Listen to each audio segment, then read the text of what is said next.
Mic check, mic check. Hopefully this is actually coming across in a decent sound.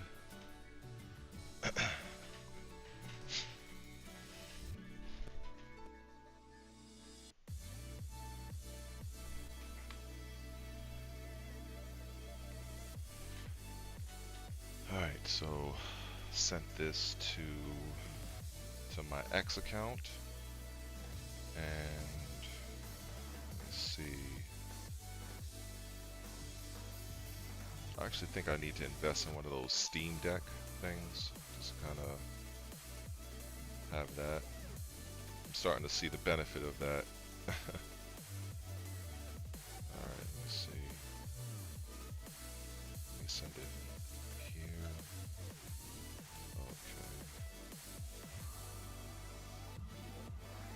Okay. Alright. Hopefully my voice is coming through loud and clear. Hopefully. So let's put this here. This way. Alright. So, just to kind of just say, I'm probably going to repeat myself a few times during the stream just as some new people might jump in and probably wonder like what the hell is Red talking about, so that might happen. So the primary focus of this really is just kind of chill, lay back. You know, I don't mind answering any kind of questions relating to Tekken. I know I've had the last couple of days a huge bump in my channel with new subscribers, so I appreciate, you know, everybody that's done that. And I've had a lot of comments and so maybe some of those same people might join, and I don't mind talking about, like, you know, where Tekken is right now and how the, you know, people's impression of season 2 with the most recent emergency patch that just came out, and also just kind of trying some things out with Lee, even though he's not my main character. But I've noticed a lot of videos of people complaining about the character, and I just kind of I want to put myself in the shoes of a casual that's trying Lee for the first time and just seeing and exploring what he has. And in doing that and taking people along the ride with me, you can probably apply a lot of the fundamental tactics and strategies that I aim to show and apply to your own character. So, for instance, if I'm showing something, just general fundamentals with, it could be Feng Wei, it could be Eddie, Raven, you can apply a lot of those strategies to your own character. And I think this will be beneficial for newer people, and even to a degree a lot of my fellow OGs and maybe elite players, because after a certain point it's hard to get better, but you can still refine and sharpen your edge. So I'm a firm believer of that. So hopefully you know, this might be of interest to some people. And I also got Tekken 7 playing in the background as well, because I'm on Xbox. So I got the quick resume. So if I want to swap over to Tekken 7, like for instance, you know, this is what it would. Hold on. Oh wait, I don't think I can do it here. Oh, okay. I think because I'm playing remote, it won't let me do it. Okay, well, all right. It's no big deal. But normally with the Xbox quick resume, you're able to kind of bounce around from game to game. So I don't know why I'm not able to do that. Actually, let me see. Oh, wait a second.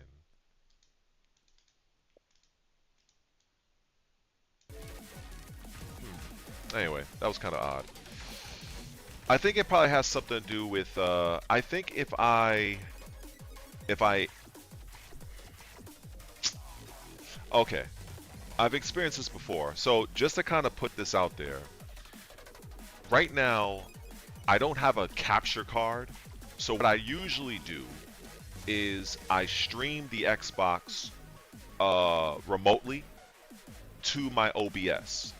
But sometimes there's a little bit of a glitch there where sometimes I have to disconnect the connection, not disconnect the stream, but disconnect the remote play and reconnect the remote play to, you know. So let me try that actually. Let's see. Alright, so you're gonna see the stream is still it's still gonna stay on. Hold on. Wait, where is that part? Oh, wait a second. Alright, let's try this. So we're going to disconnect. So it's still streaming, but now I'm going to reconnect the Xbox, the remote play,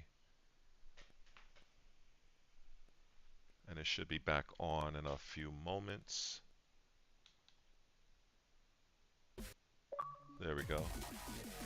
Okay. So that should have fixed whatever issue happened just now. Alright, let's see. I should be... Come on. Alright, I should be good now. So if I want to swap over to Tekken 7... Okay, see, here we go. So quick resume, I'm in Tekken 7, just like that. So just to kind of give an example. So if I want to show something off with Lei, for anybody that might be interested, I have no problem swapping back and forth from Tekken 7 to Tekken 8. So that's one of the good things about Xbox when it comes to the quick resume. Alright, so let's go on over to Lee. And who should I beat on? In fact, let's go beat on Jin. I always enjoy beating on Jin.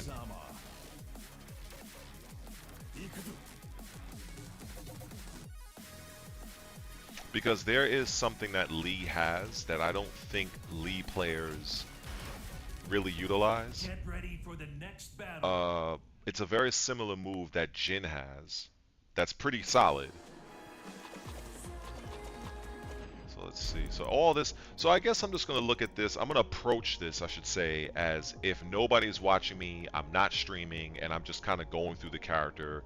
And if somebody happens to have a question or what have you, I don't mind fielding the question and just kind of just going from there. So, alright. Let's set up Jin to do a basic punish. Alright. So I always like to set the dummy to kind of respond with a 10 frame punish, because I figure if I can eliminate the 10 frame option, I'm going to eliminate just about everything else. So that's how I generally structure my practice sessions. So turn him off real quick. So this move right here, up for both kicks.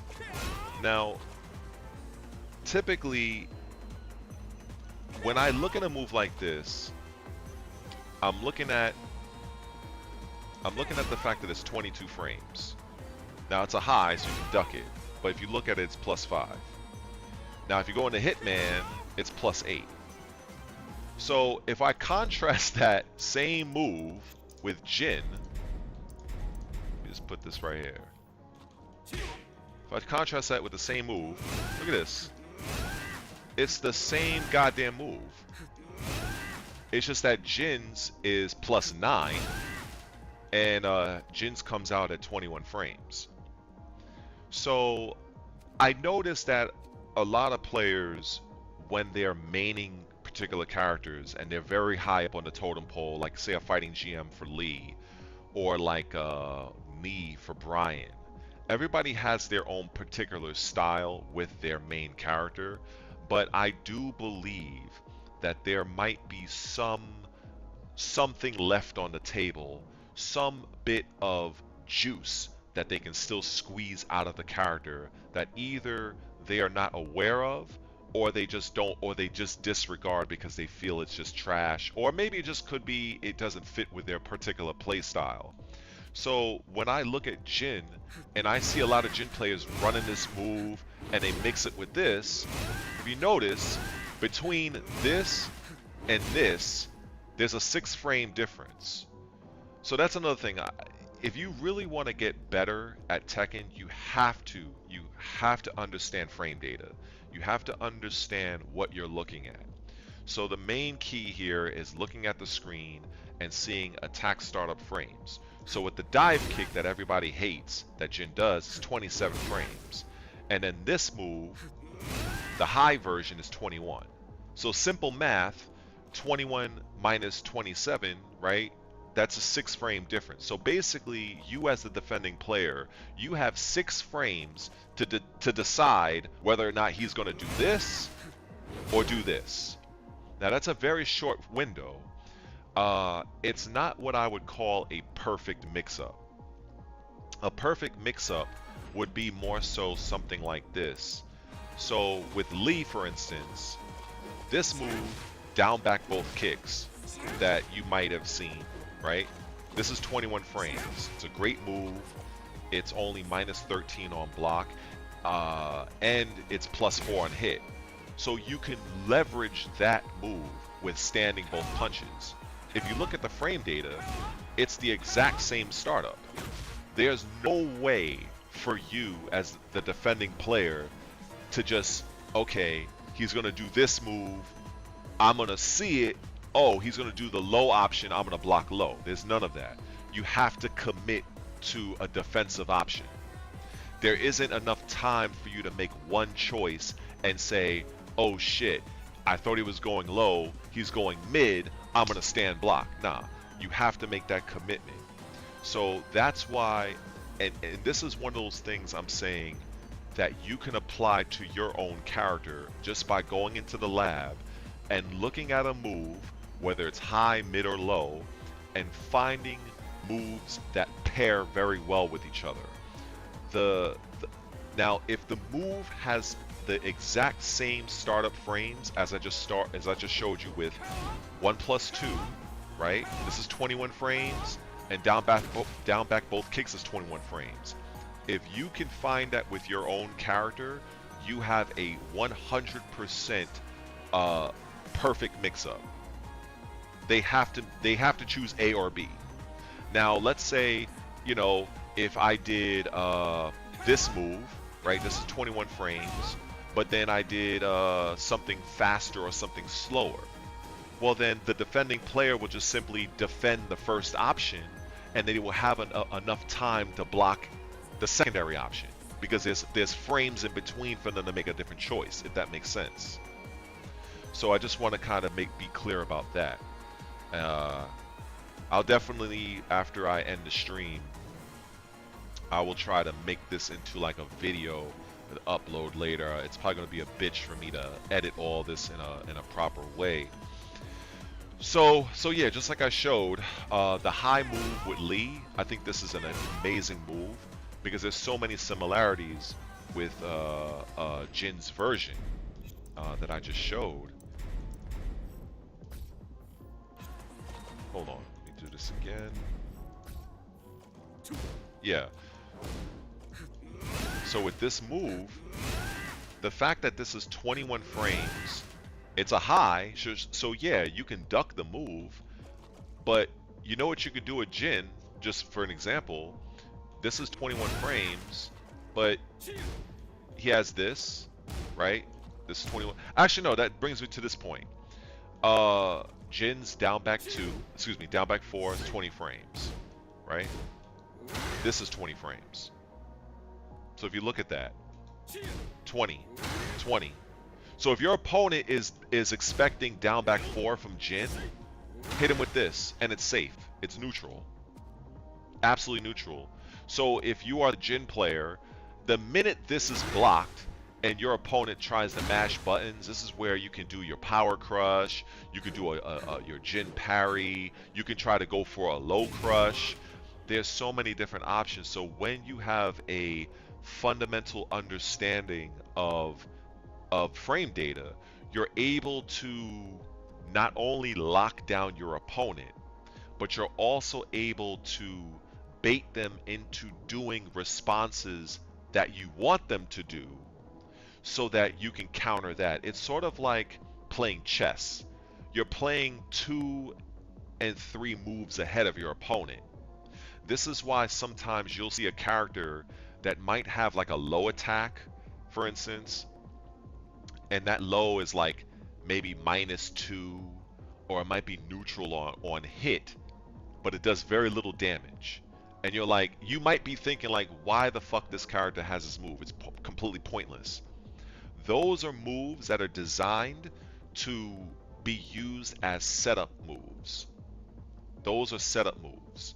Um, like I usually do that a lot with Raven, where Raven has down 3, and it's a very unassuming low. It's like, okay, like it's not really anything that's gonna change the world, but because Raven, for instance, he maintains a standing position and it's neutral, whatever follow-up the opponent does, I can sidestep with Raven, for instance, and go for a launcher or continue my assault. So many characters possess small techniques like that that I feel is lost on much of the Tekken community, because I don't feel and I don't see them leveraging certain things that they have with their characters. Many times I'll see players complain that their characters have been quote unquote nerfed, but yet and still they're not utilizing the tools that has been buffed. So they're trying to utilize a character as if it's the prior version. Like for instance, if you're used to using Steve, I had this experience myself where, you know, I've used Steve since the beginning, since Tekken 4, and gradually Steve has changed. So if you go into Tekken 8 trying to use Steve Fox like it's Tekken 7, you're gonna have some issues. And I remember my homie who's actually live streaming at this moment, Shinblade, one of the best Steve Fox players in the United States, he actually mentioned that on one of his streams, saying that, look, Steve is not Tekken 7 anymore.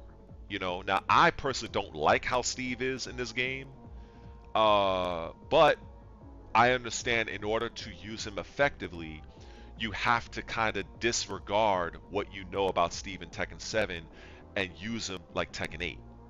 If you don't, it's going to be that much of an issue, that much of a difficulty. Oh, what's good, bro?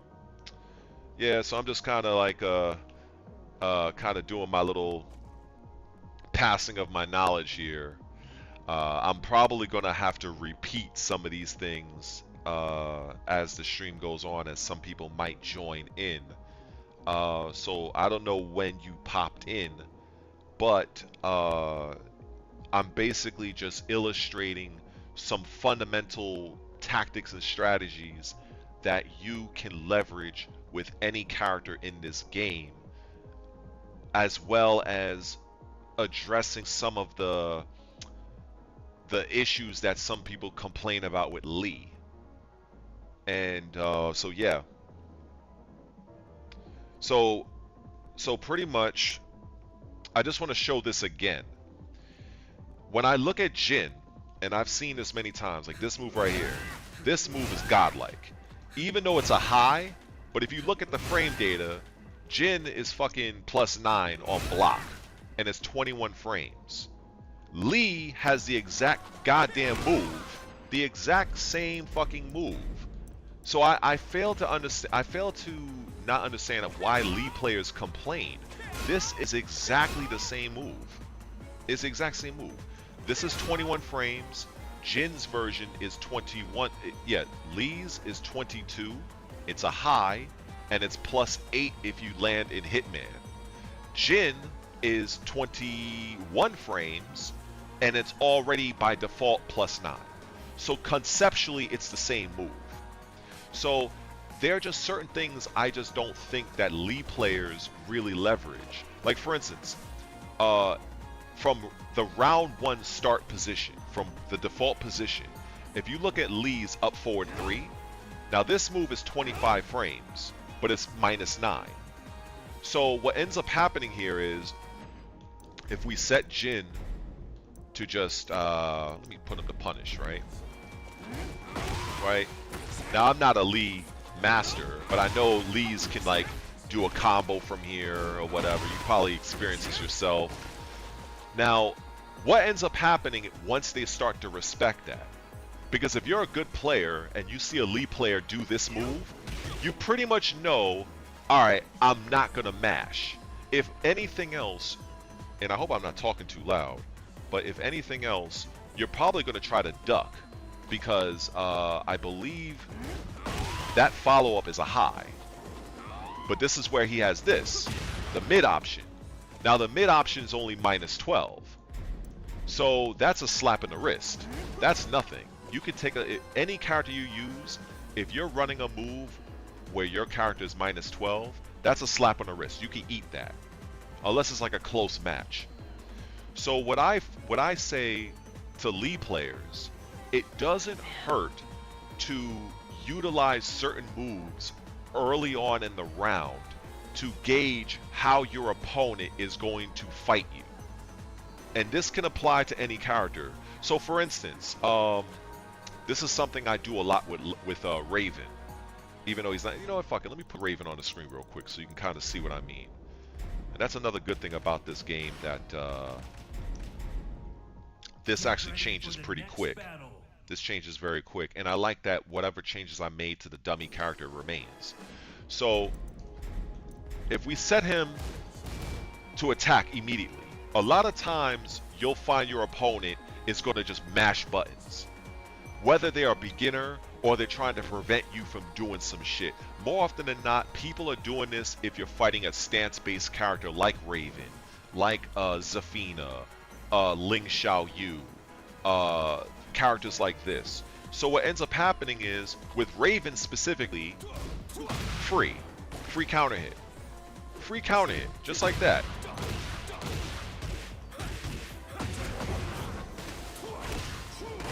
Now from here, when I finish off with that, the opponent has to get up. Now depending on if they're holding back, they may be able to roll back, but if they get up, it puts me in a prime position to either do another slide or I could do this. Now the benefit here with Raven for this season is his buff to this. Now Raven players are free to do shit like this and not have to worry about getting hit out of it. But getting back to the point of whatever character that you're using, if you are establishing your offense, utilizing your jabs, right? You can get your opponent to play your game. You can already establish, all right, is the person I'm fighting, are they just gonna mash? Or are they gonna respect my frames? Because I can tell you this much, if I do this, you're getting launched. If I do 1-2, you're getting launched. Down forward 1, you're getting launched. Down 3, you're getting launched. So once I instill that that fear of that potential, what ends up happening is you're gonna see this. This is what you're gonna see. You're gonna see this, and then they're gonna duck. Because they're anticipating this. But there's no way for them to see, like, your opponent is not going to say, okay, this Raven, for instance, he's going to do down forward 3. It's 16 frames. This is not a move that you're going to see and then react to. You're not Neo, you're not in the Matrix. We don't have that fast reaction. So you're going to see your opponent, what I call twitch duck. Like, they're already going to commit to crouching. So if you're Raven, for instance, and you know this, I've already established this type of pressure. So now what I'll do, I'll just do this. Free launch. Now if you don't want to take that risk because this move is -16, and in order to get out of that you have to do his various follow-ups like this and all other shit, you could do instead down forward 2. Because they're going to be ducking anyway. They're going to be crouching anyway. And I want to instill that with anybody that's watching and any character that you have. Sometimes all you need to do is just put the fear that you are going to utilize something that is going to take their health. In this sense, it would be like down forward 3. Because if they're mashing back to me, they're going to get sent in the air and lose a shit ton of health. You can apply this premise with any character that you're using. Any character. Some characters do it better than others, naturally, depending on the move set. But from a concept standpoint, this is how you condition your opponent to do what you want them to do. I'll show another example right here. Let's say a lot of times, for instance, this move here, a lot of characters have these little low attacks. They're very unassuming. They don't do much damage. Like, see, this does 10 damage. It leaves you at 0. But I'm able to move afterwards. Free launch. Free launch. Or I can go and utilize that to go in and utilize some of my back turn stances. Or if you can apply that to if you're using a stance-based character. Another thing that I particularly like is you can use your high crush, your like your high crushes here, right? So for in this situation, you got a down back 4, right? You have down forward 3, like I just showed. So you definitely have those options for any character, and I believe that when you establish that and you condition your opponent, you're setting traps for your opponent. And all you're doing is just using non-committal strikes. You don't have to do the big wind-up techniques all the time that may or may not put you in a position where you are going to be very unsafe. You want to try to keep yourself as safe as possible, especially when the round starts. When the round starts, that's where you can take a few risks. Once you get to like that latter part where you got like 30% health, at that point, that's where you want to start springing your traps. You want to start springing the things that you conditioned your opponent in the beginning portion of the round. It's like a boxing fight, right? Because I train in boxing. It's like, if I'm throwing a jab, I don't care if the jab lands. If it lands, that's great. But I'm looking to see how you're going to defend. Are you going to slip? Are you going to bob? Are you catch counter? Are you going to freeze up? So that's what I hold on, let me, I got a phone call real quick.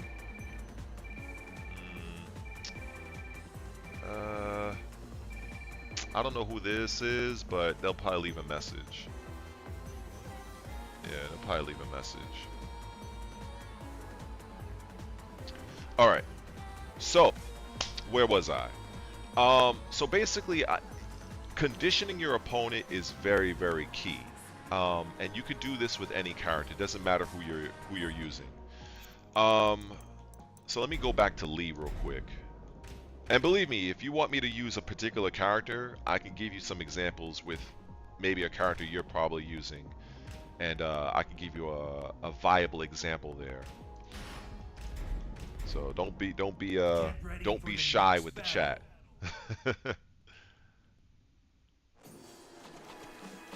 But yeah.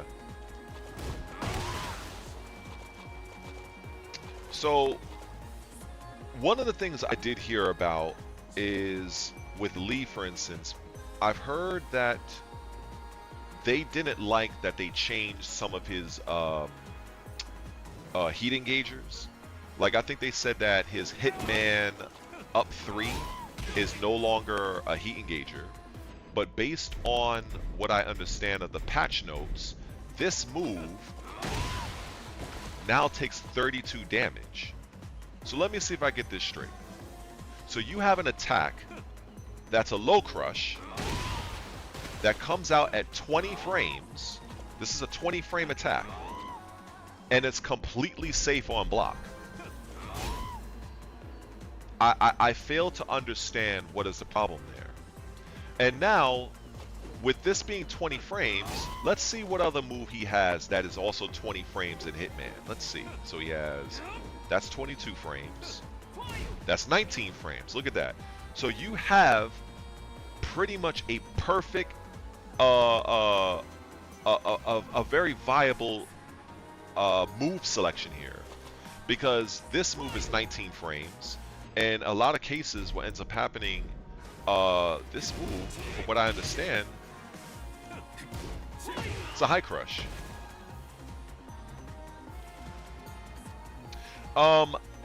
I believe, to answer your question, a lot of people do care about Tekken 8. Of course, you have people that are very upset about the direction of the game, and I've definitely talked about that until I'm blue in the face. I just think that to the casual person, like let's say if Tekken 8 is their very first game, they're going to be invested to some degree. The majority of the people that are upset with this game are the people like myself that's been playing for, well, maybe not me, because I've been playing the game since Jesus Christ walking on water. You know what I'm saying? Like, I've been playing this franchise for 30 years. But other people that may be playing for 10 years, 15 years, you know, those are the people that are really upset with the direction of the game, and they may not necessarily feel that they may feel disenfranchised with the direction of the game, right? Like for instance, people who are, I've heard, for instance, Lee mains, right? Now, this move has been the bane of my existence because one of my I don't want to say it for clout, but one of the legendary Lee players fighting GM, he was very good at getting people with this move over. I can't tell you how many years he has instilled fear of landing this move on somebody. And the thing is, I've heard people complain about Lee that say that move now does less damage. It went from nah, like the thing is, I don't have any beef with Lee players. It's just, you gotta understand, I've been playing against this character. Alright, let me rephrase this. I've known the player that you guys know as Fighting GM since he was 13 years old. And it is one of my greatest moments of pride that, you know, I played a role in his development very early on. And so in New York, he was pretty much the only Lee player we had. And the only other Lee player I knew about was my brother in the Midwest, Jody the Great. Outside of them two, I didn't really know about any American Lee players that were really like on the scene, traveling and repping the character. Not to say they didn't exist, but I just didn't know of them. I just knew of GM and Jody the Great. So those are the only Lee players I knew of in America. Now maybe in like Korea, I knew of what's his name, something Daddy. What's his name? He had a stupid name. I forgot what his name, but he was a Lee player as well. But this move is one of the most annoying panic moves in the game of Tekken. I would say this move, back 4, might be second to Asuka's up back 3. That shit is fucking annoying. I hate that fucking bitch. But the move, it's mid, it comes out at 20 frames, it's completely safe at -3. Now the thing that I see that Lee players don't do, I don't see a lot of Lee players leverage their counter. I don't see that, because in this game, in Tekken, if you have an attack reversal, if you are -3 and under, that is essentially a perfect trap to use against your opponent to get your counter. So for instance, if I just do this, look at that, every time, you're gonna, this is free. Do I see Lee players doing this? Not so much. You know what I'm saying? So I just, you know, and now the counter, of course, and this is what I say about conditioning your opponent. if you do this, and let's say if I take him off, right? Let's say if he doesn't mash. If I do this, now sure, are you open? Yes. But this is where, before you start doing that, if you're a lead player and you utilize this move, look to see how your opponent reacts. If your opponent is attacking you after your safe attack, now I want to emphasize, this is not limited to Lee. You know, I can't. Yeah, you can only put 2 characters on the screen at once, so you can apply this to any character. If you want me to go to any character, if you're in the chat and you want me to pick your particular character, I will show you the exact same shit that you can do with your character. But right now, I'm just kind of doing it with Lee for right now, so bear with me. But if you understand your character, like this brother says with Heihachi, exactly. In fact, early on, before I blew up, I guess you can say, I did have a video.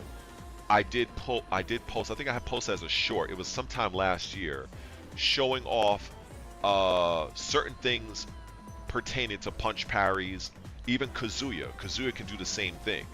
But if you have a move that, like I said, is -3 and under, and you have a parry, that is the perfect bait for your character to utilize your particular parry. And then what ends up happening is you're going to eventually condition your opponent to no longer respond. So what ends up happening is, once they block a move like this, they're frozen. You're free to go low, go for a grab, or what have you. But once you condition them in the way that you want them, that's what's going to open up those other opportunities. This is why I love boxing, because it's the same premise. I apply my boxing training to a fighting game, because the jab is a setup. Depending on how they react to the jab, literally in the fighting game, like this, standing one, that's your jab. Think about it as boxing. I want to see, are you going to respond back? Are you going to block? Are you going to crop? Are you going to duck? If I do standing one, 1, 2, down forward 1, if I see you mash right back toward me, I'm going to be like, all right, I'm going to process that. Because next time now, okay, you're going to mash? No doubt. Thank you. Thank you very much. I appreciate your mash. Now, once they start being like, alright, fuck, I got caught. Now when you're doing this, you ever get those situations where your opponent just doesn't press anything? It's because you have conditioned them to fear your next move. That is something that I feel is a skill that is not explored enough in this game. I can't tell you how many times I go on YouTube and all I see is, okay, I see a combo video. I personally don't give 2 fucks about a combo video. I respect the effort put into them, but what good is a combo if you cannot land it on your opponent? What if you are fighting somebody that is just that godlike and they understand the game? You have to open them up. This is like Deontay Wilder. If you're into boxing, he has a hell of a right hand, but if he can't land his right hand, he's going to get exposed. So it's the same premise. So now, one other thing I would say, in fairness to a lead player or just a character in general, I do find it odd that down back both kicks is not a high crush. When I look at the animation of this move, let me see if I can utilize this photo mode thing here. Let's see. Okay. How do you do this shit? Oh, here we go. So if I look at this, now if you look at this, I feel 100% this move should be an actual high crush. I mean, look at him. So I feel a Lee player, a Lee main, in their defense, they can actually raise the argument that having to use down 3, which for some reason is launch punishable. I don't agree with that. I never agreed with that. And it's the same thing with Feng Wei. Like, it's the same thing with Feng Wei, right? Feng Wei's down back 3, I think his is minus 17 on block. And I just don't know if I agree with Lee's down 3 and Feng Wei's down back 3 being launch punishable. I don't agree with that. And I don't agree with let me put him to mash. I don't agree. See, I'm trying to do down back 3. Down back both kicks. I feel this move should 100% be a high crush. I'm trying to get it to where it just starts. Okay, let me see. So if I advance, I think you can advance 1 frame. How do I do that? I think it's this. Bam. I don't know. I just feel, I don't know.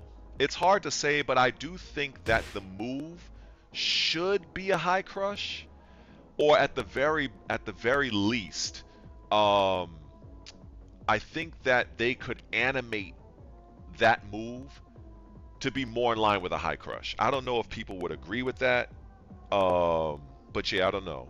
But what are you saying? Keep them joints launch punishable.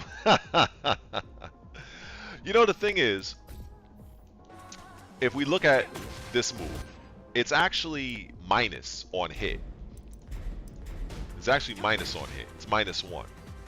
So, but again, that in itself, this move is designed to be not only a high crush, but it's also designed to, after you get hit with this on regular hit, a Lee player will then utilize their while standing option. So it would look like this, and they would just do full crouch down forward 4, right?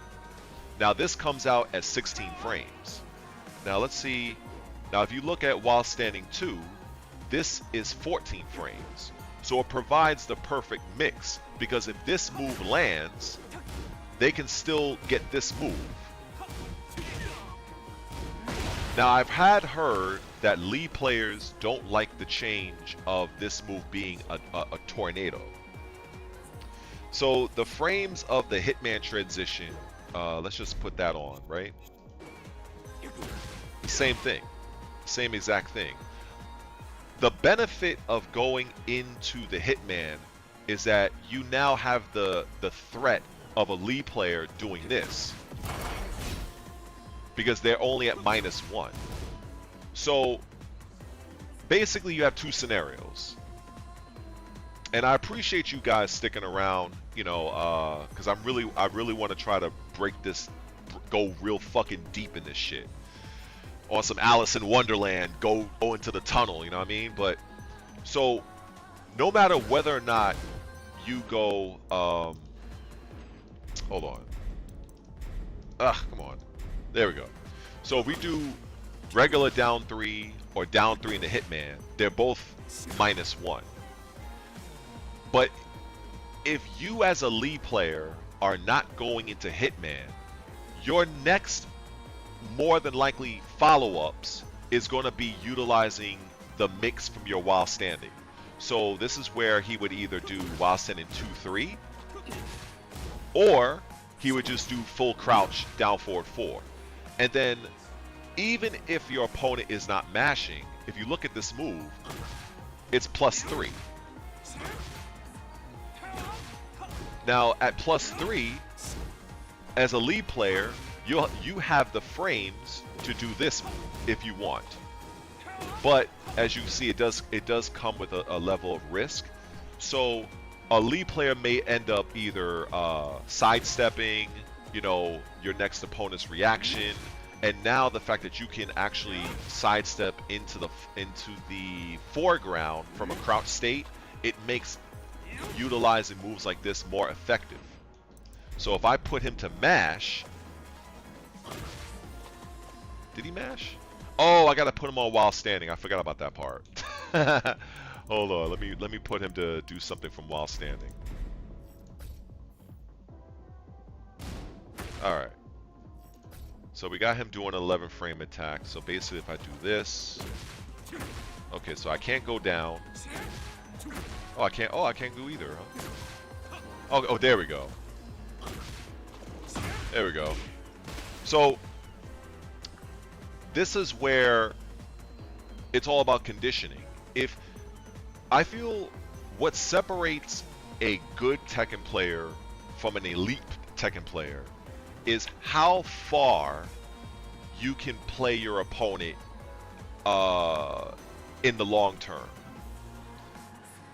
For instance, conditioning your opponent from the very start of the round so that you can spring your traps toward the end of the round when you need them. Keep it in the back of your mind. Being 2 to 3 or even more steps ahead of your opponent. That's what separates the elite players from like the average casual or even the seasoned players. That's really what sets the difference.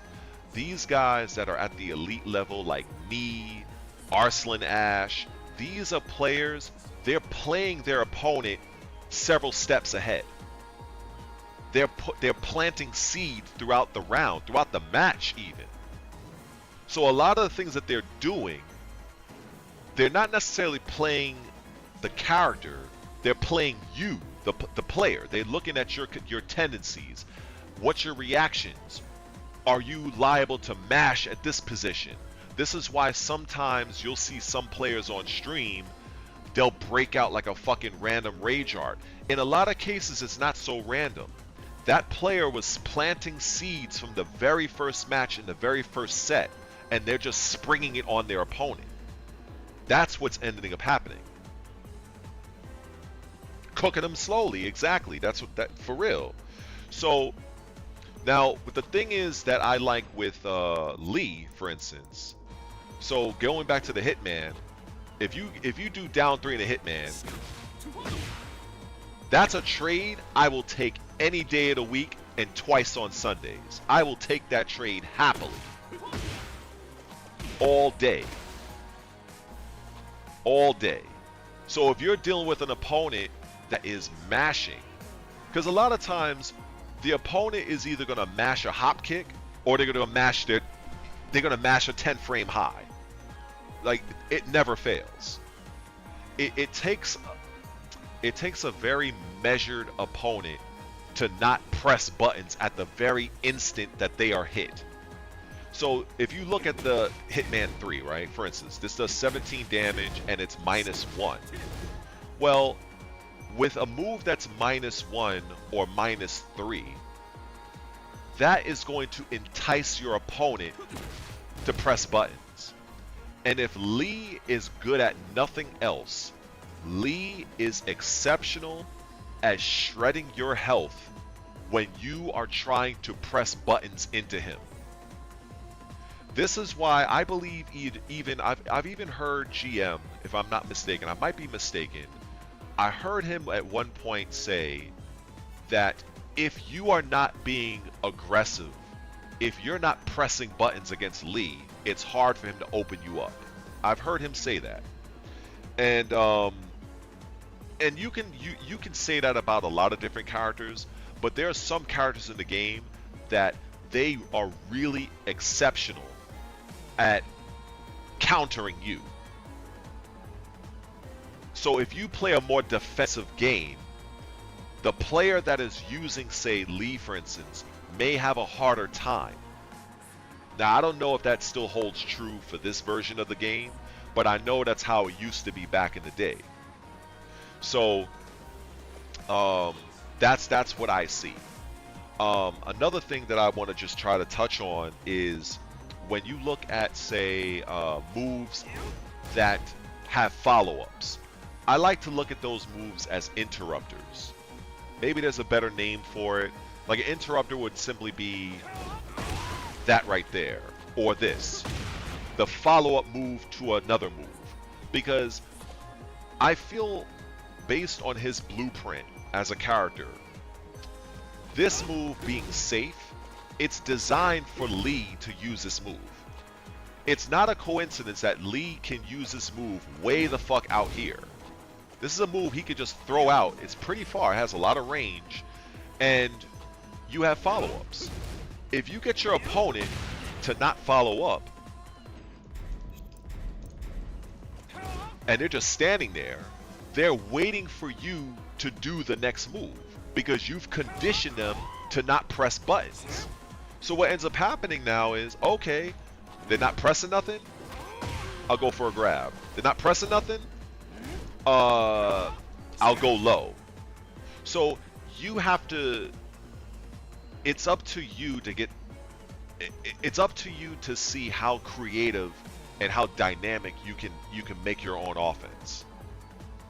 So, and the only reason why I say that about this move is because this first part is safe. If this part right here was unsafe, that strategy would not work as well.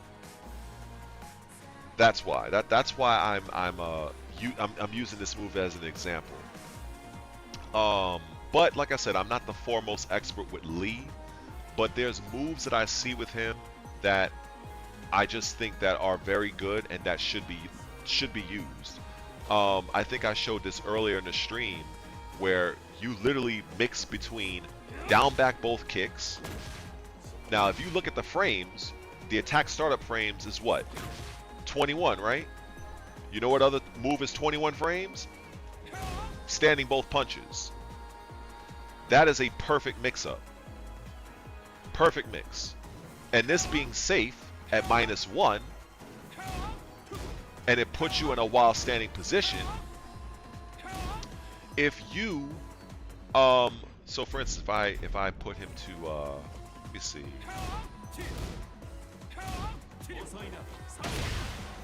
That's a free counter hit. That's a free counter setup. That's free. You could probably even just do your armor. Oh no, you can't do your armor because you're still in a crouch state. Yeah. But yeah.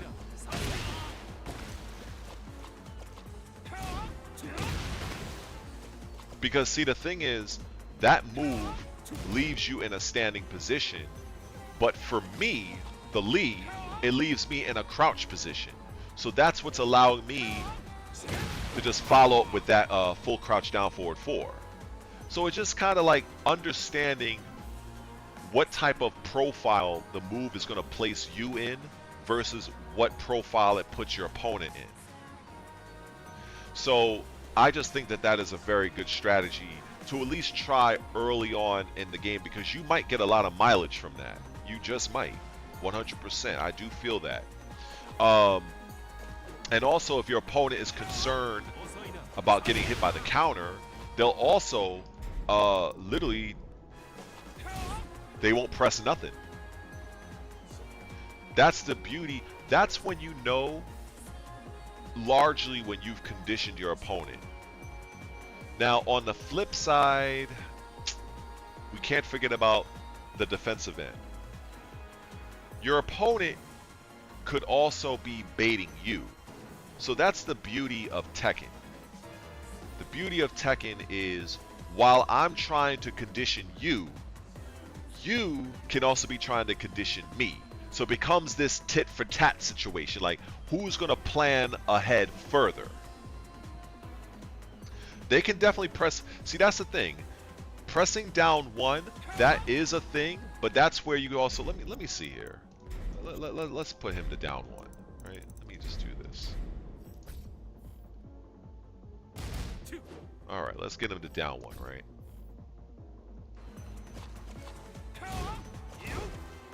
You could probably just do a hop kick.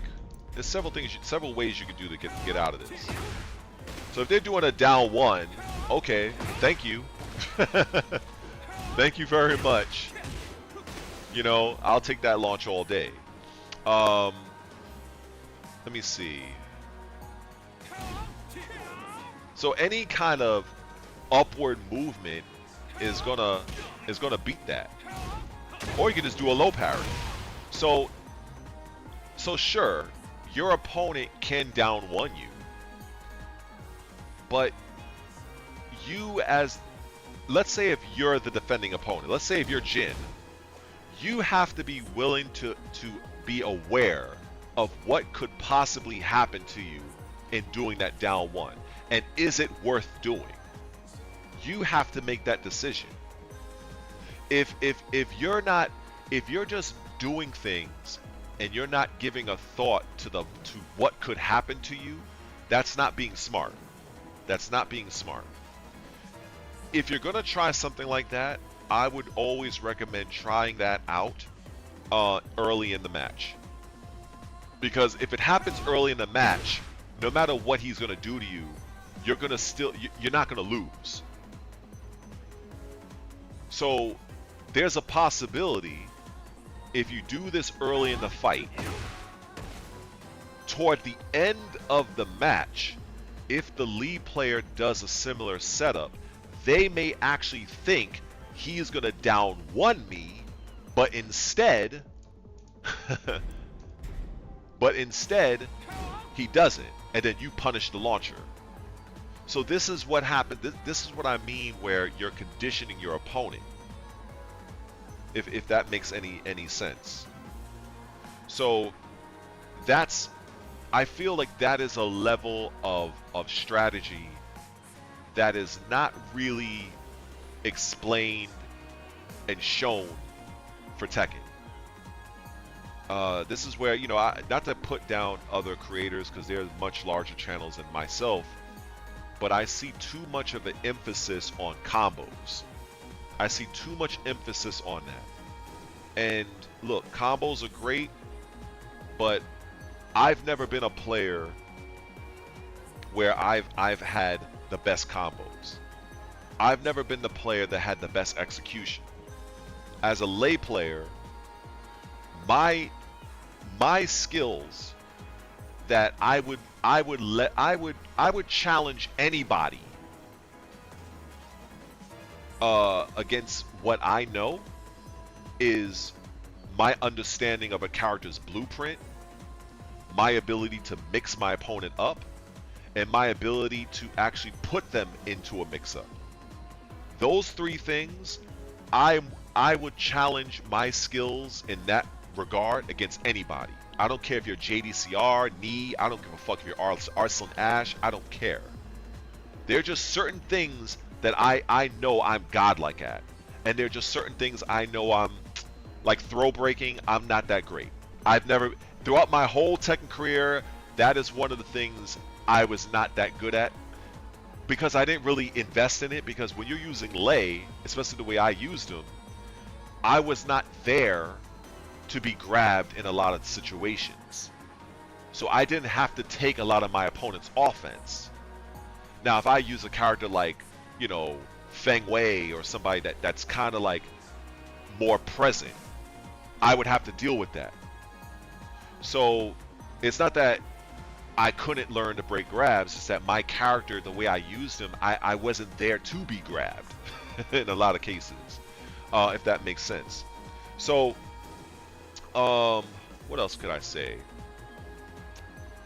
So let me move on to this particular mix, because this is something I really found interesting with Lee. Forward 2. This move right here, when I look, now I did not really use Lee in Tekken 7. I didn't use him at all really in Tekken 8.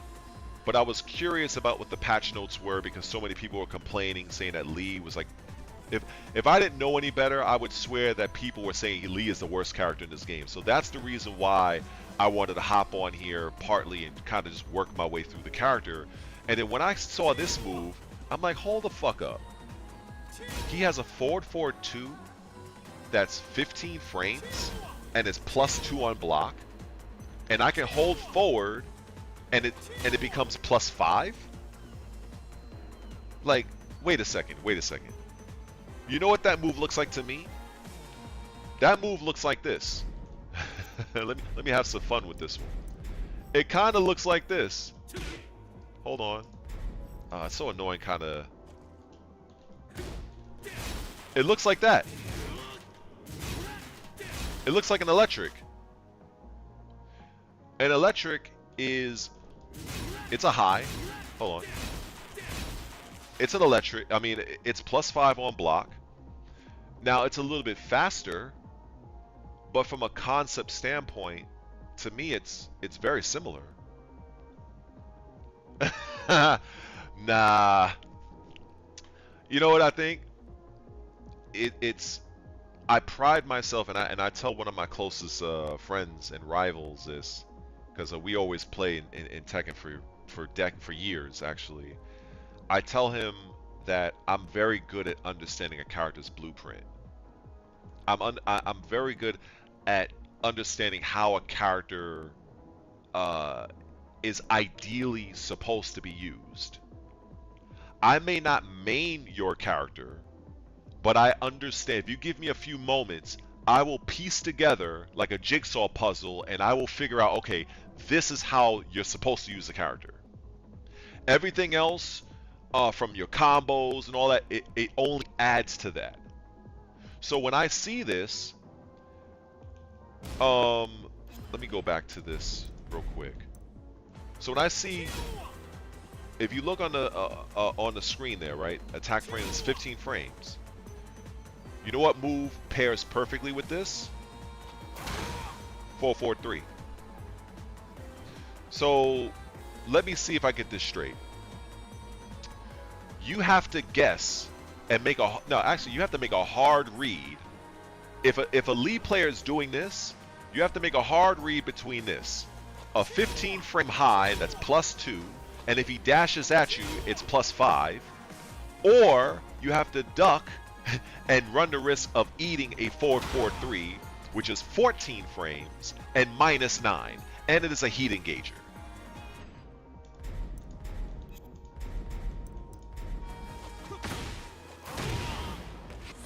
So I feel that that is a very strong mix. Now, obviously, the person will say, "Well, what about if they sidestep?" Okay, that's fine. Let me tell you what you could do with sidesteps, and this is an idea I had with Raven. Even though I feel, thank God, I don't need to use it no more, but I feel you can leverage this with Lee. So both of these moves, 4-4-2 and 4-4-3. If you are very good at doing dash-based moves, the opponent may not notice that you dashed first. Some players are very good at doing like an instant dash, an instant while running. You may have seen this. But what's great about this is you can literally just do this. If you feel that your opponent is going to sidestep, let me just put it this way. Let me see. Let's put him to just give an example, right? Let's say if I just make him sidewalk, right? So I'm going to create this scenario. So if I want to do a standing jab, he's gonna move, right? So if I do this, okay, he does that. You sidestep, no problem. I know that's what you want to do. Okay, good, bet. Done. Now I'm gonna make you stop sidestepping. Now you're gonna fucking stop sidestepping. Because now you as the defensive player, you're trying to make that hard read to try to not deal with my 4-4-2 or my 4-4-3. You don't want to deal with either option. So you are going to sidestep. I know. You bet your fucking ass you are going to sidestep. Because that is the only thing, because you don't want to decide between the high and the mid move. You don't want to decide between that. So your only safe bet that you're going to utilize, sure, you could probably try an armor move. That's a fair point. But more often than not, the opponent is going to try to sidestep. And this is where Lee can start doing this. Oh, and if you block it, it doesn't matter. He's safe anyway. Lee is safe at -1. And then now as a Lee player, you can now go into this. Or you go into that. So this is where I'm saying, and I'm hammering the point, it's very important to establish layering your offensive options. Because while, yes, this is great, and I feel that League players are not whoring this out and forcing their opponent to utilize sidesteps to where now this standing 1+2 is going to come into play. Because now after standing 1+2, you're +3.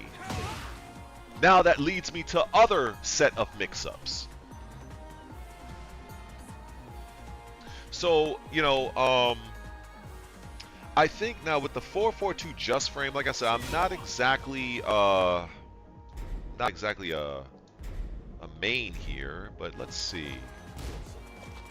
How do you do this? Let's see. Try. No, it just so the just frame 4-4-2 just does more chip damage. Yeah, so that's pretty good. Yeah. So you see this, it's yeah, so the just frame is 10 chip and the regular is 6. But they're both +2. So they're both +2. So that's pretty cool. So essentially for a Lee main that is exceptional and puts the time in, and they can do those just frames over and over again, it makes you want to duck this move even more, because not only am I going to be plus, but I'm also shredding your health down, because it's each time you block that move, you're losing 10 chip, and that adds up.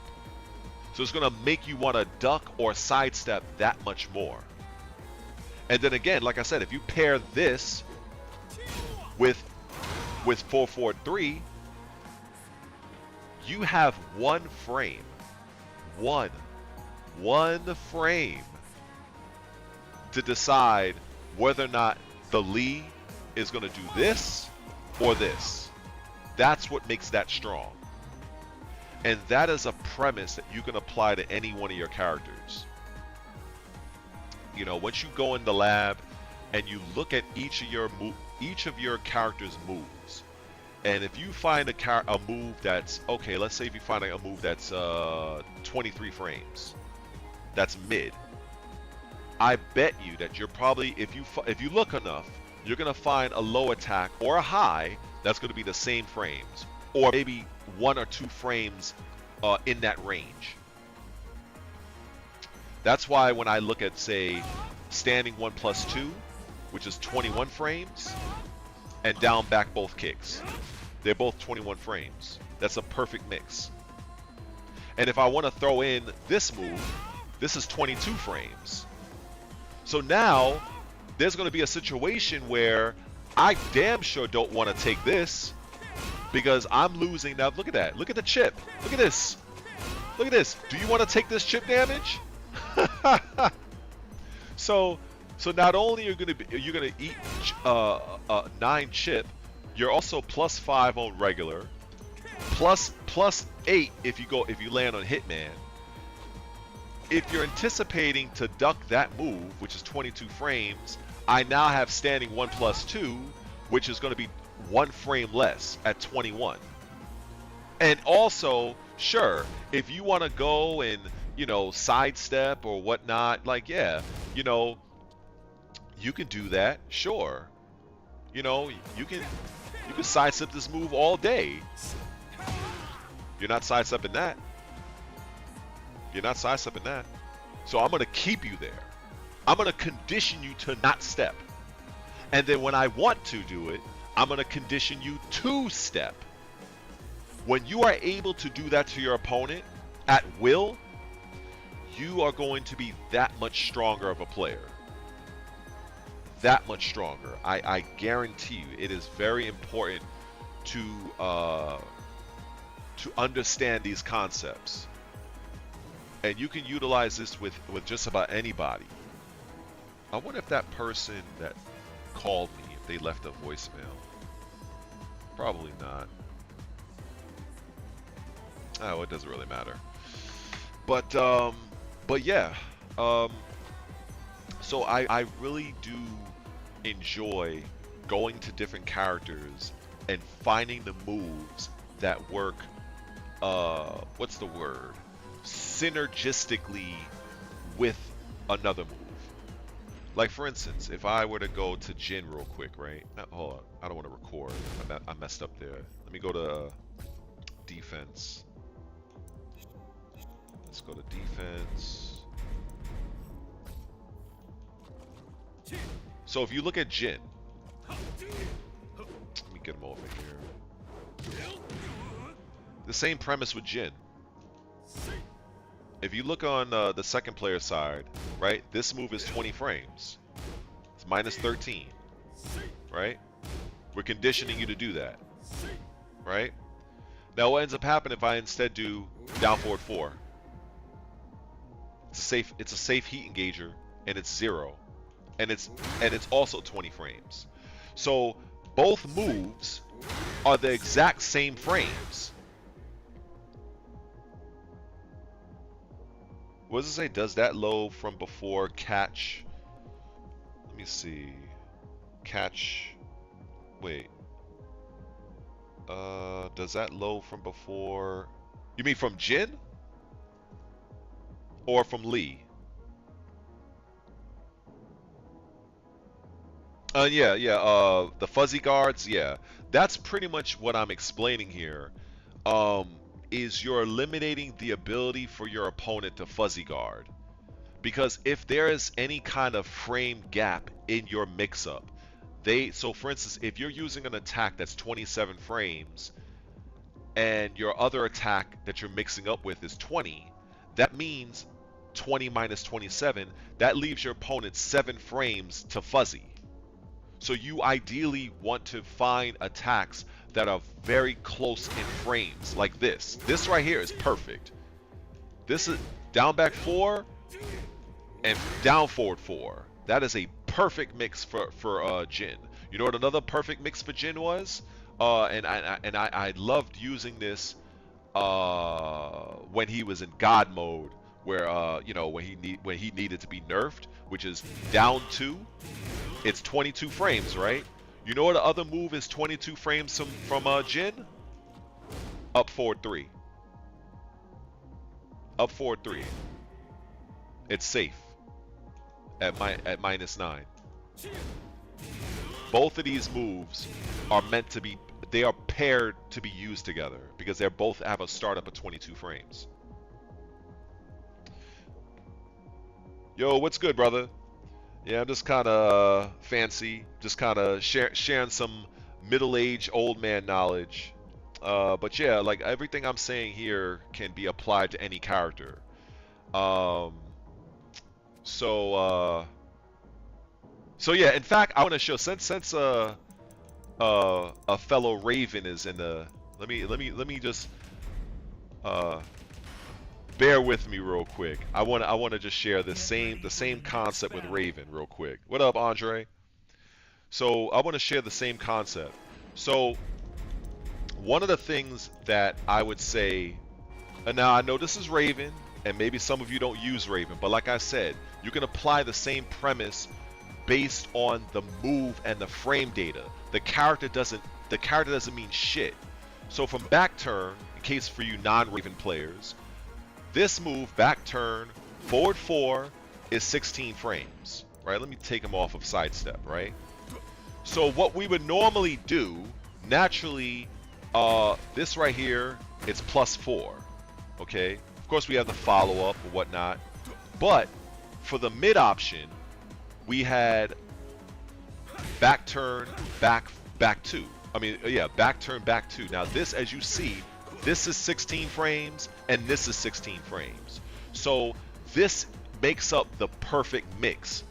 You know what I'm saying? So forgive me for repeating myself, but just for people who are new to the stream. And so yeah, so people who are new to the stream, I'm just basically illustrating how you can, one, condition your opponent to do what you want them to do, as well as recognizing what a true mix-up really is. A true mix is when you have a move, whether it's mid, low, or high, that has the exact same frame properties as the other move. So for instance, with Raven, if I do back turn forward 4 versus back turn back 2, this is the exact same frame.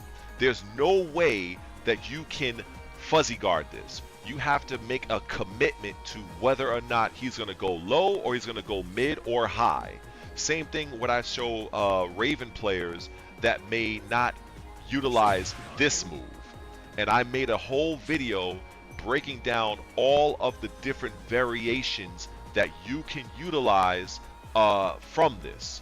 Because most Raven players, for instance, from a 16 frame standpoint, would usually go with this, right? Now, before Season 2, Raven could not do this.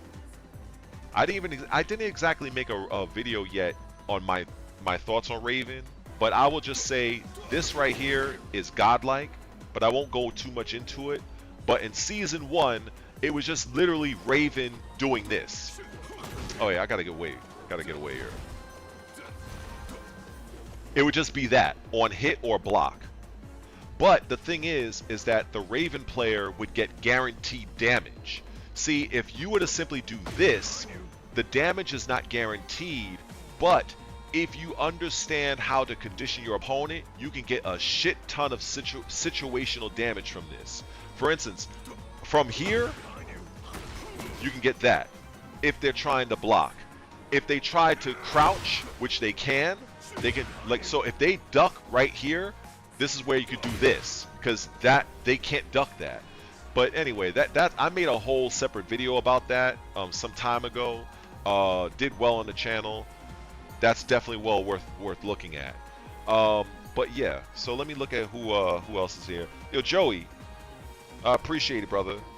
So yeah, so fuzzy block real quick. I hope I'm not talking too loud. I feel like I'm shouting into the fucking microphone.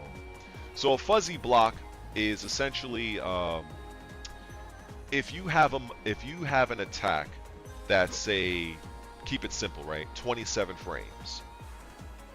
And let's say if it's a mid attack, and then you have a high attack that's 30 frames. 27 minus 30, that's 3. So that means that your opponent has 3 frames to potentially make another defensive decision. That's what that means. Now, naturally, the wider the gap, so let's say if there's a move that you're using that's 20 frames, and you have a 27 frame, that's a 7 frame difference. So it allows the opponent to make a much easier defensive decision. So if they thought, okay, he's going to go low, oh shit, I can see that it's something else, they can make a different defensive choice. But in this situation with Raven, for instance, this being 16 and this being 16, let's say if you thought I was going to do the low attack and you go to duck, but I instead do this, you're going to get hit. There's not enough time for you to make a different choice. This is why it's very important for you to go into the lab with whatever character that you're using and learn what moves your character has that are designed to mix up, and look at their frame properties. If both options of your mix does not have the same startup frames, it is not a perfect mix. Could it still work? Yes, especially online. But if you're offline at a tournament and you're fighting against a really good player, they will definitely be able to fuzzy tech your mix. I've experienced it firsthand with using Lei. I appreciate letting me know that the voice is good. So let me see. Oh, Happy Pill. What's good, bro? So yeah, I hope that's pretty much understood when it comes to pretty much utilizing a perfect mix-up. Yeah, the shorter the distance, the difference, the better. You know, it's like with I did the example with Jin just now, right? With Jin, down back 4, as you can see on the screen, is 20 frames. Down forward 4 is 20 frames. So Namco designed these moves to work in tandem with each other.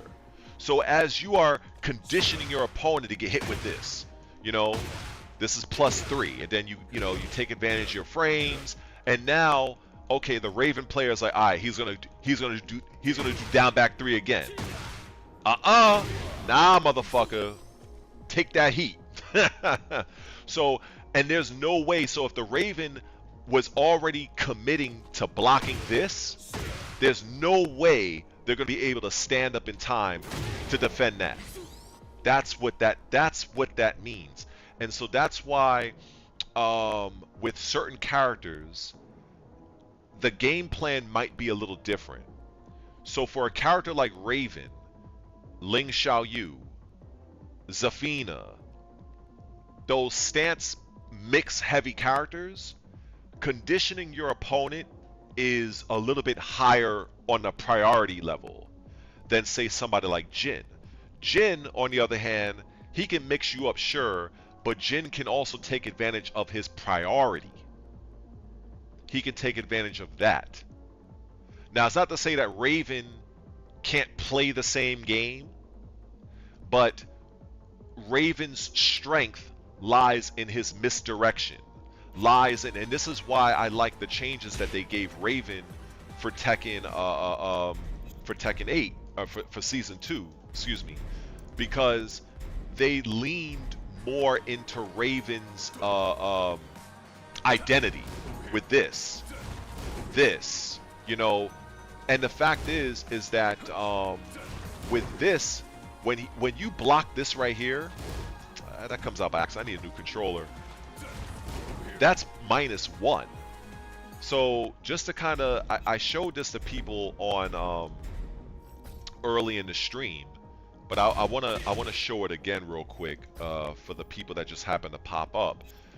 One of the best things you can do with Raven, and that is a part of his game plan, is recognizing that Raven, in my opinion, has one of the best high crush counter hit launchers in the game, because this move is if you look at, you know what, hold up, where's the photo mode? Look at this bullshit. It's like, bro, this dude literally, you want to talk about yo, he will give Zafina a run for her money, bruh. Like, that's wild. So this is a perfect high crush, down forward 3. So if you are mashing against Raven, and especially me, because I'm the type of Raven player, I will have no problem sending you into the stratosphere with this. So that looks like, I like to do it like this, right? So second 1, launch. 1, 2, launch. Down 3, launch. Down forward 1, launch. Soul Zone 3, if I do it this way too, launch. So it's like, okay, oh, we got another one. Back this, launch. So, oh, what's good, Dominique? Yeah, he was contorted. So this is where understanding your particular character's property is key. Because each character, as I'm pretty sure everybody's aware, each character has their strengths and weaknesses. But I'm not totally convinced, based on all of the YouTubers that probably put my channel, like I'm like a speck compared to them. I don't see a lot of players leveraging their character's strength to the degree that they could. You know, and that's something that I would like to see rectified. So this is why I want to do more of these streams.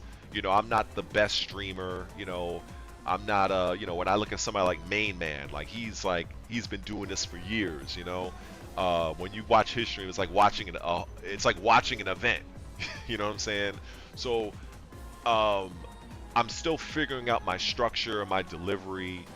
It's sort of like I have all this knowledge, and I'm trying to find the best way to articulate that for all of you. Because I understand, some of you might use what up, Toby Star? Like some of you might use Jin, some of you might use Lee. So I want to try to give some concepts that you can apply to any character, because every character has a high crush or a low crush. It might be a different input, but I'm basically trying to share with you ways that you could bait your opponent to utilize your particular character's tools. Because at the end of the day, the mechanics are largely the same across the characters. The only thing that's different is the frames and the move themselves. So while Raven does have this down forward 3, another character may have a similar move used in the exact same way. But I tend to see characters, like players, not utilizing this. And that's the thing that's kind of it annoys me.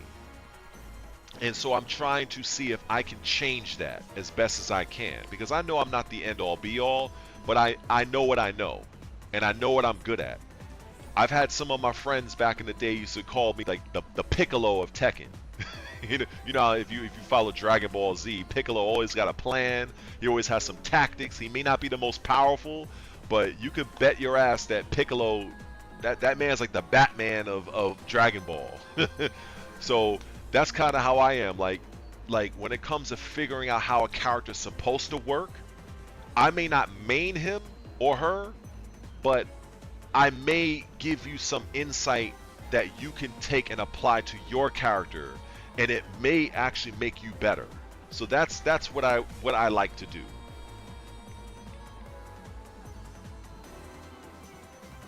We don't get tech like this. Let me see. We don't get to like yours if not for GM and a few others. Oh, okay.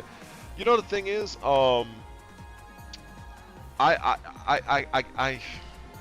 don't want to keep hammering the point home, but largely GM is almost a reflection of me.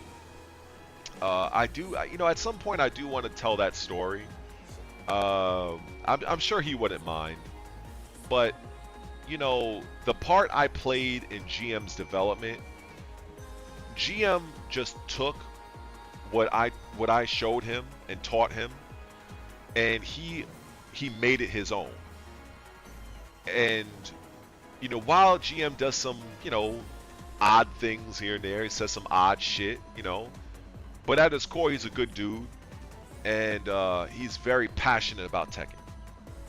And because GM is not the only person I've taught Tekken to, but GM is the only guy that took what I showed him and ran with it. It's like I gave him the ball and he just fucking ran and went to the Super Bowl, and he's in like the Hall of Fame. So whatever success he's had, I never feel a point of envy, because I feel with all of the success I've watched him do, I've felt proud of that I've had a small hand in that. You know what I mean? So yeah, I don't mean to get all into that, but yeah.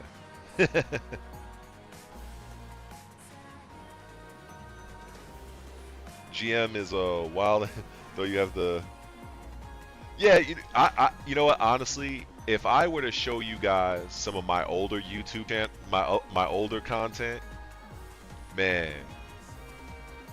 If you're on GM's stream and you ask him like, how wild was Blood Red back in the day, he'd probably have a few stories. If you ask fucking maybe even Shinblade or Lil Majin maybe, or a few other OGs, like, yeah, they probably have a few stories. Sometimes I kind of feel like posting some of those videos to my current channel, but I'm thinking like, damn, what if I want to go for like a sponsor, or I want to try, and they probably be like, nah, we not signing you. Even if this happened 15 years ago, we're not signing this. So that's why I'm a little bit leery of posting that.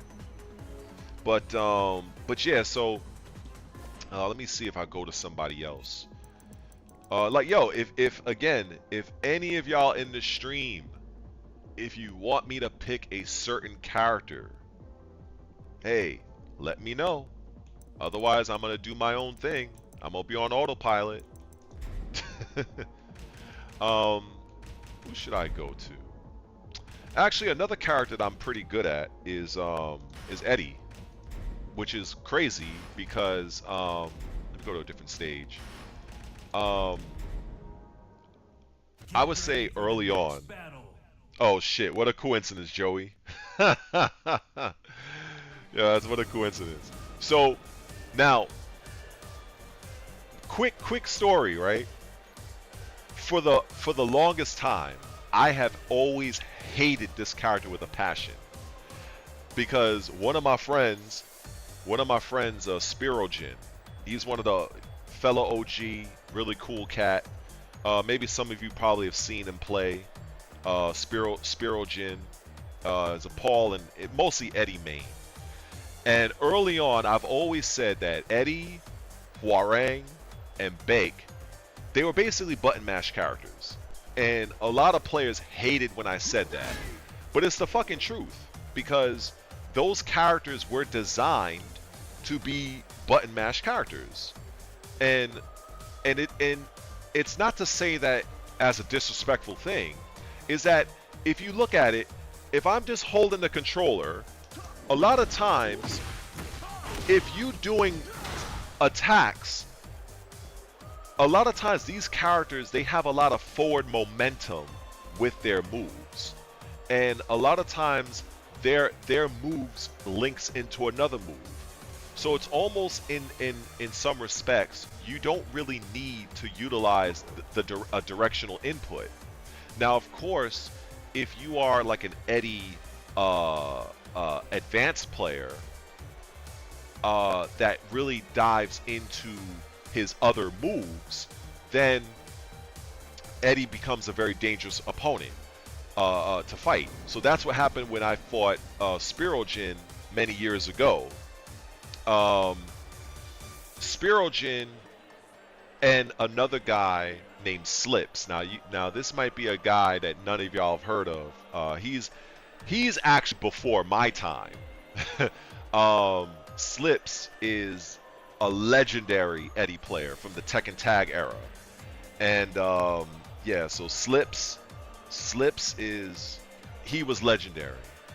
So a lot of the Eddie players in the United States were inspired by Slips. Spirojin being one of them. So now for Tekken 8, since I don't have my character Lei, I looked at Raven as the ideal Lei replacement. But somewhere along the line, when Eddie got released, I was like, you know what? It was kind of like I liked how they did his handstand, and I liked that his relax, you were able to move forward. And I just thought that, okay, the fact that he can, do this, I'm a very stylish player with Lei. And I was like, yo, this reminds me of me going from Snake Stance with Lei to Panther to Tiger. And I was like, you know something? Let me take Eddie into the lab. Let me see what this character has. And I found a whole bunch of shit that I love. Let me show you some of the things I really like with Eddie. Let me look and see what you guys got. You still rocking with Folking with Bake. The thing is with Bake, I don't know if we'll see a return of him because they've added so much of Beck's moves in with Hwoarang that they've basically made Hwoarang Beck as well. So unfortunately, I don't think we're gonna see a Beck return unless maybe Namco decides to go the Tekken Tag 3 route, and we might actually have a return of Beck. But for right now, if they focus on the main continuity like this, Hwoarang is kind of like what you got. But yeah, so let me just show one of my favorite moves from Eddie is the handstand 1. I fucking love this move. I absolutely love this move. I run this move into the fucking ground. Like, the fact that it does good chip, the fact that you can actually block afterwards, and on hit, you know, I love this move. You know, you have a very sizable amount of plus frames. You're +8, right? You have that. That's a free counter. If it's another thing I like is when you land this move on counter hit. Hold on, I think it knocks him down, right? Yeah, I like that. That's guaranteed. So I love that about Eddie. Now, one of the reasons why I've always hated Eddie, and I can speak for a lot of my fellow OGs that fought against this character over the years, was this move right here was fucking cancer. From Tekken 5, every other Tekken. This move here, I swear to God, whenever an Eddie player uses this move, I swear he literally warps off the screen, and it's like his hitbox or his hurt box disappears. You cannot touch him when he does this move. And this move. So between this, down back both punches, and up back 2, those moves, if you try to take your turn back from an Eddie player, oh my God, that shit was a nightmare. I had so much hatred for those moves. It was comical. It was comical. But now I'm like, okay, I see that they've you know, they kind of changed the move a little bit. For instance, from what I remember, this move was safe. It damn sure was no -13. That I know that. Now this move has always been safe, but the fact that now I don't remember if he had a counter a grab opportunity afterwards, but I know in this game I believe he does, right? So that's guaranteed.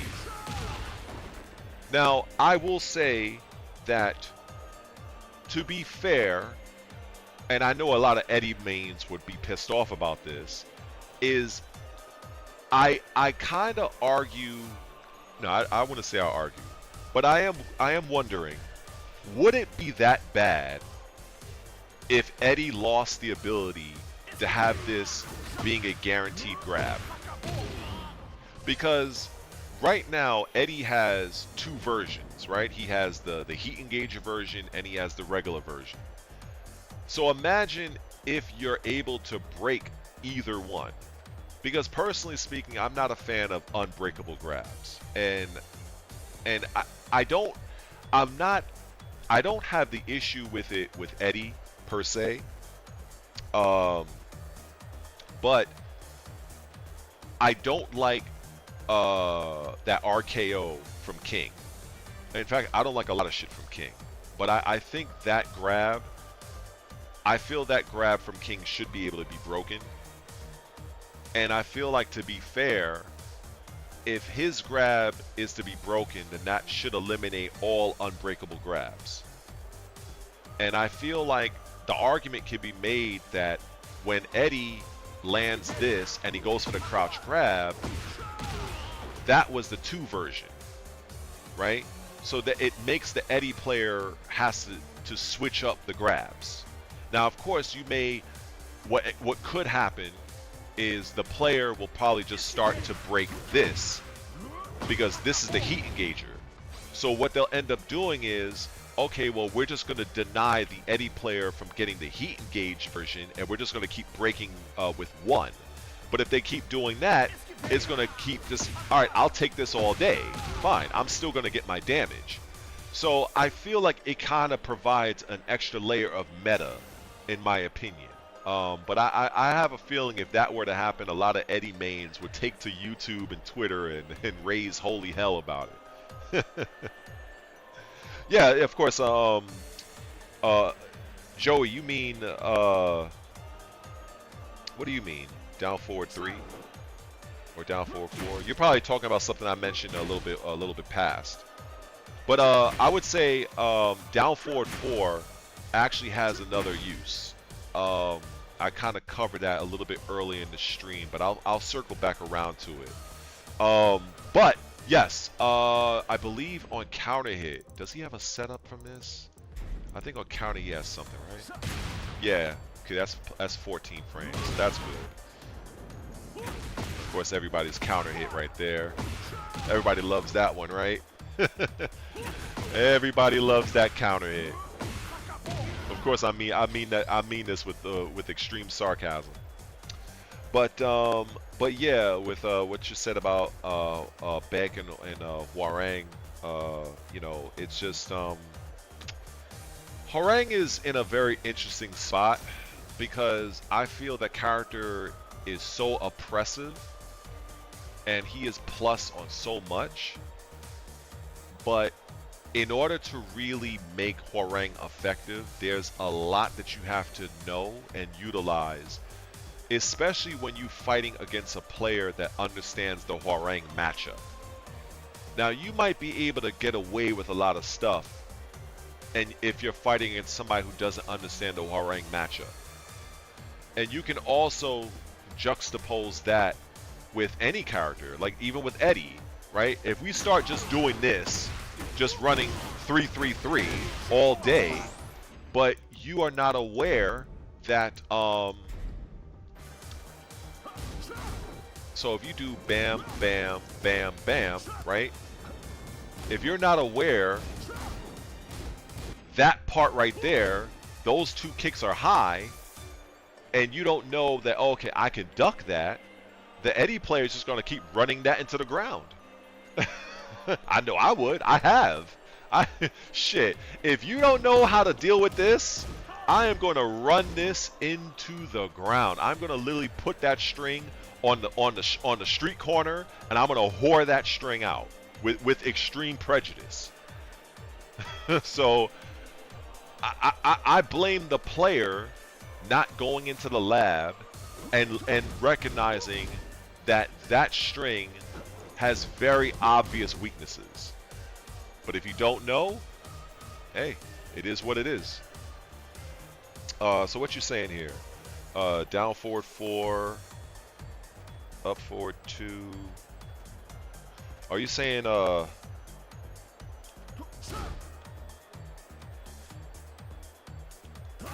Yes. Okay. So yeah, those moves that you mentioned, Joey, are very, very good. One of the things that I want to put on Eddie and Raven real quick. Let's see. Get ready Because for the next battle. this is something I mentioned earlier, and I think it's worth repeating for people that might have joined already. So when I look at, say, a low attack like this, it's very unassuming, but I look at that as a setup low. It's not a move that's meant to do damage, because this does 10 damage, right? It's 0, it's 15 frames, and it's the same thing with Eddie's down 4. Let me take him off counter hit. It's the same thing with Eddie's down forward 4, even though he does a little bit more damage. So Eddie's is 3 frames slower, and it does 4 points more damage. But they're both 0 on hit. So if I were to say, let me put him to mash standing 1 or something, right? So if I land down forward 4 with Eddie, I could do that. If they're not already blocking. Oh, that's right, because he's airborne. So basically, it will be like this, and that's a counter hit setup. That's a counter hit setup, and that's also a high crush setup as well. So you can see that's a punish. Now imagine if most people don't respond that way. Most people will probably respond with a 1-2, and that will definitely lead to a counter hit.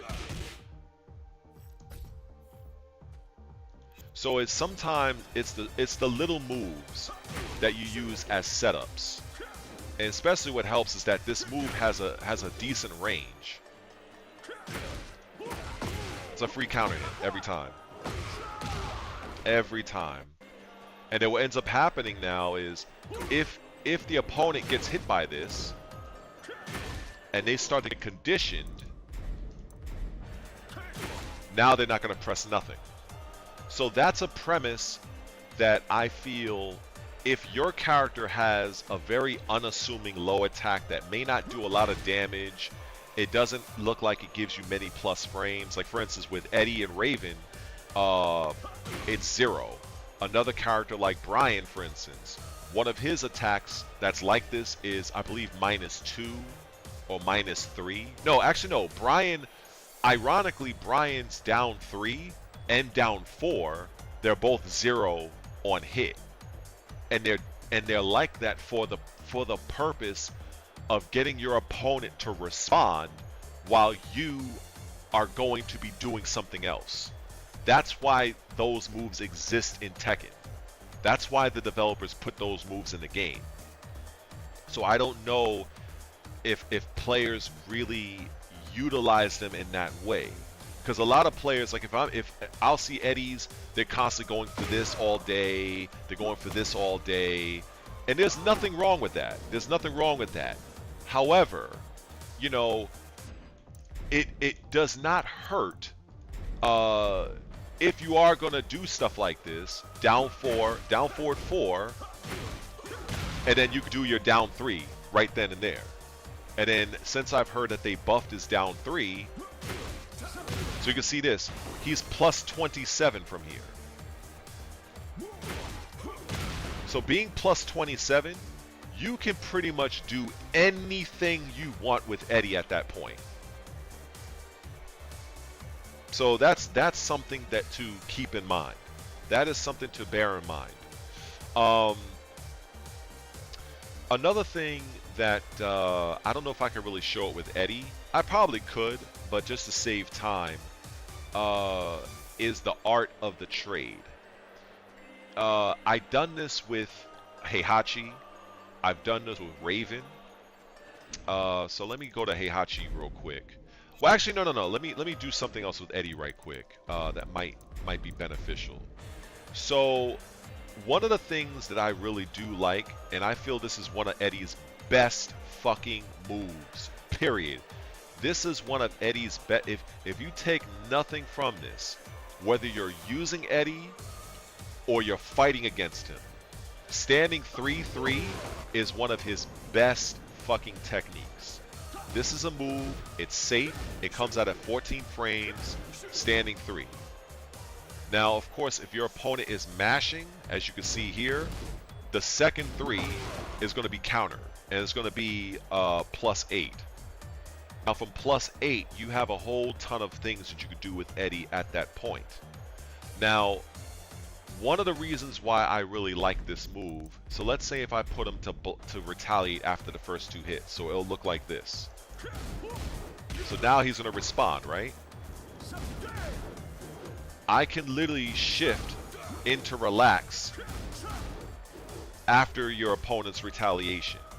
Now, could they use a tracking move? Sure. But in a lot of cases, when it comes to a quick response, like a knee-jerk response, your opponent, more often than not, is going to respond with very quick jabs. It's going to be rare your opponent is going to do a fucking tracking move as their retaliatory strike. It's possible, but it's not in all cases. More often than not, you're going to see your opponent mash on jab. That's what you're going to see most of the time. So what I like is, in this situation, you can either do his power crush and eliminate him like this if they're trying to do something like quick, right? And then you got to, you grab after that. Or if you just want to do something else, shift into relax. Their move goes over you. You go for your rodeo or whatever else. Or you could just simply go back to the same situation. So there's so many different ways you can kind of manipulate and play around with it. Um, One of the things I really like to do is, so let's say if I do 3-3, bat, bat. Now so let's say in this scenario, we're like, we're moving around, and now I see that you just mashed. What I could do is I could make you whiff, go back into the handstand, and do another mix. So that would look like this potentially from like just think of it as a scenario, right? So let's look at this as scenario 1. Elbow. So now at all of that changing, that in a lot of cases will cause your opponent to freeze up. I know this firsthand because I would do the exact same thing with Lei when I shift from snake stance to panther, back to snake to panther to crane. I will literally have my opponent wondering what the fuck is he doing. Or I'm gonna wait for red to do something and I'm gonna retaliate, but the attack never comes. I'm simply shifting in front of you. Another character that can do that pretty well is when Alisa has her chainsaws out and she dashes at you and she can cut corners either into the background or the foreground, and that sudden shift that can freeze up your opponent. So understanding those special tools can also go a long way because and Mishimas do it too. When you see a Mishima play and they're light dashing at the opponent, it's designed to make the opponent freeze. They don't know if it's a Hell Sweep. They don't know if it's an Electric Wind God Fist. So that's what they're doing. Yeah, man, no problem, Joey. No problem. Believe me, I got more. I'm just glad I got a damn jug of water, because otherwise my mouth would get dry like the Mojave Desert. But also here's something with Eddie I want to kind of add on to as well. It regards his install. Where is this shit at? The player in the hint state, right? So let's say if Eddie has his max install. So this right here and that right there, I'm actually not a fan of that. I actually would prefer to keep Eddie with one install because oh, what's good, Tuxedo? Yeah, so I'm just kind of covering over some just general tactics and strategies that people can leverage with pretty much any character that they're maining. So I was just kind of covering a couple of things with Eddie. So what I want to say about Eddie's install, and I guess since you just joined, I'll show it again in case you're not aware. So when Eddie if he has the maximum install and he does handstand, both kicks, you have this, right? If he does handstand, what is it? How do you do this again? Oh yeah, back four. Handstand back four, it knocks you down. What I actually prefer to have one install, because then I rather my opponent. Hold up, am I bugging? Hold on, maybe it was block, right? Hold on. Yeah, I really like this move right here. When you get the install +7, because I don't know if maybe they made a change to it, because I'm kind of thinking, or maybe it's, oh, that's what it was. Okay, I got it because it's been a while for me. Yeah, so when you have the max install, this knocks you away for 35 damage.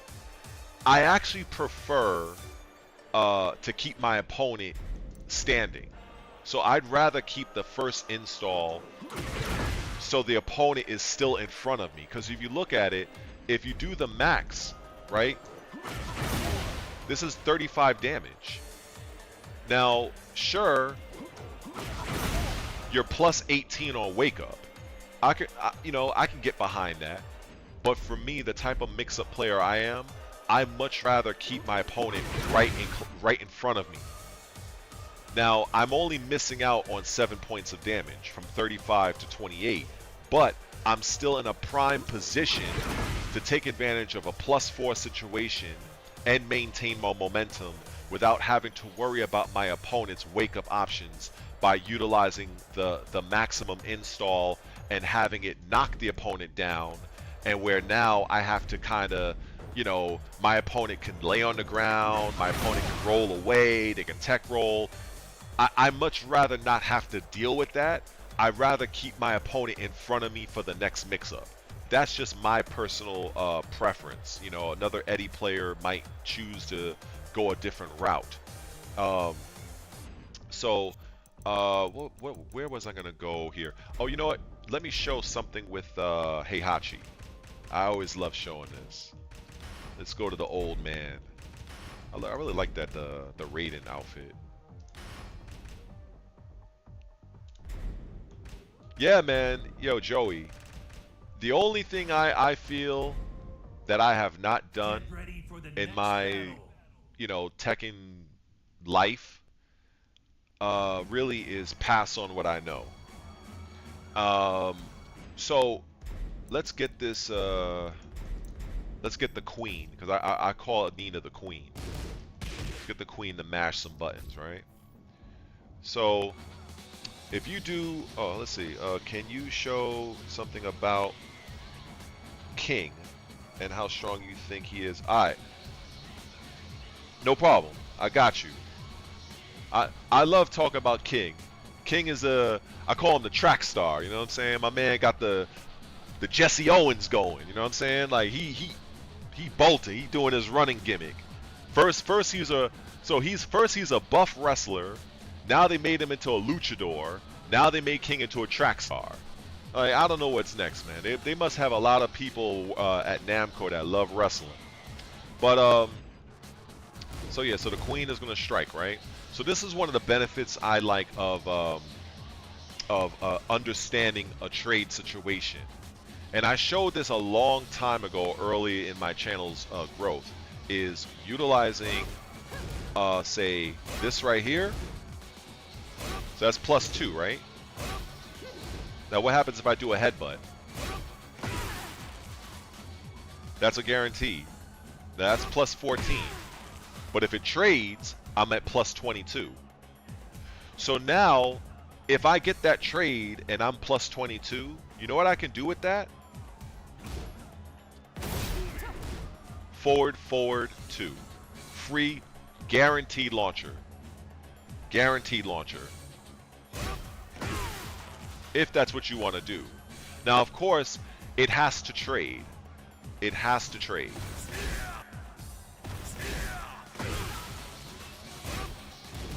I think if I had her, like, if I slightly delay it. There was something I did before. I forgot, because like I said, I did the video a long time ago. Unless they changed it. Unless they changed it. It could be changed. It could be changed. But basically what the premise was, you would do a move like that, you do the headbutt, it would trade, and then you get a guaranteed forward 2. You definitely get a guaranteed forward 2. The easiest one actually is actually, hold on. Wait, what? I'm bugging. Hold on. Oh, there we go. Was actually Raven, and I'll put King on the screen anyway. We'll put the track star on the screen. What outfit? Okay, we'll put him there. Get ready for the next All right. battle. So it's good to know what your trades are, and this is one thing that I would say in understanding frame data. For instance, let's put him to mash. All right, so we get him to do that. All right. So for the longest time, and I still believe this, that Raven, in my opinion, one of the best moves Raven has is back turn 3-4. One of the things I wanted them to give Raven was the ability to remain back turn from that string. But what makes the string so good is the second kick is going to trade, just like that. Now on the trade, you can see it's plus 15. So from plus 15 with Raven, I can do, that's guaranteed every single time.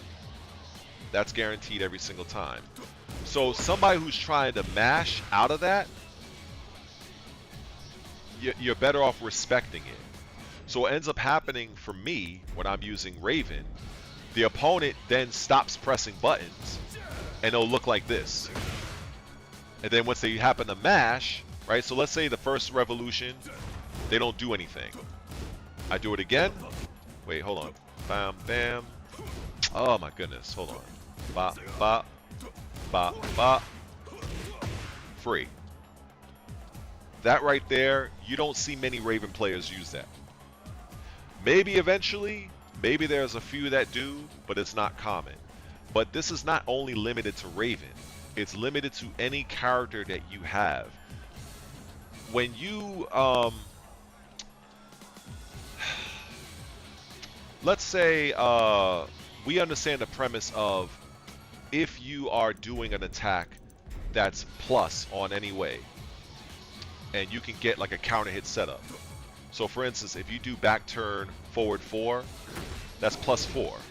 So what that means, for people who may not understand frame data, and the way I explain it is this: if you're plus 4, that means any attack that you do that's 13 frames and under is going to beat your opponent's fastest retaliation, which tends to be a 10 frame jab. So if we look at Raven back turn forward 3, that's the knee lift, right? And the earliest point it lands is 13. So that's where if they're mashing, that's always going to land on a counter because I'm plus 4 frames ahead. Now let's say, does Raven have a 14 frame? Let's see. No. Well, it's kind of hard to check that right here, but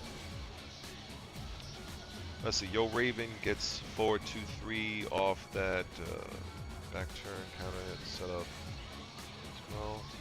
So forward 2-3. Forward 2-3 is this. So not you could not really. It's kind of odd the way it works. So if it's the same frame, so for instance, after this, you can see it's plus 15, right? Even though this attack is 15, the thing that might be what's happening is that if you notice, and that's something I think a lot of Tekken players sometimes forget.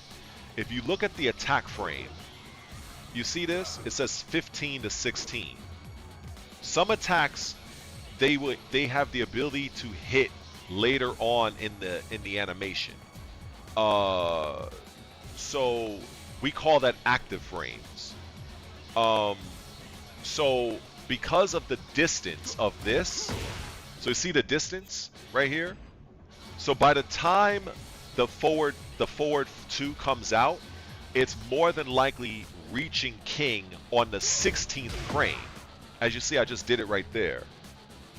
So yes, so that's what happens a lot of times. So that's why it is important to really look at your individual moves, because if it shows, so you see standing 3, it shows 14 to 15.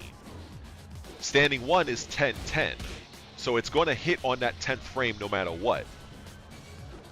Standing 2, 10-10. Standing 4, 12-13. So that means if you knock the opponent down, so let me show you this way. You know, the easiest character to show this off to is Paul's forward 4. Let me show that one. Yeah, that's why it says 14 to 16, because the initial move will the initial startup of the move is 14 frames. However, it is possible for the opponent to still get hit by that move up to the 16th frame. That's where we call it the active frames. So when I was thinking about coming up with a frame data tutorial, a lot of frame data tutorial guides that I see people post, I don't see many of them really speak about that. So it can get a little confusing, especially to newer players. And because you have the startup frames, the active frames, recovery frames. So pretty much, if you look at a move like, let's say, simple, standing 3. So standing 3, you see it's 14 to 15. The startup frames, as I interpret it, is frames 1 through 13. Because, actually, hold up. I could probably do this like this. All right. Now, I probably missed a few. So I just did a standing 3. Now watch this.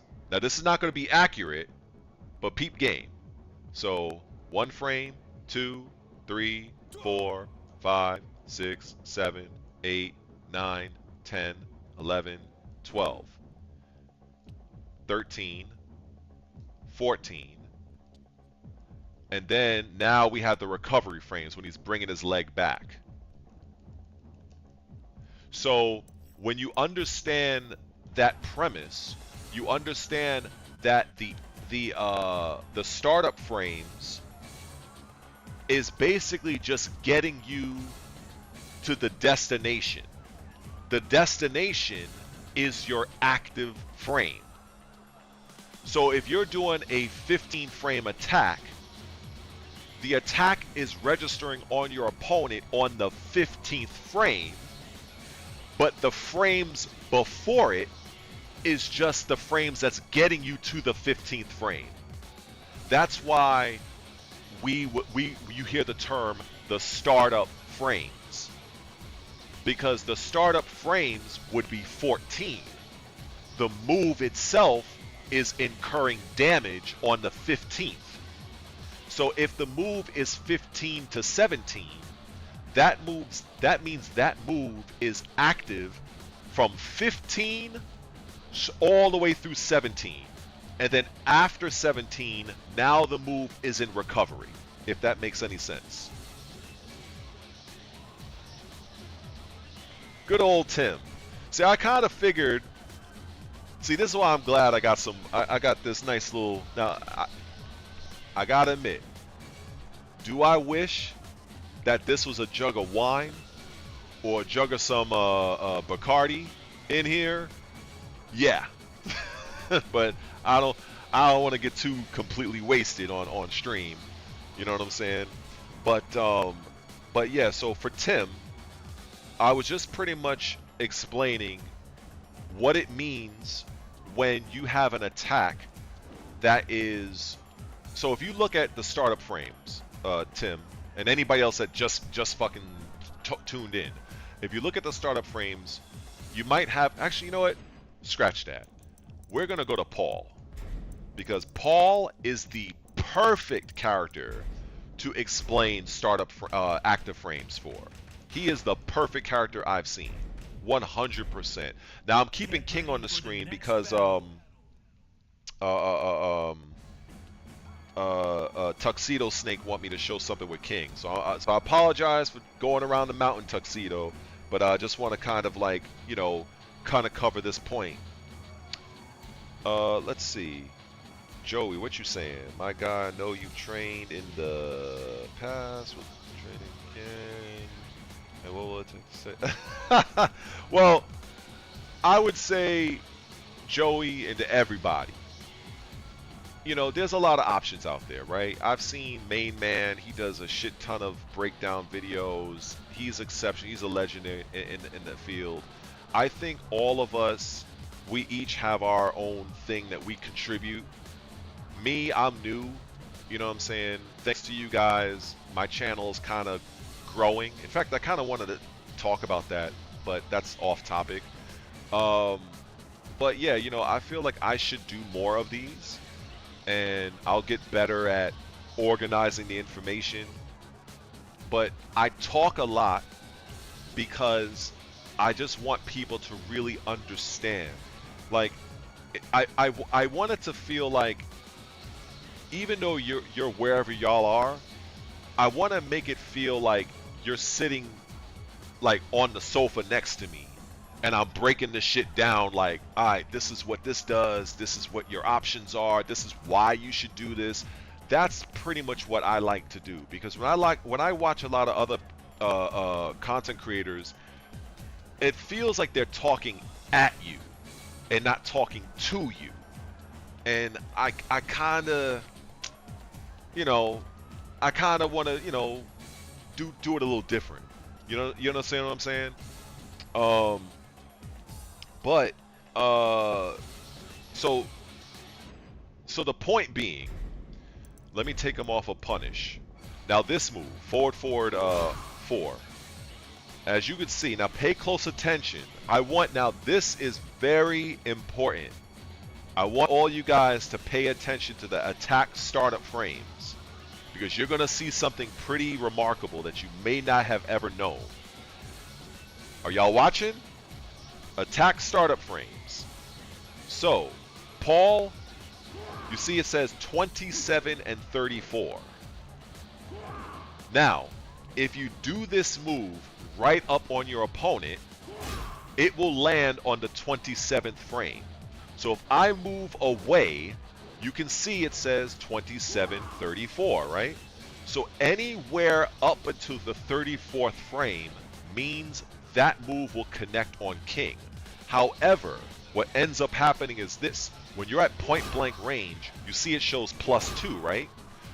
You can make this move up to +6 if you space it out correctly. So I'm going to try it like this. So let's say when I reset it, I'm going to jump back, and I'm going to try to time the actual roll at the moment I land from a jump. So I don't move forward and I don't move backwards. So peep game. So mind you, just for context, up close, it lands on the 27th frame and it's +2, right? I just hope you guys see that. I really want that to be clear. So now I'm going to jump back, jump up. It still hits on the 27th frame. So we're going to go further away. You saw that? What does that say? Maybe one of y'all could have clipped that. Like, you know, I hear main man say, yo, clip that, guys. That shit said +8. Because I hit the move. The move made contact. On the second to last frame, it was active. I'll try it again. Now it hit on the 31st frame, and it was +6. Let's see if I go a little bit further away. That's a little too far. Okay. That's 31 again. That's +6. Oh. God damn this controller. Oh, I just missed him. Trying to catch it. Oh my god. Oh, I was just there. I almost had that. Okay, hold on. So it seems I'm getting 31 a lot. Yeah, I'm getting 31 a lot. So that's 32. That's +7. So the way you can use this and to experiment is something that, yeah, I'm glad you noticed, Tim. Thank you for acknowledging that. You know what I'm saying? I'm hoping the rest of you guys really saw that. This is a concept that 2D players like Street Fighter has been using since the 90s. So this is why in Street Fighter, I know this is not Street Fighter, but let's say if you do a grab, right? and you do a grab, and in Street Fighter 6, for instance, you'll see people purposely, after they do a grab, you might see them do like a crouching medium punch, and then they do another attack. It's called a frame kill. So what that means is, by the time they do a particular move, right, then they do the move they really want to do, the opponent is now in their their I'm trying to explain this right. The opponent is now standing up from the grab. And those frames, what ends up happening is, let's say if they wanted to do, I don't know, a standing heavy punch. I'm talking in Street Fighter terms. And let's say the standing heavy punch was like 10 frames and it's like +2. Well, if they do this beforehand, which is the frame kill, and then do the standing heavy punch, what ends up happening is the character will they'll stand up inside of the standing heavy punch, and the frames of that move is completely changed. So now instead of it being +2, it'll now be like +4 or +5. So that's a realm of tactic that's been existing in Street Fighter for decades. So in Tekken, it's not so utilized as much as it is in Street Fighter, but you can use it in Tekken if you really want to. That's the reason why there's moves in Tekken where when you look at the startup frame, the attack startup frames, you have 2 numbers. So for Paul, his standing right kick is 12-12. So after the 12th frame, the attack is done. Same thing with standing right punch, standing left punch. Standing 3, however, is 15-16. So that means that if you purposely throw the opponent down and you're able to get some, or let's say if you knock them down. Let me see. Okay, this is the perfect thing. So what I want you guys to know, I'm going to try to time this best I can. Typically what's going to happen is King is going to get up and it's going to show 15. Right? I'm going to try to time it. Oh, I got to take him off of that. Hold on. Let me get rid of cuz he keeps rolling back. Hold on. I need something. Oh, okay, good. All right. Here we go.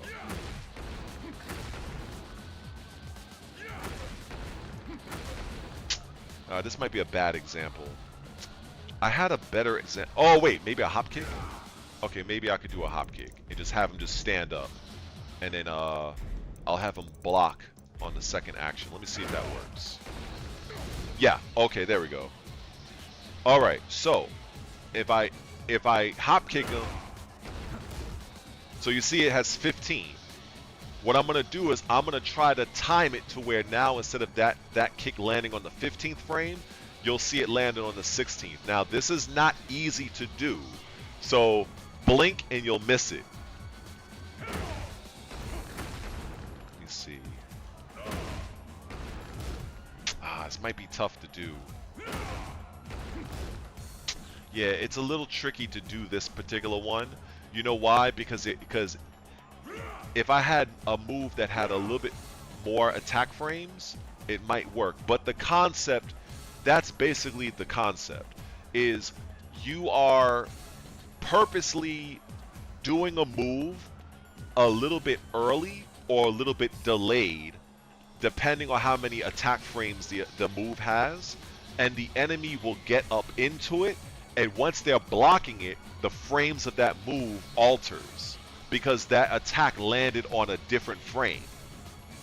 It probably sounds a little confusing, but that's why I show this example, because to me it's the easy example to show, because this move has a ton of active frames, because the startup is 27, but you have 28, 29, 30, 31, 32, 33, 34. So you have like 7 whole frames for this move to hit you after the fact. And then because it depending on which frame it does land on block, will change the plus advantage you have, because the move is already it's already +2 on block. But if you're a little bit further away, like I showed, it can go from +2 to +9. Oh, I did it. I land on the, wow. Fuck that. Let me capture. Let me hold. Let me see if I can record that. I'm gonna record that. Yeah. So I recorded that. So yeah. So on the maximum frame, it's +9. Yeah, that's actually very good for Okazemi. Definitely. Definitely. Let's see. Let me go back to what Folking said. As much as Tekken 8 and Heat don't want us to play Fundamental. You know, actually, it's funny. I don't know if you guys saw my short I posted recently, where it's like two guys fighting in the mud. I just saw that shit on Instagram. I'm like, yo, this reminds me of something. This reminds me of Tekken 8. That's why I just had to make that short. But yeah, like, as much as Tekken 8 and Heat don't want us to play fundamentally sound, these are still enjoyable to watch. Yeah, that's the, you know, that is the problem, right? With the whole Heat mechanic. But from what I understand, in fact, I haven't really done it yet, right? So let's see.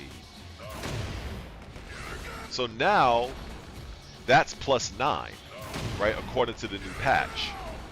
Before, you know, as we all know, it was +17. So there really wasn't much that you could do with, you know, with this. Also, you know what I talked about with Raven before, with the back turn 3-4 with the trade. Another character that also has some very good trades is Paul. In fact, when I was thinking about making a frame data video, I was actually going to utilize Paul and Law on the screen, because it made things kind of easy. So one of the things that I really one of the things I was going to leverage was, say, let me see. All right, so let's say if I do, okay, so back 4 is +4, right? So back 4 is +4. So we're gonna have him mash. So what move? So this is how I kind of discover this. If I know I'm +4 after hitting that low, what move does Paul have that's 14 frames? Back 3, right?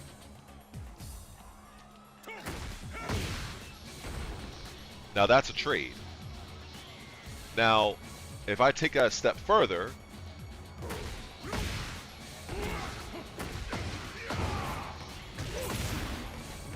like, so understanding how to leverage your trades can exponentially make you much more dangerous with your character. Because the only attack, because think of it this way, if they do anything slower than a 10 frame attack, if they're mashing anyway, the back 3 is going to catch them on counter hit anyway. It's going to catch them anyway. So you're basically option selecting your opponent's fastest retaliation, because their fastest 10 frame, their fastest retaliation is going to result in you getting your trade, which is going to be 1000% in your favor. And if they happen to do something slower than a 10 frame, you're going to pick up the counter hit move anyway. So if I do, just to put this in fucking practice here, if I do a slower move, let's say if I do down forward 1, I do a 14 frame attack, right? So I'm still ahead on King by 4 frames. So if I just do this, it's going to be a counter hit no matter what. It's going to lead to the same situation. The same exact situation. So it's like so understanding how to leverage your trades is very, very key. And it's definitely worth going into the lab and finding out what moves your particular character has that you can leverage your trades off of, because you never know what you might discover. A move that you might think like, oh, that move is trash, but if it trades with your opponent and you see your shit gets like plus 20, and you're like, wait a minute, if I'm plus 20 and I have a 19 frame launcher, oh shit, that works. So now you can plan strategies around getting your opponent to actually press into you, because that's what you want, that trade. You want them to mash those buttons. So what ends up happening now is you end up landing this, they're gonna mash. Oh good, thank you for mashing. Thank you for mashing, sir. I will take all that damage from you. Thank you kindly. I certainly appreciate that. Thank you for your business. But now what ends up happening is maybe they might not mash. Maybe you've gotten them so fearful, and this is what I said at the very beginning of the stream about conditioning your opponent, and I was showing this off with Lee Chalan. If they see this, they got hit. Now they're like, you know something? I don't know if I want to mash because he's gonna do this. So I'm gonna try to duck. I'm gonna try, and then you might see them do this sort of thing, right? They're gonna do this. So now they're gonna try to time you. That's what we call it in boxing, right? So if you're, for instance, if I'm leading off with a jab, if I'm very jab heavy, right? If I'm doing a jab like a 1-1-2, and my opponent picks up on the pattern and tries to time me, and now tries to do an overhand right to counter my jab. It's the same premise in a video game in Tekken. So there's a fine line. Oh, what's good, bro? What's good? What's good? Oh boy, see. Uh-oh. You saying you feel, oh man, let's see. I'm so pissed, bro. Raven feels so trash. Am I just supposed to mash random BS? What the fuck is this? My brother, I got you.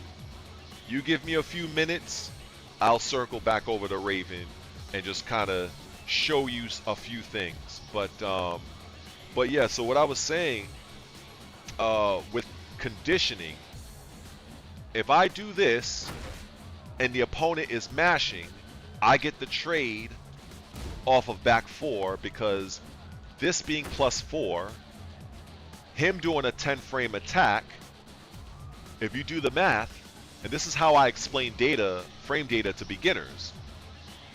If I do a move and the move is +4 and your fastest retaliation is 10 frames, you just simply add 10 + 4. That's 14, right? So that means any move I do with Paul Phoenix that's 14 frames is going to trade. So let's say if, what other move he has is 14 frames? Paul had another move that's 14 frames. Down forward 1. So down forward 1, if I do that, obviously it's going to trade, but it's not going to really give me anything. You understand what I'm saying? So this is where you experiment with the character. So you see, if I do if I do back 4, oh wait, I actually still have him. Let me put him to punish. So if I do back 4, down forward 1, we trade. I take 13 damage, he took 6. So basically, he won, or did I? No, I won in that exchange, but not by much, and I didn't get really much for it, and we're at 0. We're neutral. This is where you would find, okay, so if I'm +4, and I'm going to trade on the 14th frame, what moves does my character have or possess that's 14 frames? So yeah, we have down forward 1, we saw that didn't really do much, but now, oh shit, I have back 3. Let me try this. Oh good, it traded, but I still got the counter hit, and I can still follow up with a full-fledged launcher. So that's why it's very important to understand your trades, and the way to understand this, you have to have you have to have a fundamental understanding of frame data and how to leverage it to your advantage. Um, another tactic I used, I believe I did. Oh, I used to do something with this, but before they changed it, in season 1, the charged version of this move was +5, and it kept the opponent standing, and I had like a completely different setup. But now that setup no longer works. So I think that's all I could show with Paul for right now. I think you guys kind of got the point with that. Now I kept Mr. Tuxedo Snake kind of waiting. He has been so patient. So, but I think this time I'll put Raven to be the defensive character. And let me go to a different stage here. Let's see. I'll go to the tropical island. I'll go and do that. So now, much like it was with Lee Chaolan, obviously I'm not a Lee main, but I understand the character much like I understand King. The issue with King that I 1000% can't stand is this right here. This right here, that shit has to go. That shit has to go. Either they have to do it. Let me give Raven some attacks here. Let me just illustrate this. Because this shit is fucking bullshit. I don't care what nobody said. This is too much. So he blocks the first, and you can literally just wait and see, and you get a full fucking combo from this. You know, whatever the King player does. I think it's, what is it? This. It's some fucking shit. I forgot what the combo is. I've seen it so many times. Oh, I think it's like this, and they do some bullshit like that. But it's the fact that it's like, okay, I can wait and see if this is an actual counter hit. So I can get good enough to see if this was a counter, and then I can just, I'm like, okay, it's a counter, I'll just do the one afterwards. I just feel that based on what King can get off of landing that is way too much, and it's no effort. Look at what we're talking about here. We're talking about a move that is a 13 frame I think it's a forearm. So I don't even know if it's counterable by most of the cast. It's 13 frames. It's -6. So what's to stop the King player from just running this all fucking day?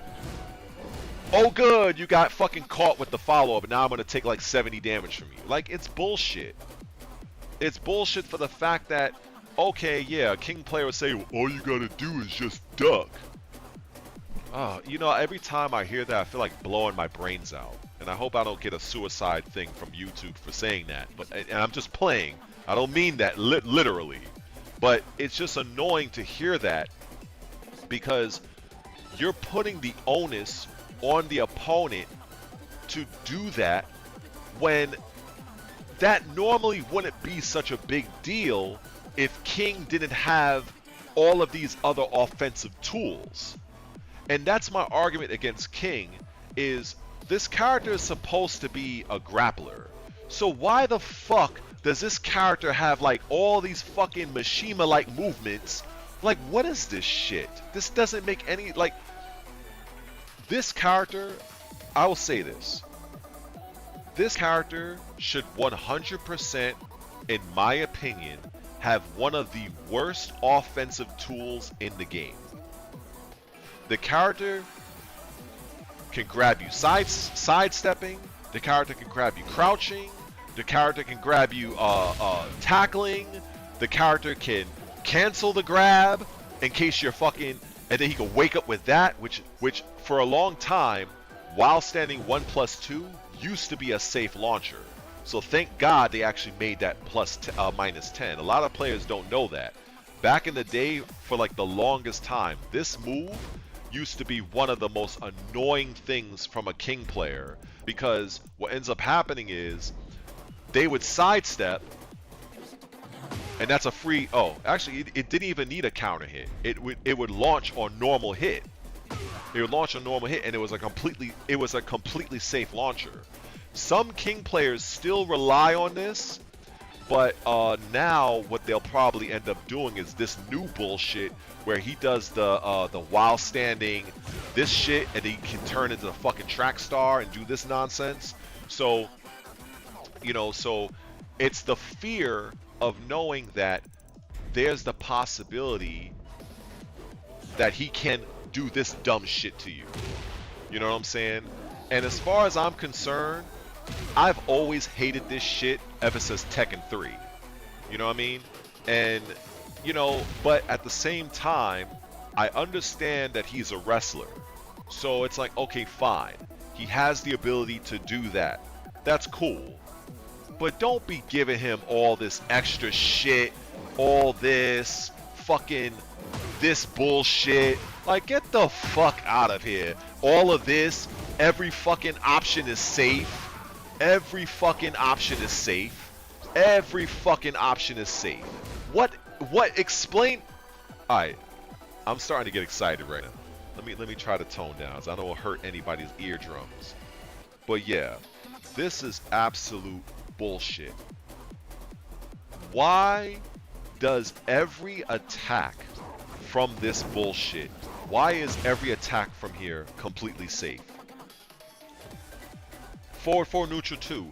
Like, and then if you look at it, God forbid, this is a counter hit. Oh my God. Why is this 50 damage? Why is this shit 50 fucking damage? Explain that to me. Why does King need that? Why is that not lowered in terms of damage? So I'm supposed to believe that the move by itself, okay, the move by itself is 17. And he's +5. So now we have a situation, you get hit by this. Oh good, go for a ride. Like, get the fuck out of here. Like, it's bullshit. So I'm supposed to fucking somehow have cat-like reflexes and somehow break a 10 frame grab that you can literally throw out at the drop of a dime. So at any point in, like, throughout the entire point of the fight, of the tournament, of an online match, good luck if it's online, and even more good luck if you're fighting a King player that's on Wi-Fi. You might as well just put your controller down and say, you know what, hey, I'll leave it up to the Tekken gods if I can react to this online. Because it's absolute nonsense. It's absolute nonsense. I don't have a problem with the character King, with him being a grappling monster. That's how he should be. But he should not also benefit from having comparable offensive tools that damn near puts him in line with offensive-based characters. That doesn't make any sense. Where's his weakness? Where is his weakness? Yeah, you just gotta hold that. Or fucking rage quit. I don't give a shit. Shit, I don't give two fucks. Shit. I don't care. I don't care. Now, I'm not, let me be clear. I do rage quit. I have rage quitted many times online. Many times. Especially back in Tekken 6. Woo! Man, shit. Because Tekken 6 had such a horrible netcode, and I would literally be hiding from people online. If I would see the same player, the system kept matching me up with the same player, I would just literally, I would stay in practice mode, and I would just hope that other player gets in a match, so then I could kind of move on to the next player. And then, so yeah, I'd rage quit off of that. I'd rage quit off of like if I'm busting my ass and I'm making a comeback and here comes a fucking Hail Mary rage art, you bet your fucking ass there's a 60% chance I may or may not rage quit. Because I'm not gonna sit here and watch some fucking Hail Mary nonsense where you won, air quote, you won, stealing around from me when I earned my comeback and here you come. No, we're not doing that. That's one of the main reasons why I don't like Tekken 8.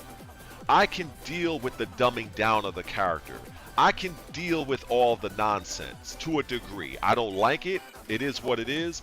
But I 1000% absolutely hate comeback mechanics in this game the way that they have them. I absolutely hate that shit. And that is a rant, and feel free to clip that as you so choose. But anyway, so yes, they did tone. Yeah, they did tone this down. You know, the thing is, when I've been dealing with this glitch, right? In fact, you know what? If you guys will permit me, I want to show you what happens when I do try to go online. I want you guys to see this in real time. Now I might get lucky. So we're gonna now we're back at the title screen now, right? I'm gonna go to online. Okay, I gotta activate the online first because you know, I've been in practice mode for a while. So I want to see, maybe I might get lucky. Might get lucky. Let's see.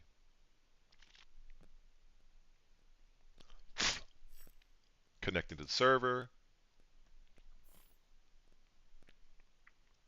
All right. Okay. Now let me try to do a player match.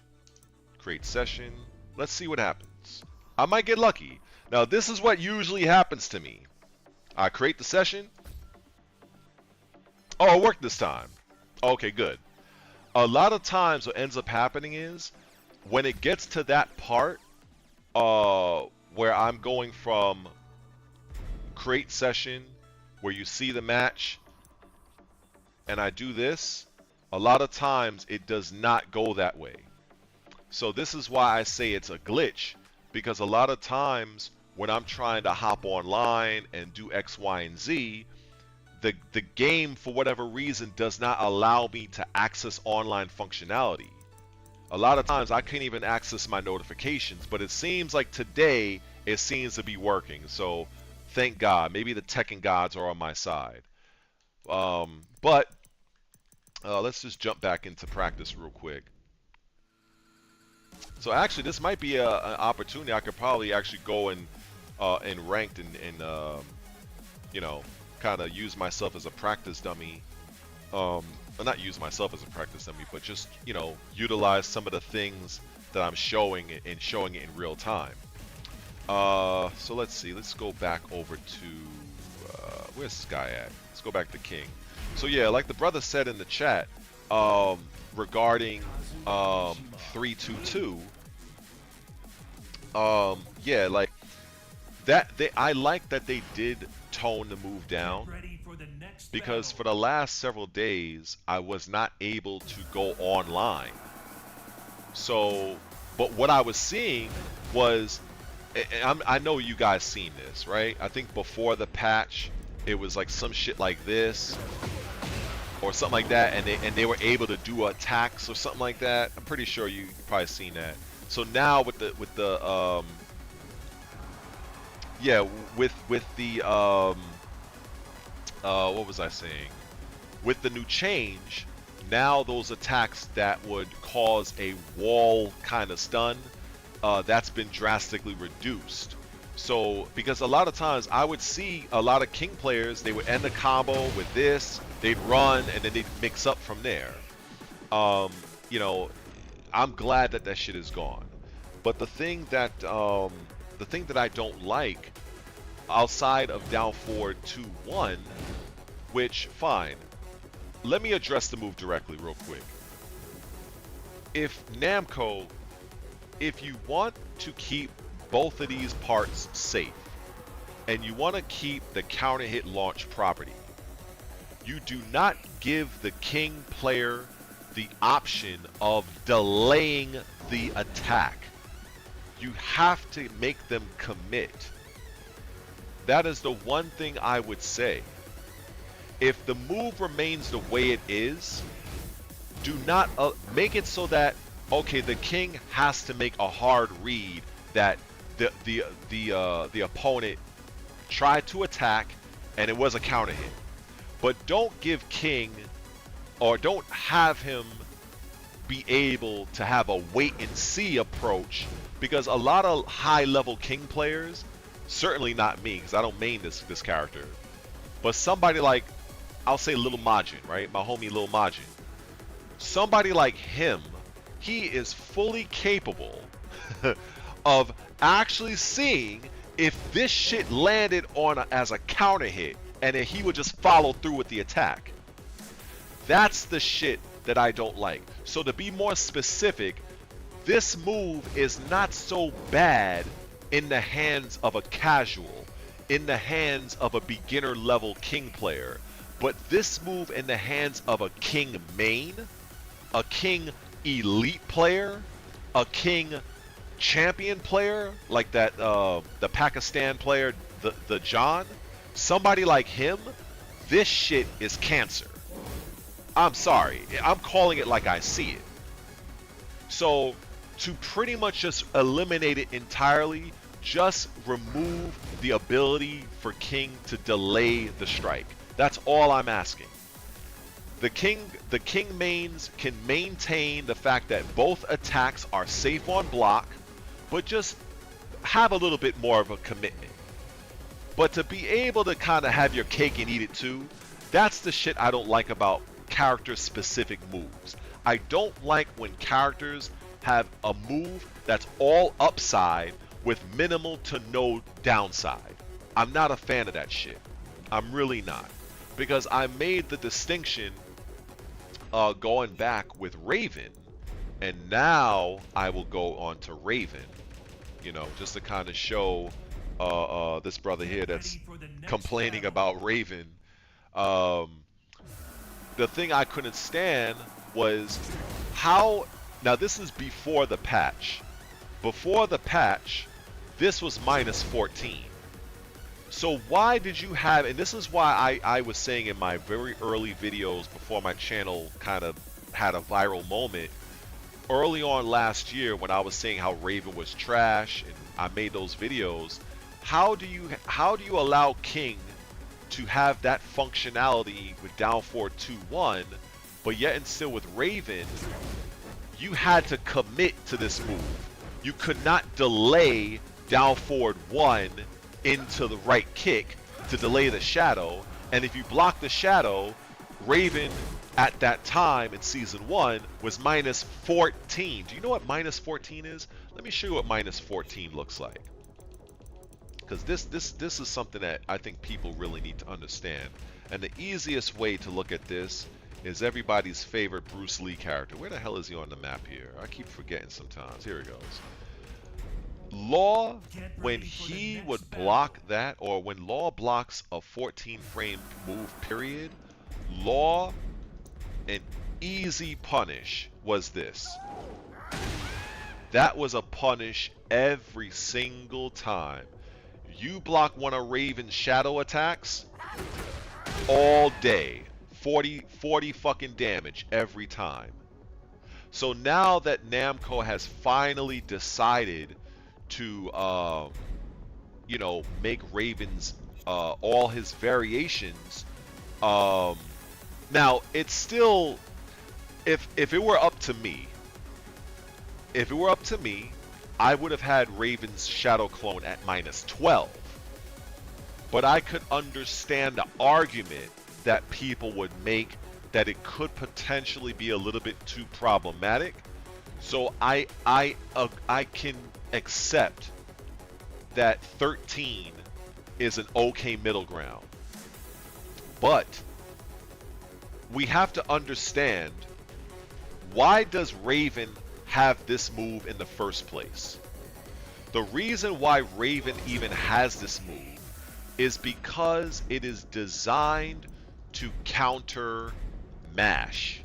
It is designed to counter the opponent from mashing on you. That's why Raven has moves like this. And not just Raven, this is just who I have on the screen. But any character that has a particular string that has a built-in gap in between that allows the opponent to mash like this, you see it's always going to be a counter hit because the opponent is pressing buttons. So the whole premise is, alright, if I do down forward 1 and my opponent is mashing, I can make that read and follow through with this. The problem is that if the opponent decides, you know what, I'm not going to press nothing before I'm minus 14. Unlike King, Raven does not have the ability to have a wait and see approach to see if the down forward 1 was a counter hit, or to see if the opponent is going to mash to see I'm going to throw out the right kick. I'm going to do the shadow. Now, what's interesting about this is Raven's down forward 1 is arguably the best down forward 1 in the game because it's a down forward 1 you cannot sidestep. So that's one of the better things that Raven does have that's in his favor, is that he has a down forward 1 you cannot sidestep. You just can't step it either direction. You know, and I don't know if people knew this. I'm not too sure, right? He's moving. He cannot sidestep this. If we go the other direction, sidewalk right, he cannot sidestep. This covers both directions. Doesn't matter. So that is one of the best things. Now I'll get to the point if they know the matchup. Now, the thing that I showed earlier is if we put him back to punish, and he's say mashing buttons. For my gameplay style, I'm not somebody that used Raven's shadow clones. I'm not somebody that used it. I didn't see I did not see the risk reward being in Raven's favor. I didn't feel I needed it. What I ended up doing is, if a person is mashing, and I showed this earlier in the stream, but I'll show it again, and this is for you,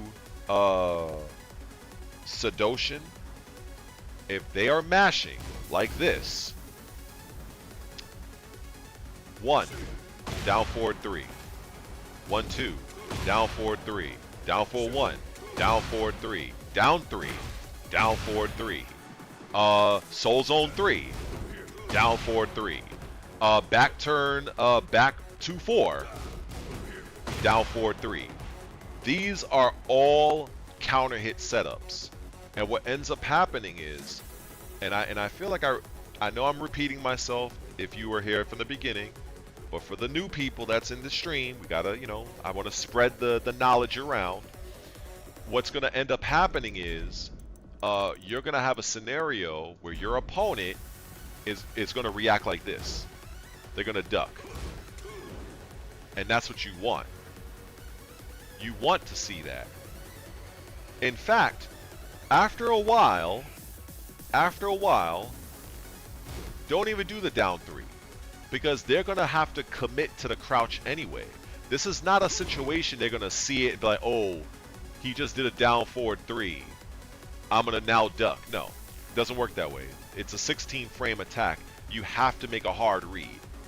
So if you're like, say, Raven, what I tend to do, if I'm fishing, if I'm doing jabs, 1, 2, down forward 1, if I start to see my opponent commit to a crouch, now this time I might just do this. Oh good, thank you. I appreciate it. Thank you very much. I'll take that all day. Because now I know I have you fucking shook out your mind from mashing buttons because you don't want to eat this on counter. So I've now conditioned my opponent to do what I want him to do. I want him to be fearful of that. I want him to start ducking. Because now that opens up my other opportunities.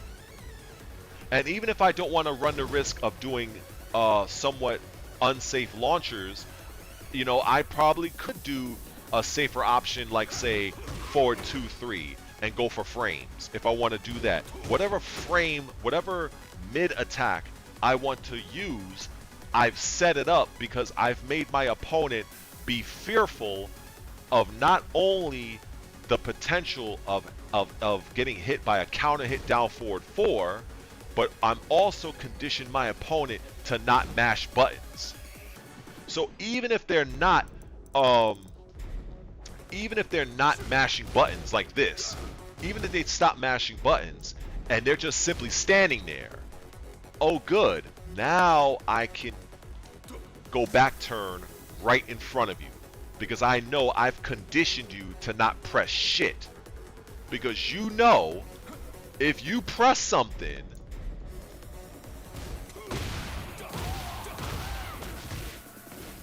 you're gonna lose a lot of life. You're gonna lose a lot of fucking health, and that's not what you want. So these are the sort of concepts that, you know, it's important for any player to learn from, to apply to your character, because as I said prior, these are tactics you can apply to any character. The only thing that changes is the character, obviously, and that particular move. So, for instance, I'm doing let me show something else. I did not cover what my thoughts of Raven are for season 2. I personally feel that what's up, Flexion? Yeah. Let me tell you about that plug joint, but let me get through this right quick. And welcome to the stream, by the way. Actually, did I tell anybody welcome? Yo, alright, everybody that's here, thank you very much for tuning in. Welcome to the stream. I know it's like fucking mad late, but you know, I want to have some manners, so I appreciate. But anyway, so what I was gonna say, when you condition your opponent, you know, and you can do this in a variety of different ways. You know, in Raven's case, he has one of the best high crush counter hit launchers in the game, in my opinion. 16 frames, it's completely safe at -9. Like, there's no reason to not use this move. There's no reason to not integrate this move into your repertoire, because you only need this move to land once. You only need it to land once. It doesn't take much. You know what I'm saying? It does not take much. You know, and you can write your ticket. But it's just, I just feel that a lot of players are not leveraging the techniques that's gonna make them take their gameplay to the next level. Oh, what's good, Stanley? So what I also want to show is one of the things that I really love about Raven that I bitched and complained about for the fucking longest since last year was, how do you have a ninja? Now, whenever I think of a ninja, I think of a ninja running, speed, and assassination. So how in the hell did Raven have the slowest running move in the entire Tekken 8 at 26 frames? Fucking Jack 8 had a faster running attack. So I'm glad that they actually buffed it to where it's actually 22 frames. So this is another move that is well worth whoring out, because this is one of the few moves that Raven does have on block that will put you into his back turn stance, setting you up for a perfect back turn forward 3 knee lift situation that is going to give you this opportunity here. Bam. And then you can follow this up with the following moves. Bam. That. You can do that. You can do that. That's guaranteed. You can do this. That's guaranteed. Another thing that I tend to like to do is you can also do back turn forward 3 for the knee lift, but you could also hold back. So let me show you something that you may not be aware of with Raven. Um, I've actually never showed this to anybody, and there might be some people that are aware of this. So, I don't know. I was debating showing this because some people might criticize and say, well, this isn't practical. But I feel like, you know what, fuck it. You guys are here. Why not? So, if you do the back turn knee, and it's +6 on hit, right? Well, if you remain back turn, as you notice, he goes back to being +3. Now, what ends up happening here is because the knee lift is 13 frames and you're at +3, if your opponent is mashing jabs, that now means that the second knee is going to trade, and it'll look like this.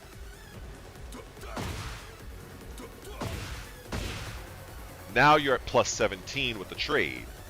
And what can you do with the trade? Let's see. Let's find out. Let's see what you can do with a trade here. Oh, good. Free launch. Free launch. In fact, let me bring this guy to approach because, let's see. I want this guy to follow me. Now we'll save this. Put him to stand. We're going to do this. Now watch this.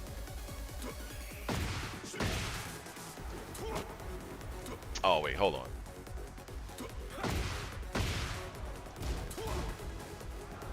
Might be a little bit of a difference here.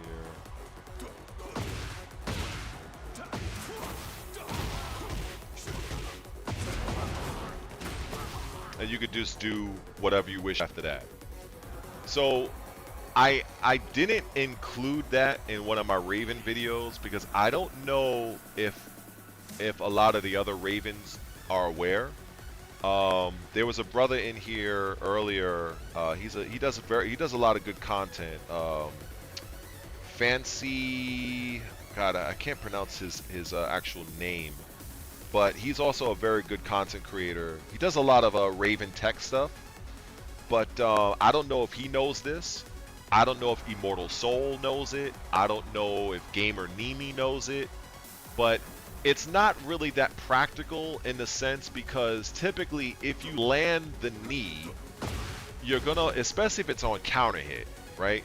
So if it's on counter hit, you're probably gonna end up utilizing one of these options. Down back 2-1, standing 4-1. My personal favorite is back 4-4. Because back 4-4 puts me back in back turn at +6, and if anybody knows me as being the lay player, I would always sacrifice damage to reset my stance position.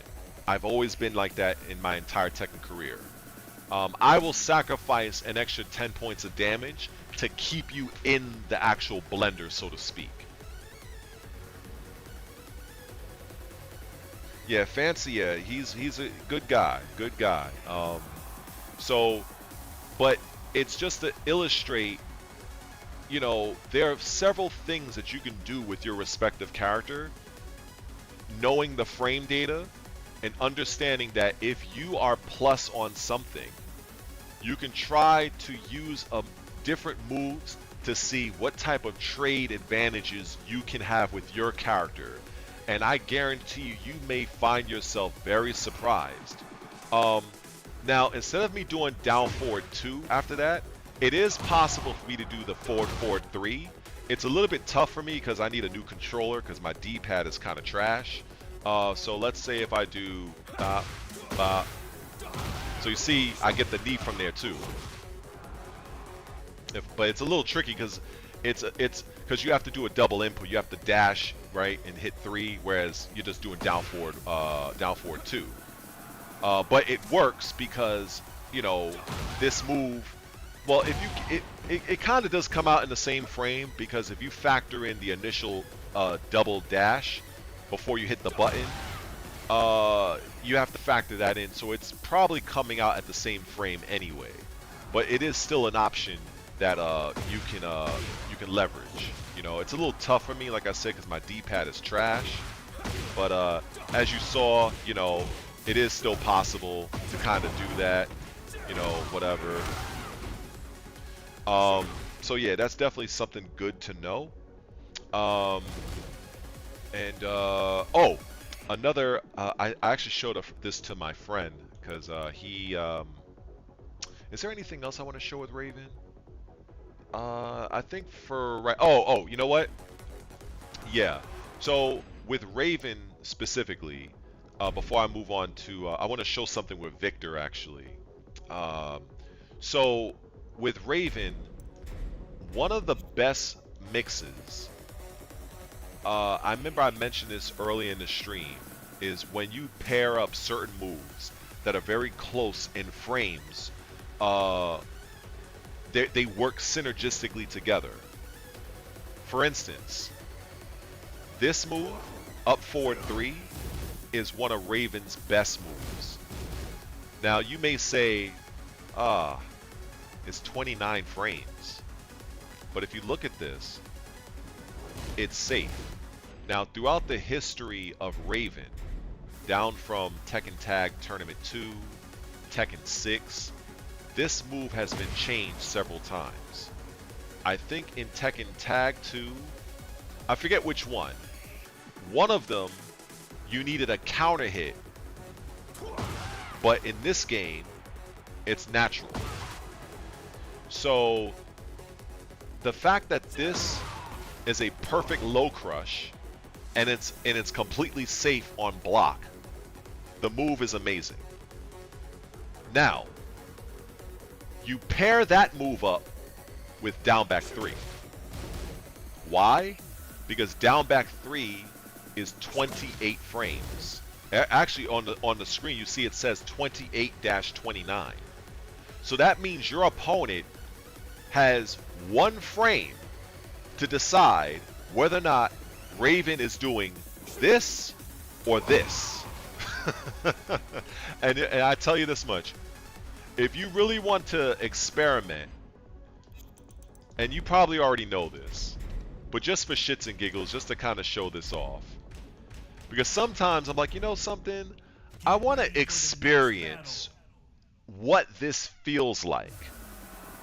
So what you can do is literally record. So that's 1. Go to the second slot and then record. And now what you do is you just literally play them. I thought he was going low. I got hit. I'm blocked low. I got hit. I blocked. Okay. I blocked again. Okay. Yup. So I'm telling you, if you are a Raven player and you are not utilizing this, you are missing out on one of his best mix-ups. Okay? People talk about Brian Fury's orbital or just an orbital in general. This, my friends, is a fucking orbital. Like, you can literally write your ticket. Whatever you want to do, it's free. Now, one of the other things that I particularly, absolutely love about this. In fact, let me go over to, I need a wider stage, because, let's go to a wider stage. Down back 3, it's funny. It's one of the reasons why I started to use Raven. When I realized that I no longer had access to Lei. I do have Tekken 7 booted up, so I will show some of that. But yeah, let me put him to mash something. And I appreciate you guys' patience and all that. I'm really happy to just kind of share what I can share with you guys. I really appreciate that. So this right here, when they mash, Oh my god. Please, please mash. Please mash so I can get that every single time. Please mash. Thank you so much. I appreciate it. Thank you so much for all this juicy damage. I really appreciate that. Thank you so much. Like, I really thank you. I really thank you for mashing after I land this tricky ass low that if you really think about it, if I go, now this is typically round one start, right? Round one start. Let's say if I do it, if I jump away, you'd be surprised at how much range that little low move has. So let's say if round one start and I backdash, right? Ever so slightly. The move will still connect. This move has deceptive range. Do you see this? Look at that. Do you fucking see? Do you guys see this shit? So you would think that you have to be up close. Nah. You can literally play range 2. I would call this range 2. And run this move. And let's not talk about the range of this shit. Okay? Let's not talk about the range of this fucking move. So, when I hear people say Raven's trash, and I don't know if I could really say that.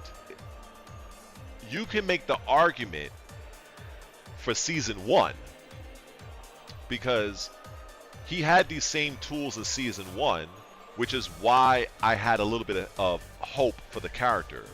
But if you factor in this, bro, oh, and this, the fact that they buffed, hold on, like this shit right here, like that is so good now. I got so tired of seeing opponents literally punch Raven as he's backflipping. He's supposed to be invisible, but they're still attacking him. It just was very annoying. So I rarely, if ever, utilized that technique. So yeah. But another thing, like I showed, utilizing down back 3 and they mash, you get that counter hit launcher. But the fact that even if they don't press a button, that move is safe. This is a safe launcher. It's plus, it's -8. So that's why, while, you know, he does have while standing 1, and while standing 1 does have its uses, but while standing 1 is punishable at -14. So when you use this move, you have to be very well aware that if you're fighting against an opponent that knows what they're doing, understands the matchup, knows that your ass is -14, for instance, if you're fighting Jin, he will launch you for that. A Jin player will launch you when they block this, because Jin has a 14 frame launcher.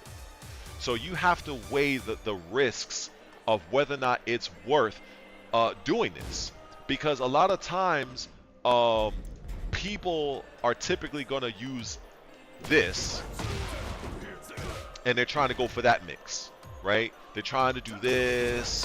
I've seen all the time. They're going this mindless. I'm going to call it mindless, but it is tricky. It's annoying, and it can work. But you have to factor, is it worth it? Especially if you are low on health, to where if your opponent does block this, do you have the health to weather their punish? Because a lot of times I see in Tekken, especially in competitive play, I don't care about online. I really don't give a shit about ranked play. I'm talking about when you go to a tournament and there's money on the line, and you're trying to advance, you have to be damn sure clear. Understand that if you do a particular move that you know it's your character, you should know that this move is unsafe. And you know that the player that you're fighting against, they know the matchup or they're a very strong player. You have to bear in mind, if this guy blocks this move, is he going to beat me because he blocked a move I did? do you want to lose because of a punishment?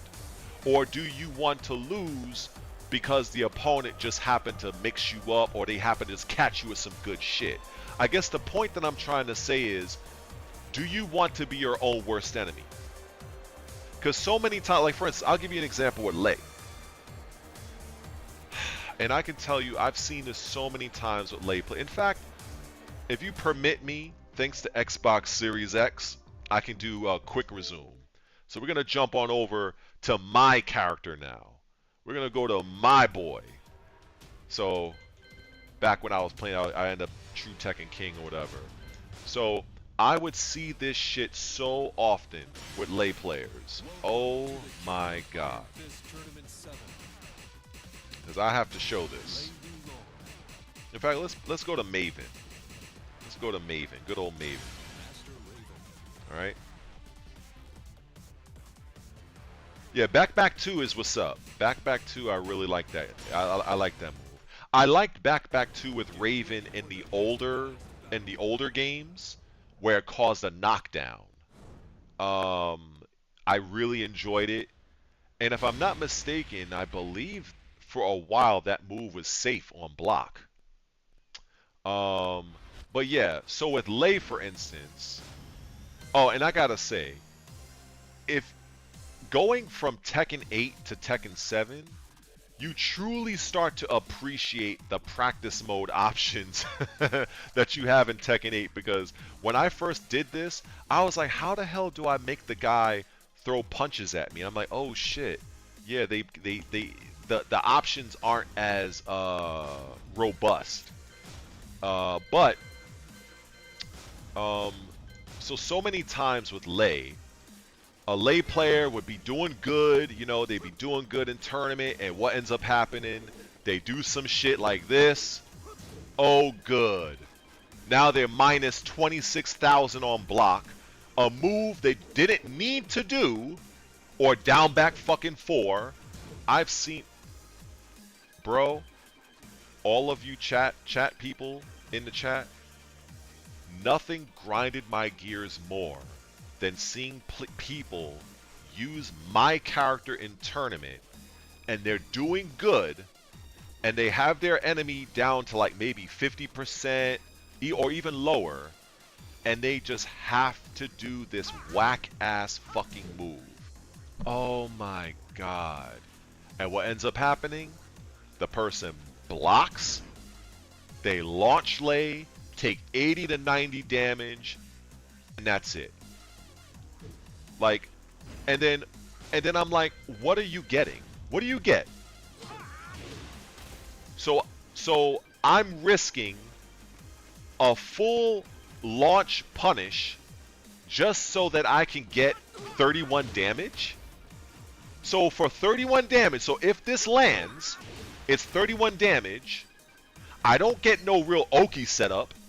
I have to run after you, right? I have to run after you to a degree, right? I have to reset my offense for 31 damage. But if you block it, I'm losing 80 to 90.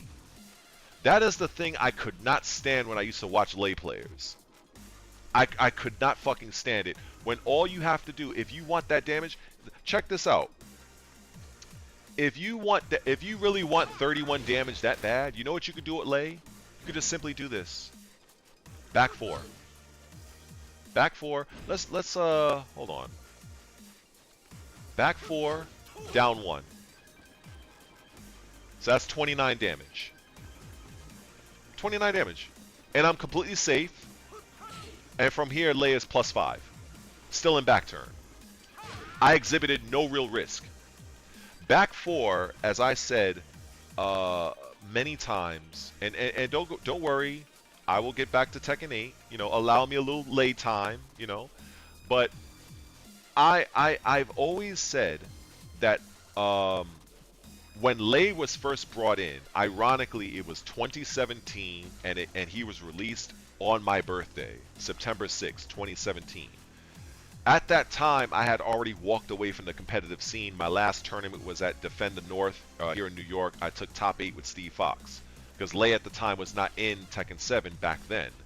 So when he was released, back 4 with Lei was the same frames as Heihachi's down back 2, which was 23 frames. Eventually, they buffed Lei. I forgot which season they did it in, and they turned back 4 into 20 frames. At that point, I was like, in my opinion, I felt this was arguably one of the best lows in the game that nobody fucking knew about. Because you have a low attack that's 20 frames plus -1 on hit if you don't go back turn. It had a follow-up that you had to respect, and the follow-up itself was actually safe on block. It was actually safe. Hold up. Oh, come on. Let me see. So that's safe. Even though it shows -10, but it has a slight pushback. So, you know, some characters couldn't really punish it.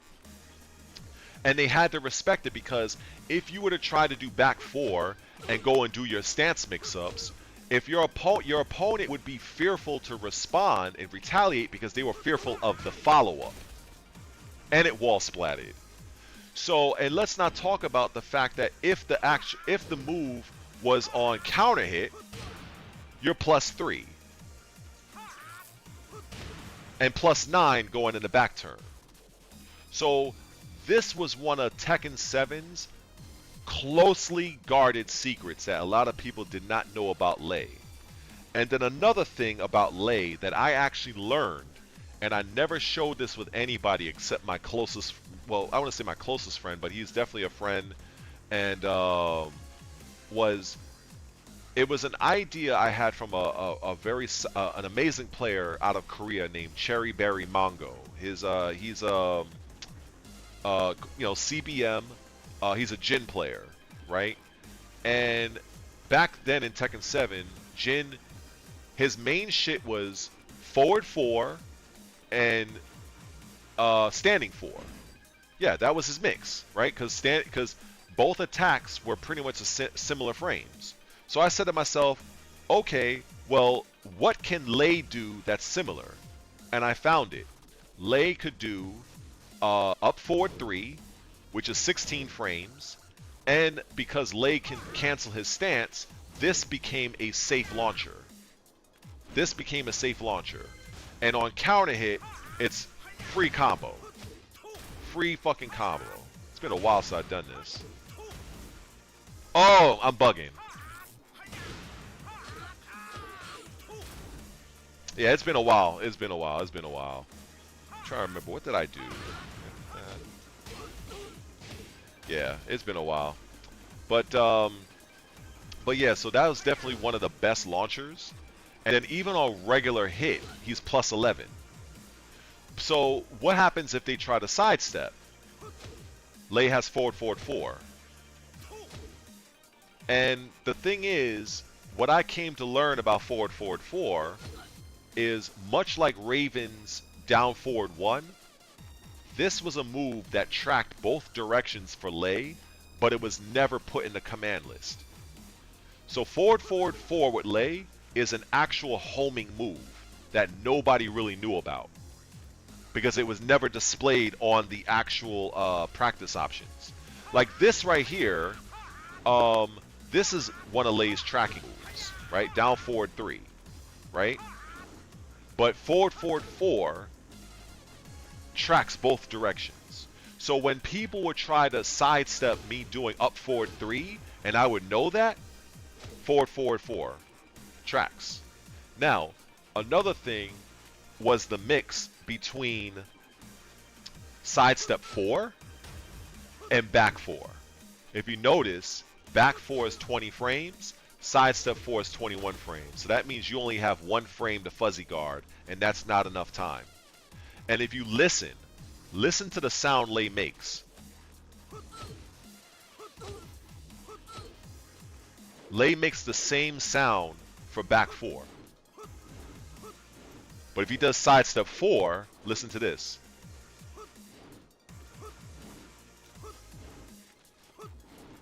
So they have the same sound audibly, and they have a 1 frame difference in whether you do the low back 4 or the sidestep 4. So what I started to do was, because you have to do sidestep first to do the 4 launcher, I was just simply doing sidestep back 4, sidestep back 4, sidestep 4. That's that. And forgive me for tooting my own horn. That is one of the many reasons why I say to this day, I am a lay master. Because even though I walked away from the scene for Tekken 7 toward the end of summer of 2017, best believe I followed damn near every single lay player or wannabe lay player in tournament, whether they were Korean, Japanese, French, American. I followed them all. And there were so many strategies and techniques that they had no idea about. Let me show you something else. You know an electric, right? Lei has an electric. It's Crane 1+2. This is a 13 frame attack. It's an electric.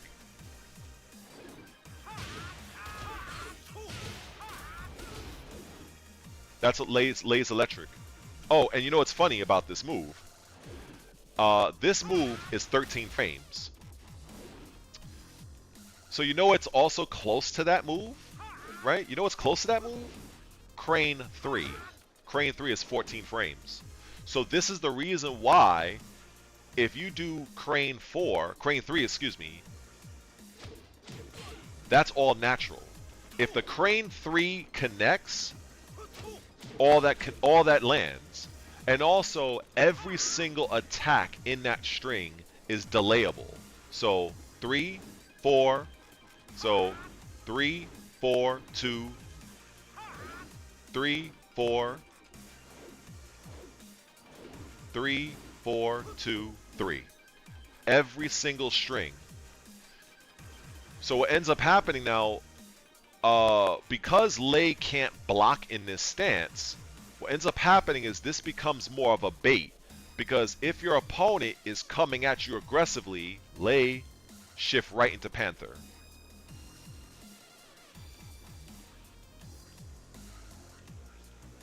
So now, because this move is 13 frames, which is basically an electric, more or less, an electric wind God Fist, without the need of having execution. Oh, and it's completely safe on block. So even if you block it, it doesn't matter. So once you start ducking, okay, that's cool. So duck. Oh, good. I'll just take that. I'll take that 41 damage every time. You get hit by this? Oh, good. Thank you very much. I'll take that that extra damage. So I'm willing to wager there is not one Lei player on the entire planet Earth that knows about the effectiveness of that move. And if they do, I would love anybody to send me a link showing any Lei player that used that move. Any. There are so much things I've learned about this character over the years that it would take me probably an hour plus for me to put this shit into an actual video package. I would be tempted to actually charge for this because I feel it would be worth the money, in my opinion. So I haven't done it yet because it would be a large undertaking for me. But anyway, I think that's enough. Let me go back on to Tekken 8. You know, thank you for allowing me to have my little Lei moment. So anyway, where was I for Raven? Oh, you know something? Actually, I could do this. Actually, hold on. Let me go back to Tekken 7 real quick. That's I want to show why I decided to go Raven in the first place for Tekken 8. So I want to show this move right quick. Let's just have him. Okay. So this move right here, Panther 3. I initially, when Lei was given this move, I really didn't like it. But you know what this move reminds me of? If you really think about it, this move is essentially Raven's down back 3. It's just this comes out at 20 frames and Raven's comes out at 28. But it's essentially the same move. So when I saw that, I was like, okay, oh, that's interesting. It's very interesting. Another thing that I liked about Raven is Raven standing 4-1. Now in Tekken 7, right here with Maven, the problem with her in this game is that standing 4-1, it didn't jail. So if you block her right kick, you can duck the follow-up 1. But in Tekken 8, it's a jailed string. So I decided to start using that move because one of the best things that happened to Lei, in addition to his back 4 becoming 20 frames, is they allowed Lei to go directly into Snake Stance after standing 1-1. Now standing 1-1 is a 10 frame starter, so when you go into Snake Stance, oh, what's up, Steeler Man? Oh man, actually, you know what? Ironically, I gotta say, I used to be a Steelers and Broncos fan for many, many years. But I don't know. Once Jerome Bettis and John Elway and them, once they kind of retired, I kind of lost interest in football. But anyway, welcome to the stream, homie. Let me just finish up with this point real quick. So one of the things I really love is standing 1-1 into Snake. One of the biggest issues that Lei always had is being able to go into his stances and be safe. So once Namco gave him this, Namco did not realize that they gave a player like me the ability to go into my favorite stance and arguably Lei's best without the risk of being punished. And I have access to this stance from basically landing a 10 frame attack, and even if it doesn't work, I'm still safe. So let me show you an amazing, another 50-50 fucking ill. Let me show you, because you thought the other one was a sneaky 50-50. Let me show you this shit. Let me show you this. So and that's another thing I like about Tekken 7 is that when you reset, I like that the total damage resets because I can kind of see how much damage I'm doing. So if this lands, I'm in Snake Stance at +6. Now with me being in +6, what that means is that I can mix up from Snake 4, which is 15, and if you notice the frame, it's 15-15. Right? That means there's no other active frames. It will land on the 15th frame. Or the mid option, which is my all-time favorite move, which is Snake Bites. Both of those moves comes out at 15 frames. So that means the opponent has 1 frame to make a decision. 1 frame to decide whether or not I'm going to go Snake 4 or Snake 2. And then once they buffed Lei again, giving him Snake 4-1, and then Snake 4-1 into Tiger Stance, you know what Snake 4-1 is? Snake 4-1, I'm going to show you what Snake 4-1 is, but I'll just say it without actually being visual. It's Raven's back turn forward 4-1. It's the exact same concept. It's the exact same move from Raven. The exact same fucking move. That's why Raven was a natural fit for me coming over from 7 to 8. Because Raven has a lot of the moves fundamentally that I've made, I guess, famous or effective using Lei. So again, so look at the total damage here.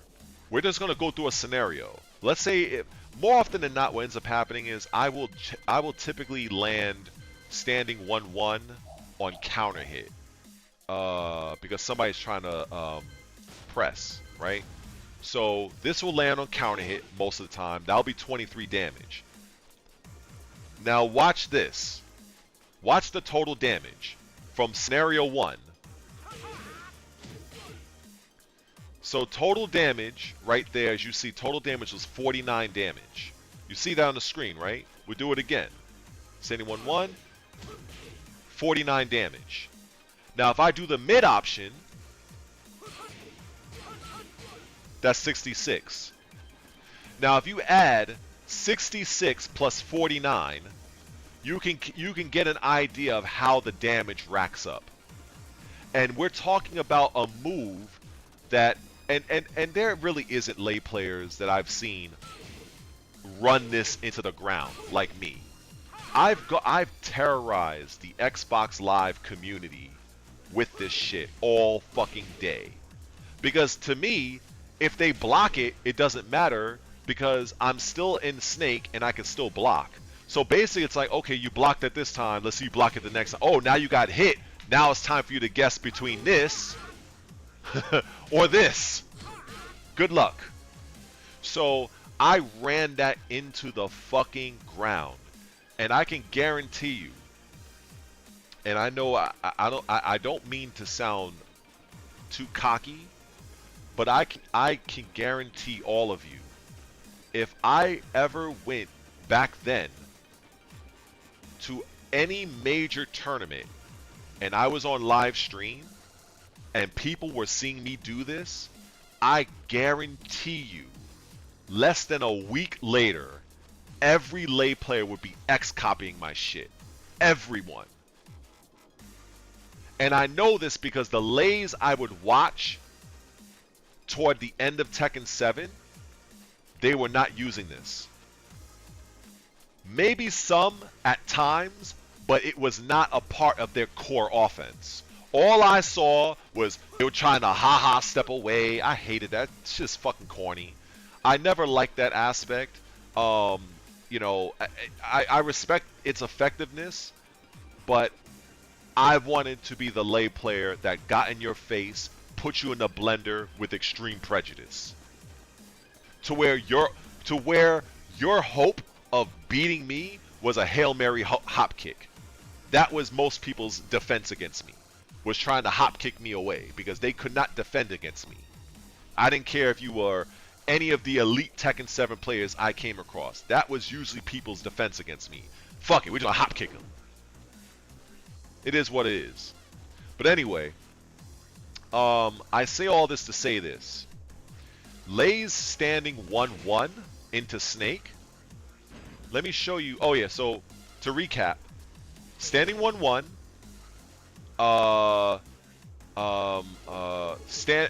Lay Snake 4-1 and Lay's Panther 3 all reminded me of these moves here. So I'm about to show you right now. Check this out. Here's Lay's standing 1-1. This is my new Lay standing 1-1. And instead of going into Snake, I'm going into back turn. And if they block, I can either do the parry, I can warp out, or I could just cancel the stance. Panther 3 from Lay, Panther 3 is this move. Same shit. Lay's Snake 4-1 is now this one. Back turn, forward 4-1. I tell you, I really should make a video and just kind of put them side by side and just post that out. That is the reason why I gravitated to Raven.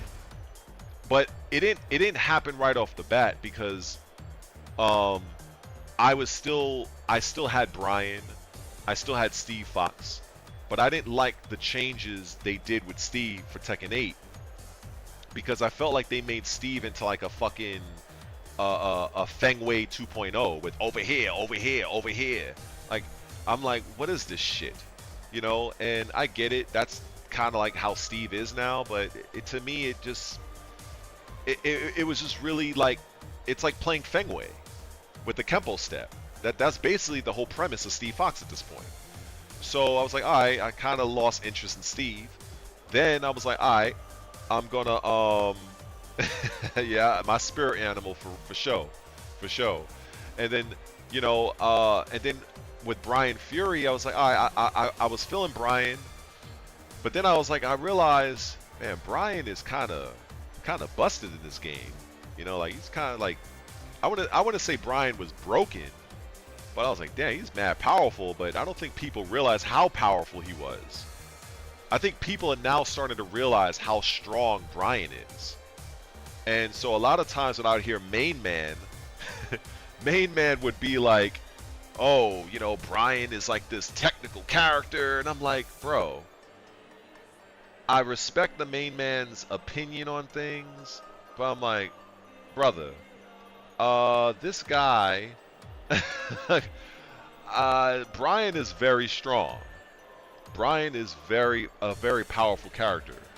I'm not saying Brian is brain dead, but he's a very strong character. So I kind of lost interest in using Brian, honestly. So I'm like, all right, so who else is left? So I was like, fuck it. I kind of use Raven every once in a blue moon.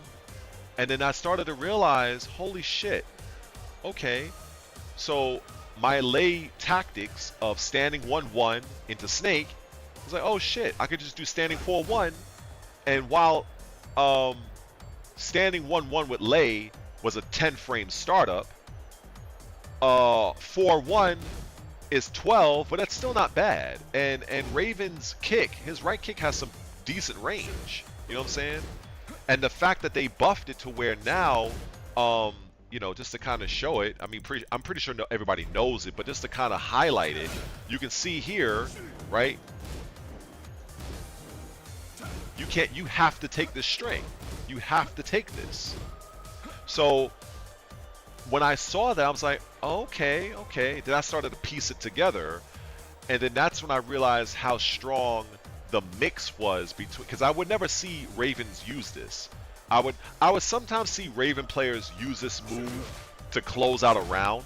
Like if you got low health, they'll sneak this move in. I'll see that every now and then, but I wouldn't see it as part of their like main offense. And then once I realized, and the same thing goes for up forward 3.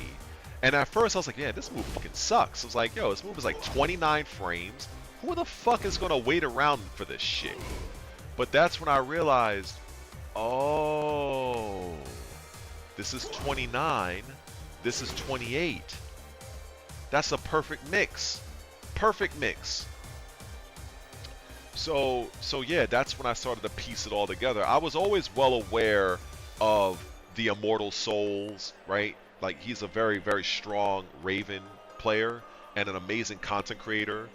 I was not aware of the fancy YouTuber yet, but eventually he got on my radar, and we've had some good interactions with each other, because he's like doing very well with his channel. Props, respect goes out to him. He's at like, what, 2,000 plus subscribers? Like, so that's good shit. Hopefully I'll continue having a little success on my channel. And then, I knew of the Gamer Nemi guy. I think that's a Gamer Nemi. He's on YouTube. He's also very strong. Another guy I heard about named Shinobi Kun. I think it's Kun. That's another guy. So I was aware of these other Raven players, but they each had their own style. So I was like, you know what? Let me see what I can do with this character, and that's when I started to kind of develop my own flair. So that was basically what that was. I guess that. Oh, and another thing, I mentioned this in one of my older Raven videos when I talk about Raven's neutral game, where every Raven player is well aware of how strong down back 2 is, right? Even if you fight against Raven, this move is one of his best moves. But I was like, all right, well, let's take it a step further. What if I want to mix this up? So this move being a 13 frame starter, but what if I pair it off with this? Because eventually what's going to happen is the opponent is going to have to start ducking, because, quite frankly, you know, they don't want to take that move. So it goes like this. Okay, now they're ducking. Now when you get hit with this move, you're +5 while you're in the stance. So it gave me an extra, it allowed me to condition my opponent better in neutral to better take advantage of the down back 2, because a lot of times with me utilizing down back 2, you know, it became a little bit monotonous. I wanted to do something a little bit different. So even if they blocked this, all right, I found out that Raven's forward 3 from back turn was actually a high crush. I didn't know. I honestly did not know this for a long time.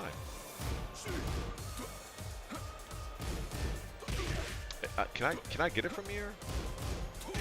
Maybe my timing is off. I think my timing might be a little off. Because I'm trying to do this. Yeah, I think my timing is off. It might be. But still, you have options to this, right? You have that. If you want to bet the farm, you can try to go for that, but that's very, very risky. Very risky.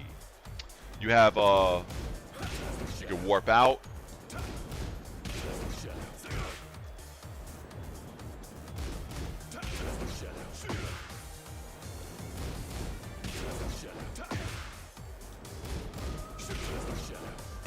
Wait. Hold on.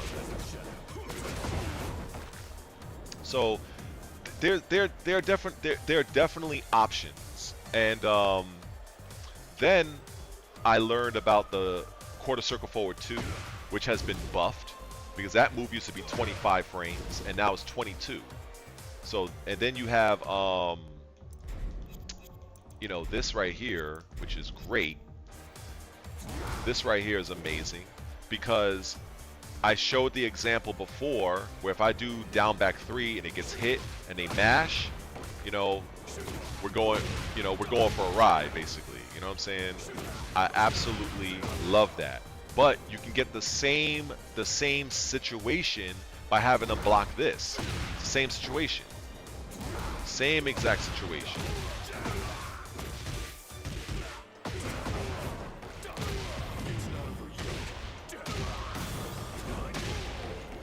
So it's sort of like, you know, now this was a buff I did not know I needed, because initially the way to mix this up that I found out was you could actually utilize quarter circle forward 2, which at the time was 25 frames. So you could mix people up with quarter circle forward 2, and if they thought the low was coming, you would hit him with that, because the startup of this move is 24 frames. But now that they made this 22 frames, it changes the game. And they made it so that going back turn from this move is it's about 2 frames faster.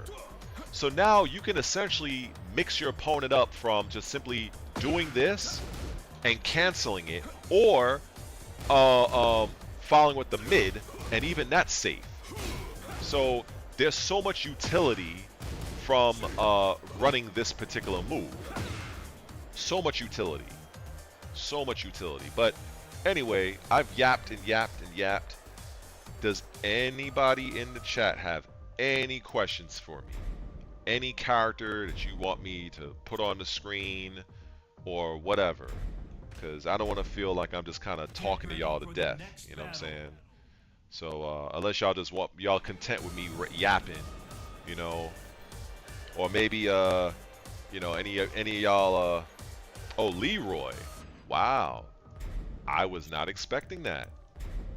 Okay, I have to admit, this is gonna sound funny. I don't even know where the fuck he at. Oh shit, I've like never picked this. Oh, there he is.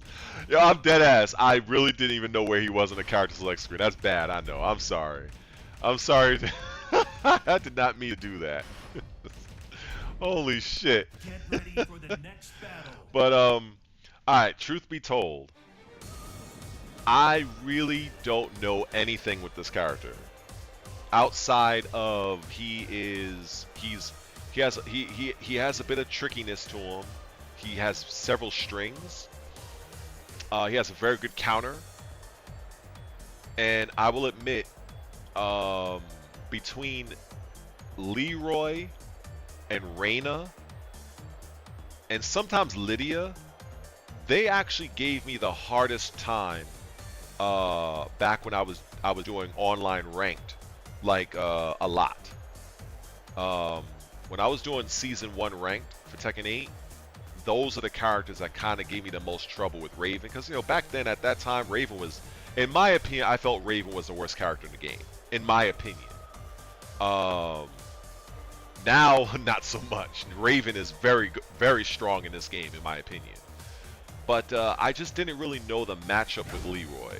So I'm sure that the people that I came across were probably just running flowchart, obviously, that I just didn't know how to defend against.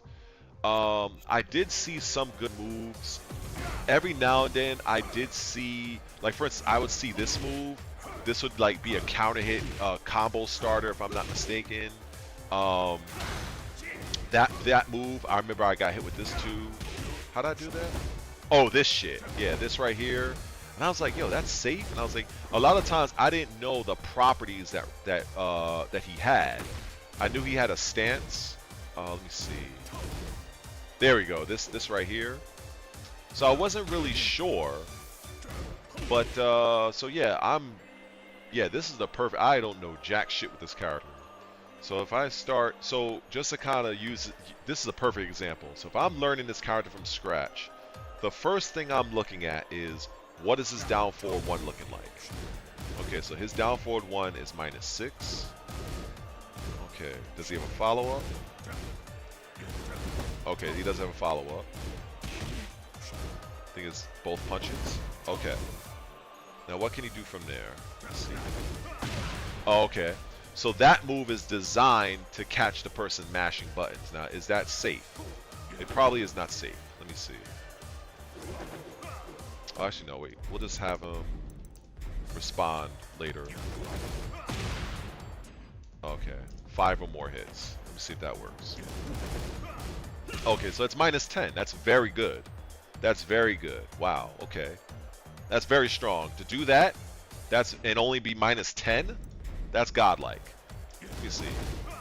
And it does 20 damage. So it looks like he might be able to do a follow-up. Okay. Let's see. So does he? Oh, okay, he might be. Okay, that's his 4-4-3. Okay, let's see here. Oh, that's too slow. Maybe this one? Maybe I'll dash up. Wait. Okay, guess that might work. Let's see. Down forward 2. Okay, it's safe. It's 15 frames. That looks like it probably has like a counter hit property. I just feel it does. Let me see. Wait, take him off a block. Oh, it don't. Wow, I was expecting to have like a gut stun or something. Okay, all right, that's good. I'll take it. All right, so he probably has down forward 2, 3. No. Wait. Oh, okay. That's how. Okay.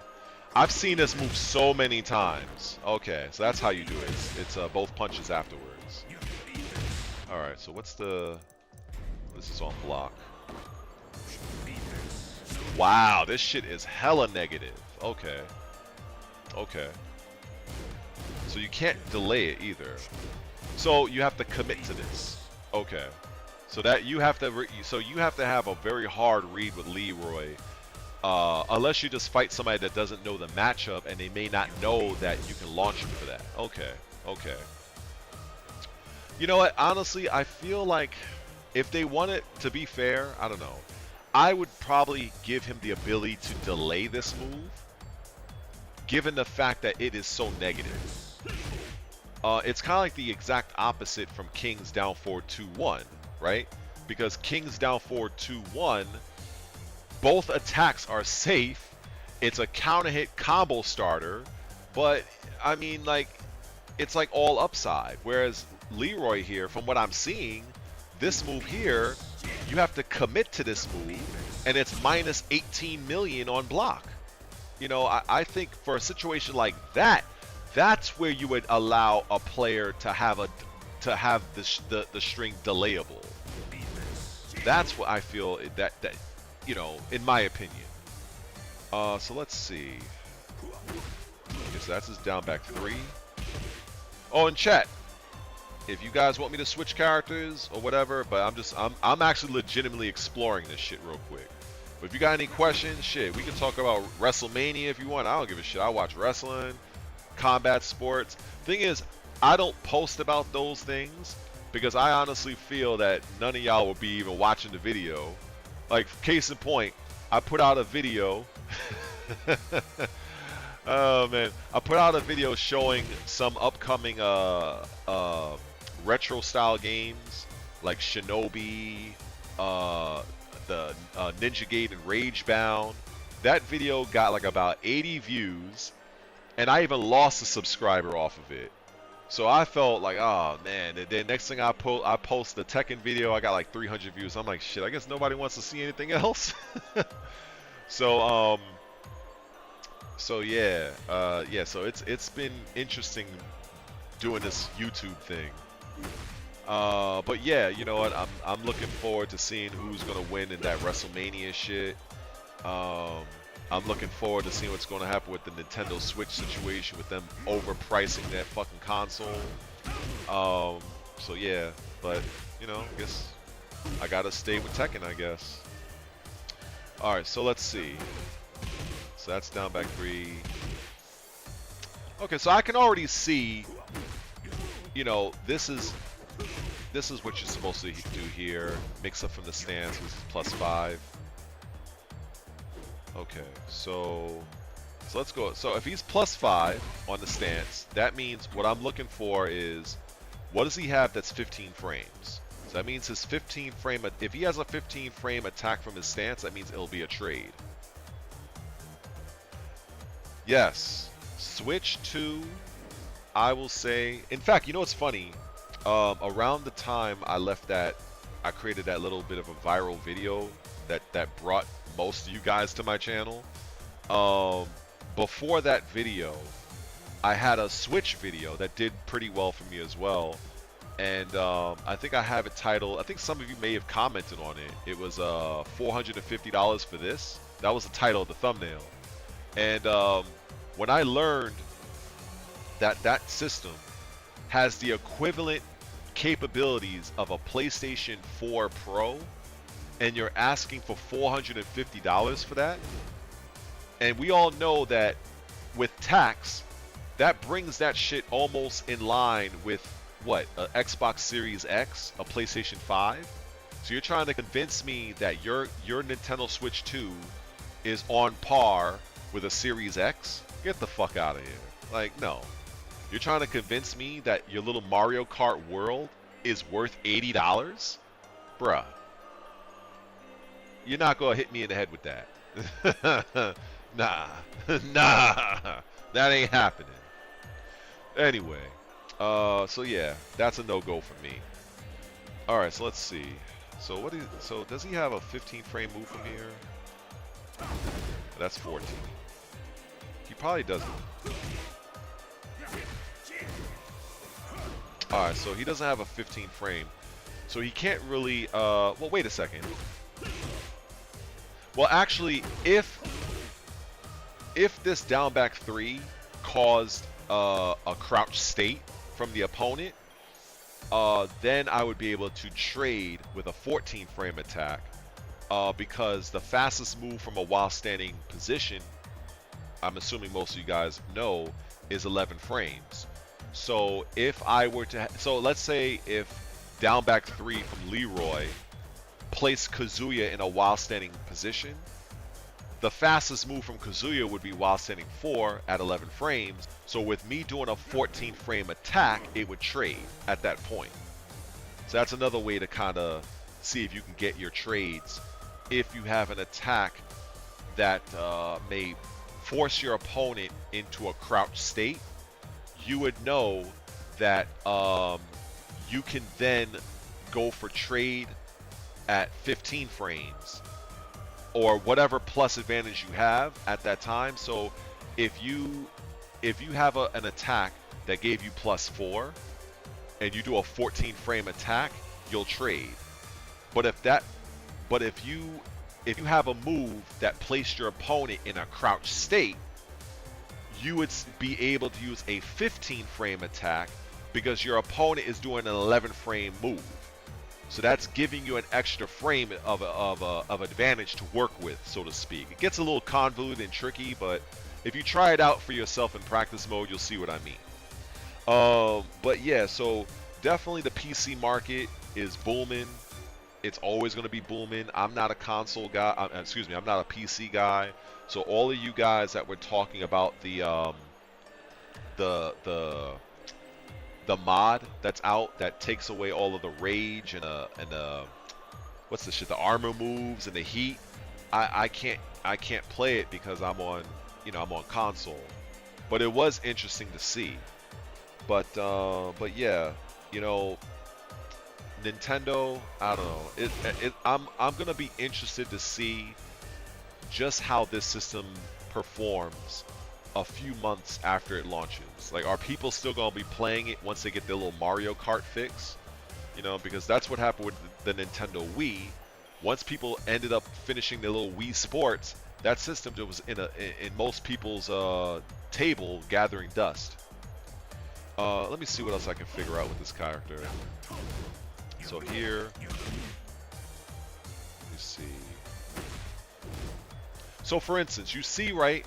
If I do down back 3 with Leroy and I try to do that stance 3, it don't work because stance 3 is 16 frames and I only have 5 frames to work with. So that means that I'm left with using. I can't use that; it's too slow. I could do standing 2. I could do standing 1. I could do standing 1 + 2. So it'll go like this. 2. That's a counter hit. I could do 4. That's a counter hit. And I can also do stance 1 + 2. So that's how I look at how to leverage frames just in general and how I piece together what works with a character versus what doesn't work with a character. And you can apply that concept, like I said, to any character you want. What is this move on block? Let me see. Oh, wow! Really? Holy shit, that's nice. So this is kind of in line with Aqua Spider from Raven. Yeah. Okay, I didn't know. Wow, that's good shit. Okay, that's really good. That's really good. Hold on. That's very interesting. But okay. So let me see something. What if they try to do a while standing attack? Am I just locked into it? Let me try. So I'm curious now. So we do this. Oh, okay. So even though oh, hold on. Can he counter? Let me see.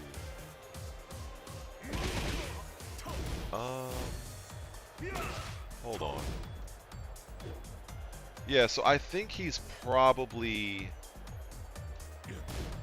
Okay, so I guess, alright. See, unlike Raven, when he does his Aqua Spider, for those that don't know, Raven fully crouched down forward 3.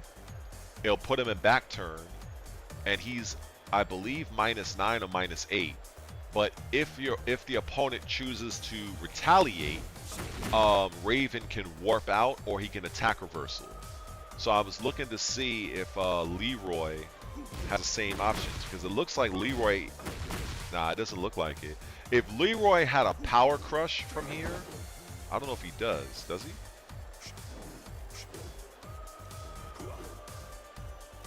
Oh, okay. Oh, okay, okay. So he has a forward one from the stance. Okay, so that now means I can do this. I can do this instead. So if he punished, so if he's mashing, I can do this now. Okay, and that's plus 15.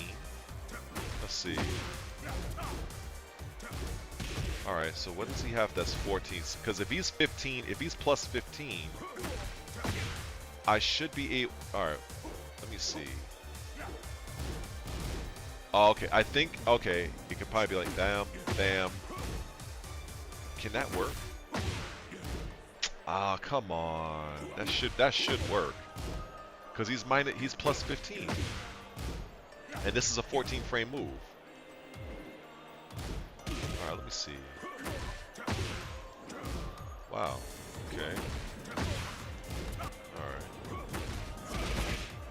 Alright, so it doesn't look like he has that. But it's good to know. So he's plus 15. It doesn't look like he has a guaranteed follow-up. But he can mix up after that. Probably go for grabs or whatever. Back two? Back two is just a stance. But I guess... Oh, wait. Can you do back two from the... Oh, hold on. Hold the fuck up. Wait a second now. We got the assist from Matt Grease. Hold on. Let me see something here. Wow. Hold the phone. All right, wait a second now. No! Ha! Holy shit. Okay. All right, now we... Okay. Okay. Interesting. Oh, okay. Okay, look at Matt Grease. Okay. See, that's when it's good to be a backseat streamer. Okay, all right. That's good shit. Okay. So it does... All right. So fundamentally... Shit, now I feel like putting my guy on the screen now, because fundamentally this is basically the same premise. Get ready for the next Fundamentally, this is the same premise.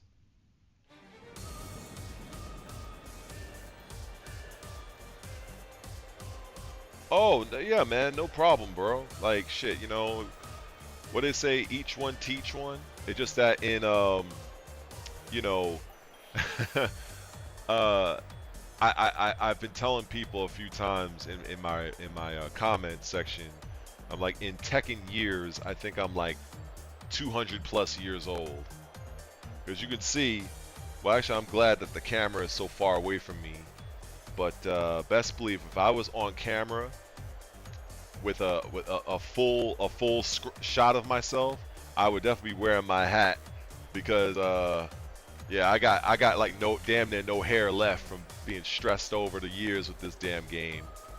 But yeah, you know something, I appreciate you tuning in, and believe me, there's so much I know with Lay, and I just think that eventually I will get around to making a proper Lay guide. I think that you know, a proper Lay guide, because there's so much tech that I've been sitting on so. Let me put it this way. I've been sitting on a gold mine of Lay tech for years. And if there's one character that I would say that I'm very confident in placing my skills against anybody, it's Lay. And, you know, I take great pride in that character. And I just hope at some point, you know, he might make a return for Tekken 8. So that maybe I have the chance to better showcase my ability to the Tekken community at large. Because the only thing I was able to do was show it to the Xbox Live community. But for Tekken 7, most people that were, you know, notable played on PC or PlayStation. Most. The only real notable player that I knew of competitively that played on Xbox for a time was Shadow. Shadow 20Z. I've never had the pleasure of meeting him or playing against him. But yeah, he got his start as an online warrior, as we used to call him back then.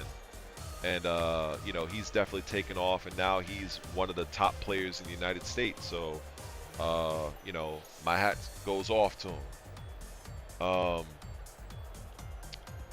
So yeah, the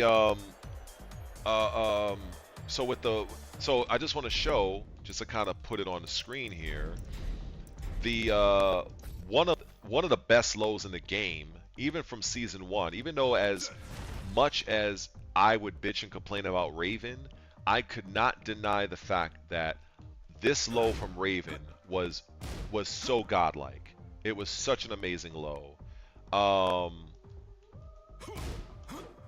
So now, what you showed me, hey, what's going on, Trig?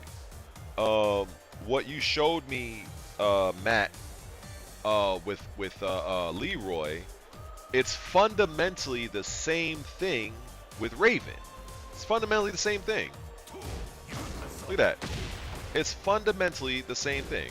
If I try to retaliate, well, actually no, because this is an elbow. But if I try, yeah, while standing 2, yeah. So basically, yeah, so that's why a lot of times in Tekken, and you know, I don't mean to sound like a broken record, but there is a lot of concepts that characters share that you may not be aware of, like what Matt just showed me with the you know, with the stance, because I felt like, you know something, even without me knowing about the back 2, because obviously, you know, I'm not a Leroy player, but just looking at a low attack that gives +5 and it's -8 on block, he must have had something that would keep him safe from somebody retaliating. And Matt gave the assist, and it's like, okay, it's back 2. So I'm like, I bet, you know, and just what I show with Raiden, right? It's the exact same thing fundamentally. So that's why I say a lot of times, over the years, I've always, for a long time, I've been a master level lay player. But it doesn't mean that there isn't somebody out there somewhere that may not have one little knick-knack, one little tiny sliver of something that even I don't know at lay. And I try to keep my ego in check just enough to know that I don't know everything with lay. I like to keep telling myself that, because I feel it's a good mentality to have, because if you feel that you know everything, that means there's no real chance of you to progress. That means that's all. I like to think that there is another level. I like to believe that, even if there isn't. It's almost like there's no such thing as perfection, but you can still try to strive for it, if that makes any sense. You feel me? So that's how I like to approach lay, and actually now that's how I applied Raven. You know, I really love Raven as a character. I know that I'm not at the same level with Raven as I am with lay. So when I look at my fellow peers like Fancy, Gamer Nemi, Immortal Soul, you know, these other Raven creators, you know, these are guys that they've more than likely been using Raven longer than me. And so if they have something to tell me, I would say more often than not, I'm going to listen, because I understand that they've put more work into Raven than I have. Now, I may have some cool little knickknacks here and there that, you know, I would like to share with the community, But I'm under no illusion that I'm like this Raven Grandmaster, because I'm not. That's me with Lei, but Lei isn't here. So I'm like kind of like I consider myself like a visitor with Raven, you know, if that makes any sense. But yeah, you know, I think oh, okay, let me read this. If Lei comes back, let's see how they turn him into another Unga Bunga stance rush. Yo, honestly, I think I think they just might. I think they just might. You know, you know what was surprising to me? Um, Let me get off of Leroy real quick. Um, I may come back to him, but the surprise for me was Heihachi. Heihachi was the surprise in more ways than one. Um, Never in a million years that I thought that Heihachi was going to be stance driven. I did not think that. I don't have I don't have an issue with it. Oh yeah. And the thing is, and the mix is very simple, right? That's 17. And that's 17. So that's exactly how you're supposed to use it. And again, I've said it many times. When you have an attack that has the exact same frames between two moves, whether you're doing high mid or mid low, if those two moves have the same exact startup frames, that is 100% a perfect mix. And that's what this is, and that's what that is. So that is the perfect mix. You have to take a guess. Unless you're Raven and you can warp out of both situations. So that's one of the best things with Raven is Raven doesn't have to be there for hardly anything. He has a one frame teleport. He's out of there. So yeah. But I think that, you know, I have ideas on what they could do at Lei. I do have a few ideas. Let me see. Bamco is busy hammering out 13 different Heat Smash feats. You know what? That might be true, because in Tekken 7 he did have those rage, the blue smart. He had a blue spark move for each stance, except Drunken. So I wouldn't be surprised.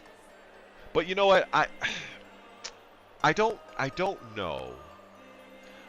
What I hope for Lei is I hope that they get Jackie Chan on board finally. And I made mention of this to Michael Murray. And I know that I'm not I say it a lot of times.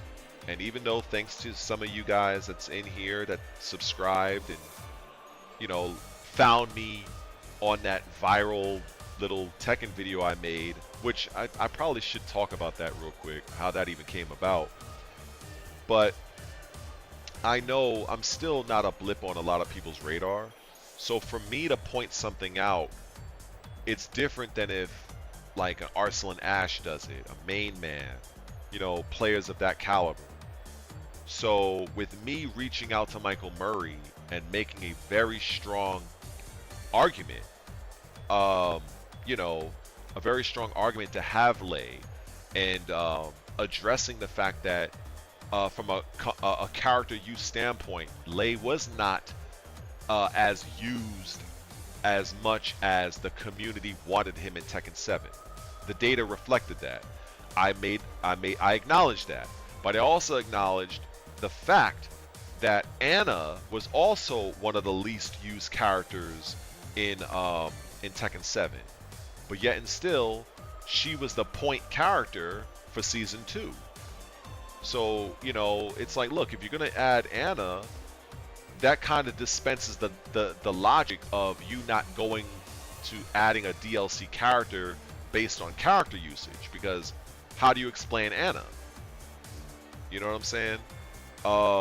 But what I will say is I feel that in my tweets to Murray, I said that if you were to get Jackie Chan on board, it would be an amazing moment for the entire Tekken community to have Jackie Chan be brought up on stage at a major Tekken event with Harada and the rest of them to debut Lei, and seeing on screen in the trailer that it has Jackie Chan's likeness, his voice, and even show on screen in real time in front of the Tekken audience Jackie Chan doing some mocap for Lei.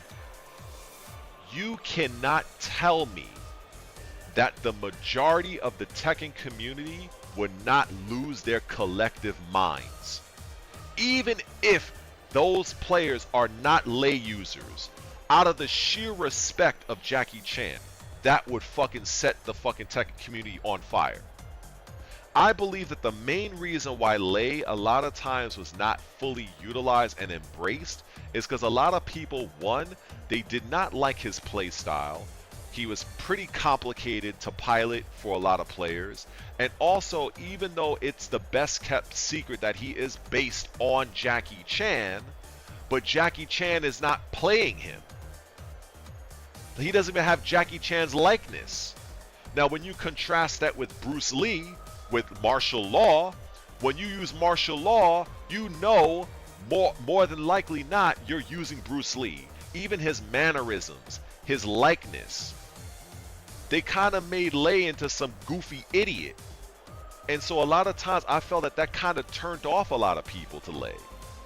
Over the years that I've witnessed people using him versus not using him. Yeah, that shit would explode. It would, you know what I'm saying? And I feel that, you know, actually Murray has not blocked me. Surprise. You know, the thing is, I was, you know, when that first came out, I was thinking, you know what? I'm surprised that a lot of these YouTube creators are making they're making whole videos around it. I'm like, I'm over here in the cut like, you're making a and I don't say this to throw shade, even though it may sound like I am, but it's like you're making a video off of a grown man blocking another grown man on social media. Like, I just didn't see that as news. Like what am I say? Yeah, Michael Murray blocked a few people on Twitter. Like, let me tell you what news is to me. News to me is if Michael Murray gets fired or he resigns from his position. That is, for me, video worthy. But just because he blocked a few people on fucking Reddit, I mean, come on, man, we block people on Reddit all day. Like just because he does it, I can see the argument for it being news, but to me personally, it just wasn't worth it for me. And it was the same thing with that petition that came out. Like, in order for that petition to really have had a significant effect on the Tekken franchise, they would have had to have collected hundreds upon hundreds upon hundreds of thousands of signatures. I think they were up to what, 6,000 or 7,000 signatures. That's not enough to move the needle to really get the development team's attention. That's like a blip on their radar, if that. But yeah, like yeah. So let me see. And this might be the last time for this to happen because the next Tekken will be years from now. Yes. And that's the point, Matt. That's the point I made an argument, and I still have those tweets, and you know I you know, I'll screenshot them, and I'll resend them, and I've sent them to Murray, Nakatsu. I think that's his Nakatsu, and anyway, the game director. I've sent it to Harada, and because Jackie Chan, you know, the man he's up in years. You know what I'm saying? Like he's not a young man no more. And I'll be honest, on some man shit, uh, I know, you know, we all go, but when he passes, I'm gonna shed some tears. I'll admit it because I grew up watching so many of his movies, and he's been such an inspiration for me. You know, I'm connected that way. You know what I'm saying? It's like, you know, one of my favorite singers. I love Stevie Wonder. Same thing, right? From a, you know, an old school R&B, you know, soul R&B. If Stevie Wonder, I found out Stevie Wonder passed away, I will probably shed some tears. I ain't afraid to admit it. You know what I'm saying? These are people that really shaped and defined my childhood growing up. So with me making that passionate, I guess, argument to say, look, we still have Jackie Chan with us. Get the fucking deal done. I don't care what it takes. I don't care if it's season 2, season 3, whatever you gotta do. Get this man on board. The man has a movie coming with the Karate Kid. He still looks good. He's doing some choreography. Bro, like, what the fuck? What are we talking about here? But yet, so you want to add all these bullshit dumb characters in the game? Like, when you have a true bona fide legend in Jackie Chan, and you have a character that's based off of him that we all know this is Jackie Chan, do it right. Then the community will respond. So that shit just angers me, man. Like, come on. Like,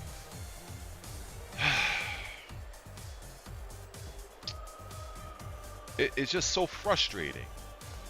You know, it's so frustrating. Like, I just envision a reality where, you know, you see Murray, you see Harada get on stage. Can you imagine Tekken World Tour or an Evo or some big tournament, and they're like, we got one more surprise for you. And you hear that music, you hear that music in the fucking Hong Kong stage, and then you see Lei, but at first his back, I'm really envisioning this shit, so y'all gotta excuse me. You see Lei with his back turned on some Akuma shit, but then when he turns around, he looks just like Jackie Chan. And then you see Jackie Chan get on stage. I would lose my fucking mind. I would lose my collective mind. If I was drinking something, that shit would be spat out in front of anybody that's in front of me. I will say sorry after. That shit would be godlike. That shit right there would probably trend on fucking X or Twitter. There is no way that it would not. That would be a moment I would probably shed a man tear on some real shit. I would probably shed a man tear. Fuck that. Like, if it would go down half the way like that, oh my god. That would be amazing. Oh my god, man. Jesus Christ. Now I'm thinking about it. Jeez. God damn. So I'm just so hoping that I hope that something like that comes together, because I even mentioned to him as well in the Twitter, in the X or whatever you would call those shits, that look, even NetherRealm kind of sort of did it, finally getting Jean-Claude Van Damme to do Johnny Cage. But the thing is that I feel like that was like the bare minimum. I feel like it could have been executed better, but it still got done. You know, and I just think that that would be amazing, because it won't be the first time Jackie Chan did something like this, right? Jackie Chan, he did I don't know how old some of you guys are. I'm 44, so I remember Jackie Chan Adventures, the old cartoon that used to come on. I remember that shit. You know, I used to watch some of that, man. You know? Oh boy. So that sounds great and all, but eat Chipotle and put some Nike. Yeah, you know, I guess I'm stuck with Raven, and that's not a bad thing. Um, I really do like what Raven has in this game, and like I said, I feel like they really leaned into Raven's identity a lot more with being the misdirection character, mix-up based, warping from the sky. I feel like that was really good. And because before with the whole Soul Zone thing, I really felt like that shit was just a fucking gimmick. I was not a fan of this shit. It felt like the only time you're really using this, honestly, is just to kind of like just do it in combos. You know what I'm saying? You do this, that, bop, bop. You know, you finish a combo, whatever you want to do. Like, it just felt like it was just more of a gimmick, right? And then it's like, if you want to, I understand you can access it by doing 1-2, and if they mash, you can do the slide. But back then, the slide was minus 16, so you're risking a fucking launch. But now that he does shit like this shit looks amazing. When I saw this, I was like, yo, Namco, you done good. This was something I did not know I needed. And then doing it from back turn, like you can loop this, and then the back turn punch. Look at this. This shit is fucking badass. You know? So I like that they leaned more into that aspect for Raven. So, if I never get Lei, I'm pleased with what Raven has. And I'm not looking forward to the next characters because I already know that cancerous fucker Marduk is on his way. I already know that brain dead character Bob is on his way. I have no interest at all in either of those characters. So I have no interest. So, it is what it is. I'm curious what their new character is going to be. Well, more specifically, I'm curious about what martial art that the new character is going to have. That's what I'm really curious about. Let me see here. MK finally, yeah. If only they showed him at Evo. Oh, they didn't show him at Evo. Okay, I didn't know that. I actually didn't know that. Okay. You know what? You know what? Also was, I don't know. Maybe they tried. When they brought in the Arnold characters, they just could not secure Arnold Schwarzenegger's voice. Even though the guy did a decent job, I feel that if they could have gotten Arnold's voice, it would have been so much better. And, I think with Rambo, they got Sylvester Stallone to do the voice. And that was really good. That was really good. So, but, I heard, and I don't know how true it is, but I have heard a lot of good things about Mortal Kombat 1 now. And back when, I think before this patch, a lot of players were like thinking about, they were thinking about actually going toward MK, because I'm hearing that Mortal Kombat 1 is actually in a better state now. That's what I'm hearing. But at the same time, with all of the drama that's been going on with this season, all of the drama, everything that's been going on, I think Namco's in trouble because it's not like there isn't other options. We can go to Street Fighter 6. We can go to MK1. We can go to Fatal Fury that's soon to drop. We can go to Virtua Fighter 6 whenever that comes out. So I think that Namco really needs to be careful, because I feel that even though this patch, this particular patch is decent, I've even heard Mike Hollow. Shout outs to Mike Hollow, where I might actually appear on his podcast at some point. Even he kind of said that this is a step in the right direction. And a lot of other larger creators,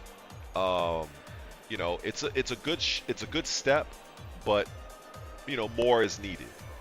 So I look forward to seeing how things shake out after the next update, because the next update is set, I think, sometime in May, I think.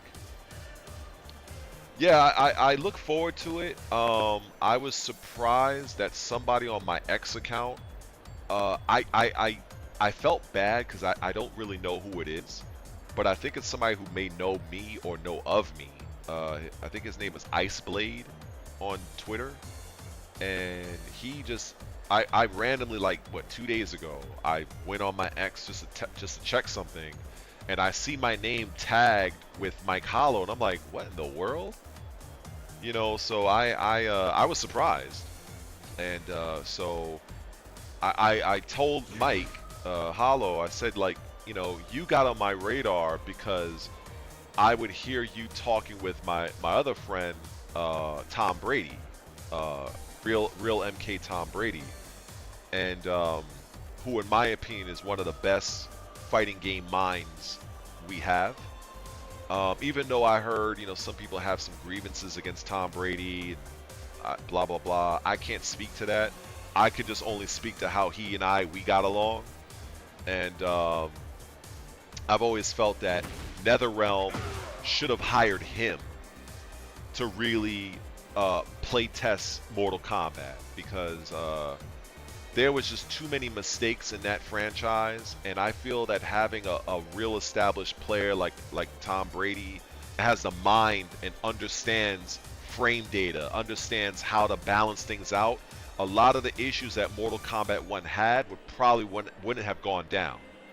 But suffice to say, I told Mike Hollow, I was like, look, I didn't know of him initially until I started to see him and Tom talk about Mortal Kombat, and that's when I was like, oh, okay. Mike has a very measured delivery, and I told him this, and you know, he appreciated my words on that. I was like, yeah, you know, you have a very measured and streamlined delivery. You know, he's not too crazy and like outlandish and, you know, wilding out like that, and so I respect that, you know.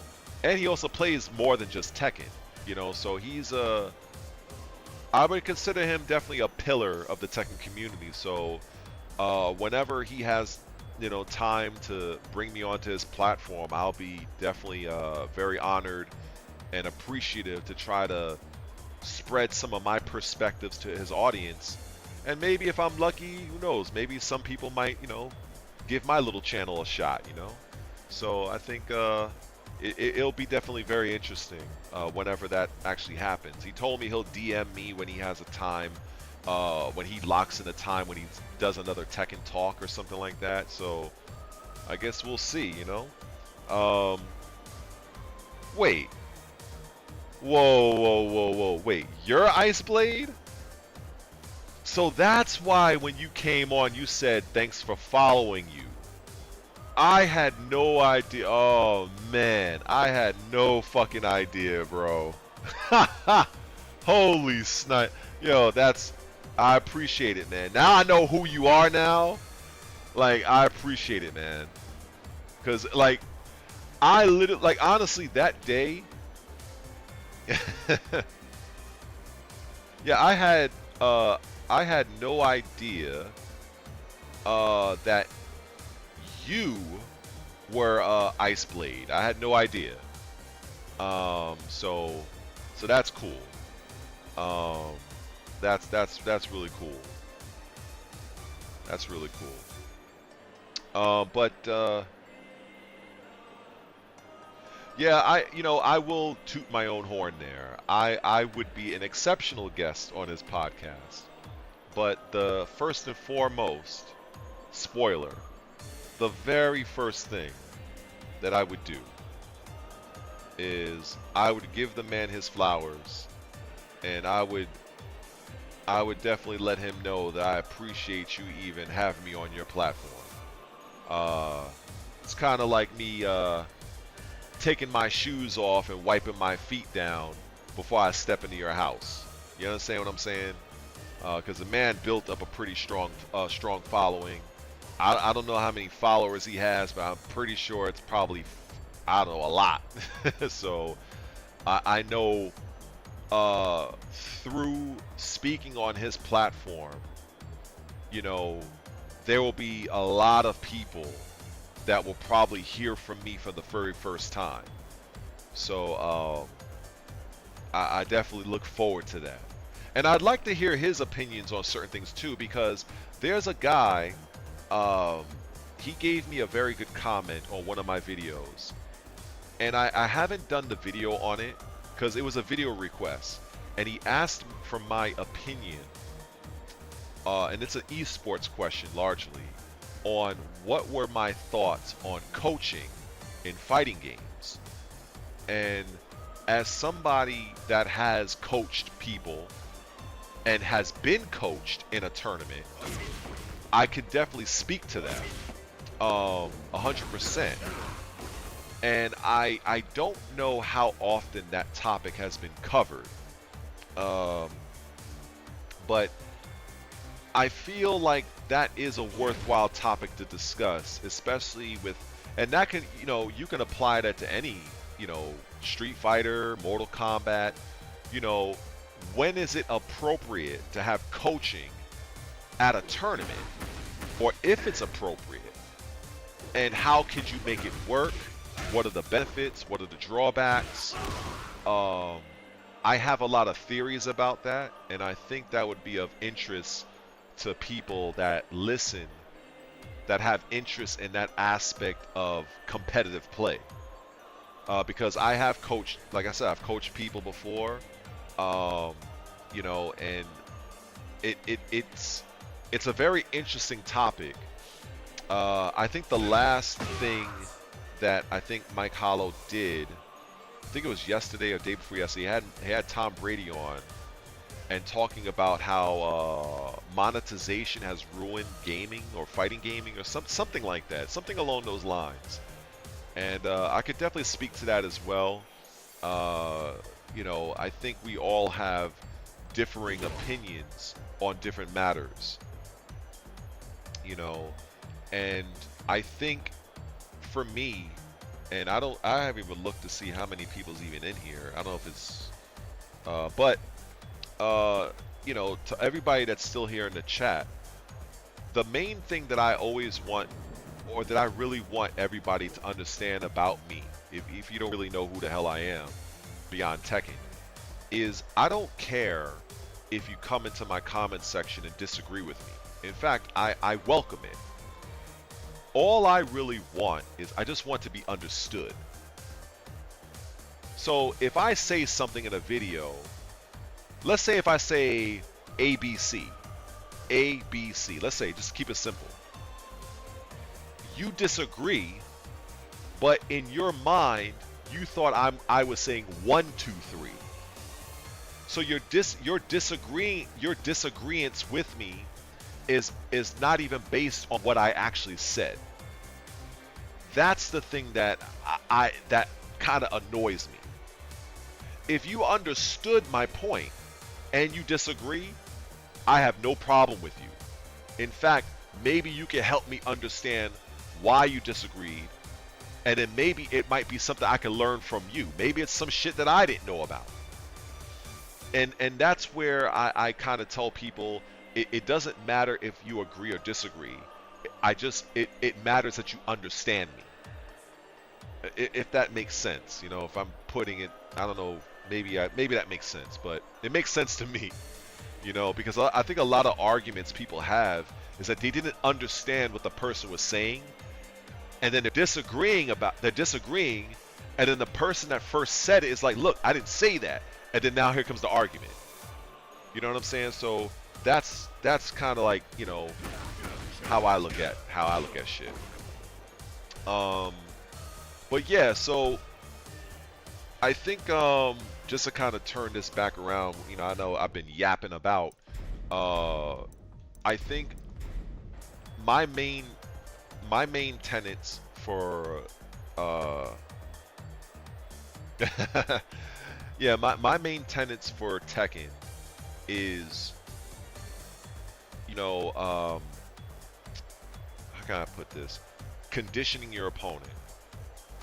That is a core tenet of mine. you can go very far in this game by properly conditioning your opponent. And I've said this, I don't know how long the stream's been going on, but I think it was daylight when I started. God damn, it's 8:30? Holy shit. Um, but yeah, so I think the better you can condition your opponent at the beginning of a round is the better. And so I definitely urge people to not be afraid to try out new techniques, new moves, because you just never know what your opponent may fall for. You know, and you might find out that, holy shit, this works, this is a thing. You know, sometimes, you know, what I would say is there's a fine line between conditioning your opponent and being predictable. There's a fine line. And the better a player is, the better they are at recognizing that line of when they're trying to condition their opponent versus when they're like, okay, I think this guy's trying to play me. And so I think that's something to really bear in mind. But yeah, the social media classic, indeed, you're absolutely right. Frame data is a social contract, so I'm mashing this hopkick. You know, that's real. That's real. This is why I say that this game, you know, as I went viral on that video, I said that this game is designed for casuals. This game is designed for casuals, and that's not inherently a bad thing. It's just what it is. It's not designed for players like me. It's not designed for us old, you know, seasoned vets. I mean, we play it, we can partake in it, but the game has been opened up so much for the casual player that I just feel like a sense of progression is lost because a lot of the game mechanics does the work for you, if that makes sense. You know, instead of relying on your own progressed skill and ability, all you gotta do is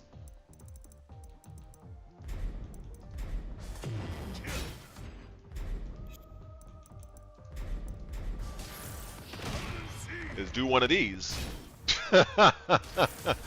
Do one of these at whenever random time, and the move does the comeback for you. So largely, that's really my main issue with this game. I mean, when I say the main issue, you know, there are other issues I have, but I feel that I personally wouldn't have an issue with rage arts if they had the same weakness as an armor move. If they had the same weakness as an armor move, I wouldn't have a problem with them. But the fact that, you know, I want people to see if they can rationalize this logic for me, right? You have a game that's based solely, the game is themed after aggression. So it was aggression of me playing the game as you, the developer, saw fit, right? And you're absolutely right, Folking. Your name is strange, but I feel like I'm just saying it fucking.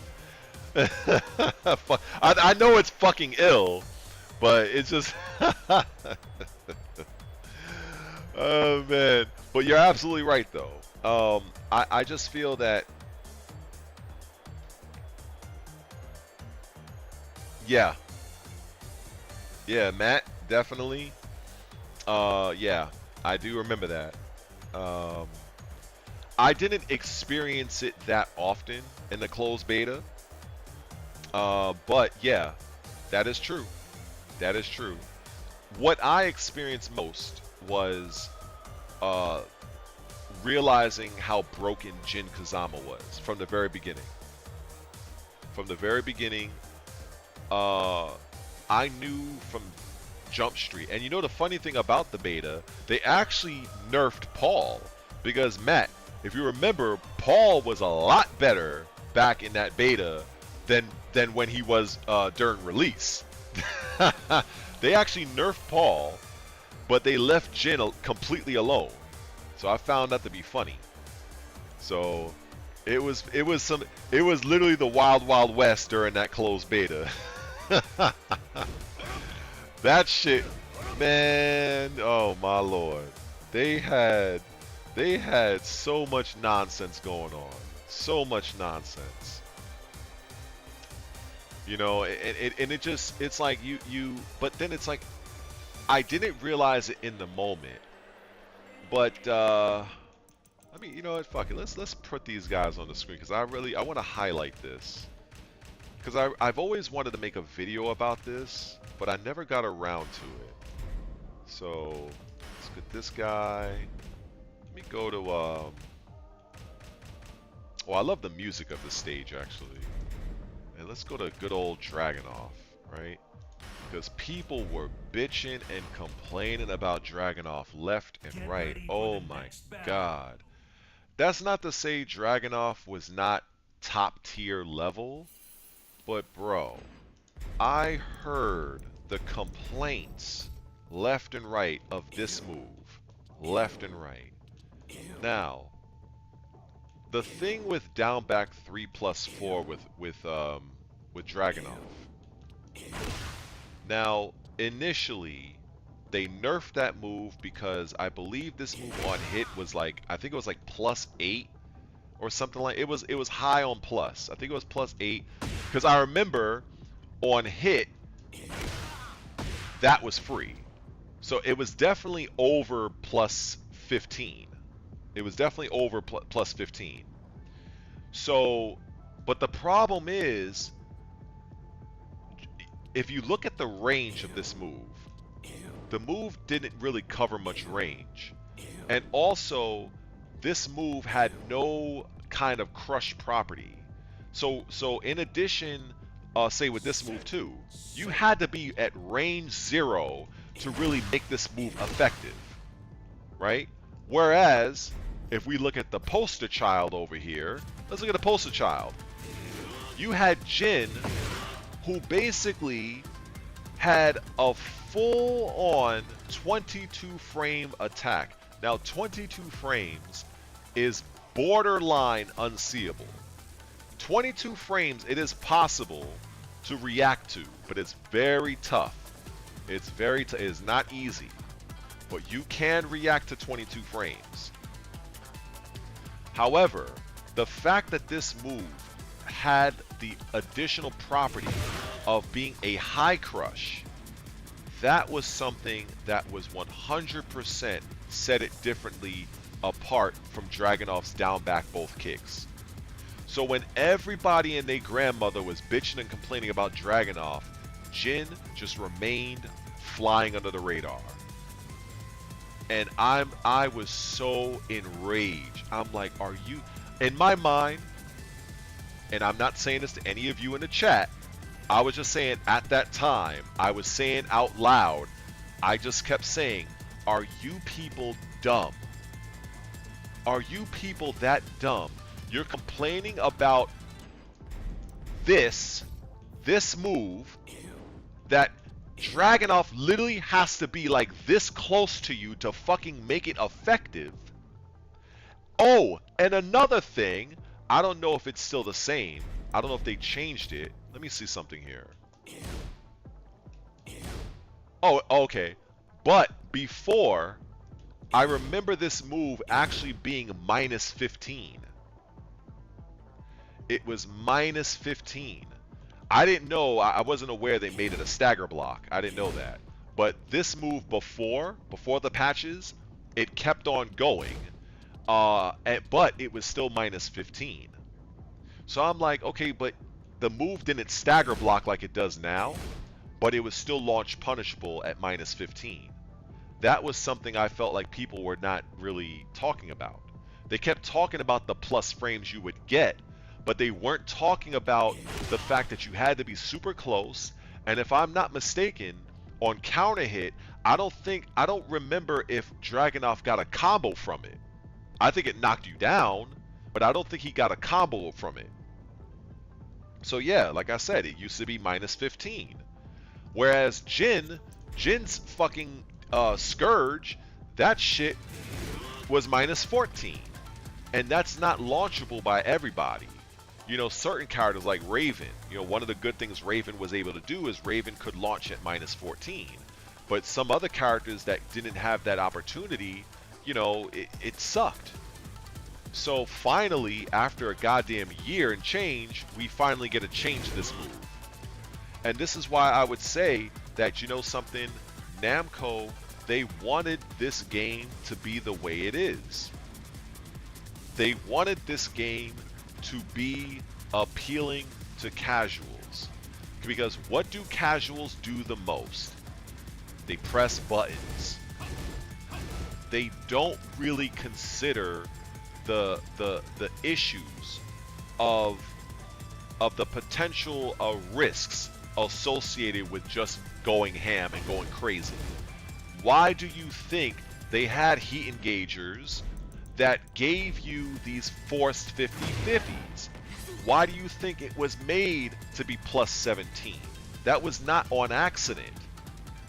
That was done by design, because they wanted the casual player to have the unmitigated they did not want the casual player that does these type of techniques to have any fear that the opponent can do anything to them. That's why it was like this, to appeal to a wider audience. That's why, and that's why I keep preaching, and that's why whenever I get on Hollow's show, I'm going to say that to however many hundreds of other people that's going to tune in, because I think a lot of prominent YouTubers still don't grasp that this game was designed for the casuals. And when you understand and recognize that, the better at peace you will be. It's a mash fest. Sure, as a top player, you know, we can apply our skill and whatnot, but it still does not change the fundamental fact of the game design itself, that it was meant to be a game that had easier level of entry. It focused more so on offense, and it provided players with forced coin flips. That's why. So that's why when I see these patches are only here to minimize the collateral damage of the hardcore Tekken community, because we as the community that have been playing this game a lot and are very vocal, this is why Harada and his team are looking to quiet our voices down to appease us just enough so it does not disturb the market that they're truly going after, which is the casual market.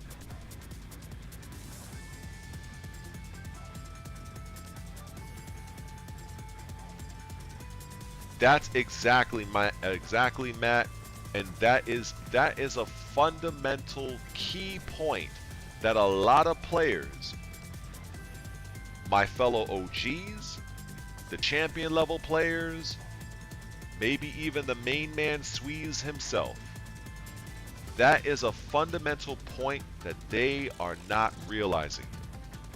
Or maybe they do realize it and they choose not to speak about it. It could be one or the other. But that's the only way I can see it.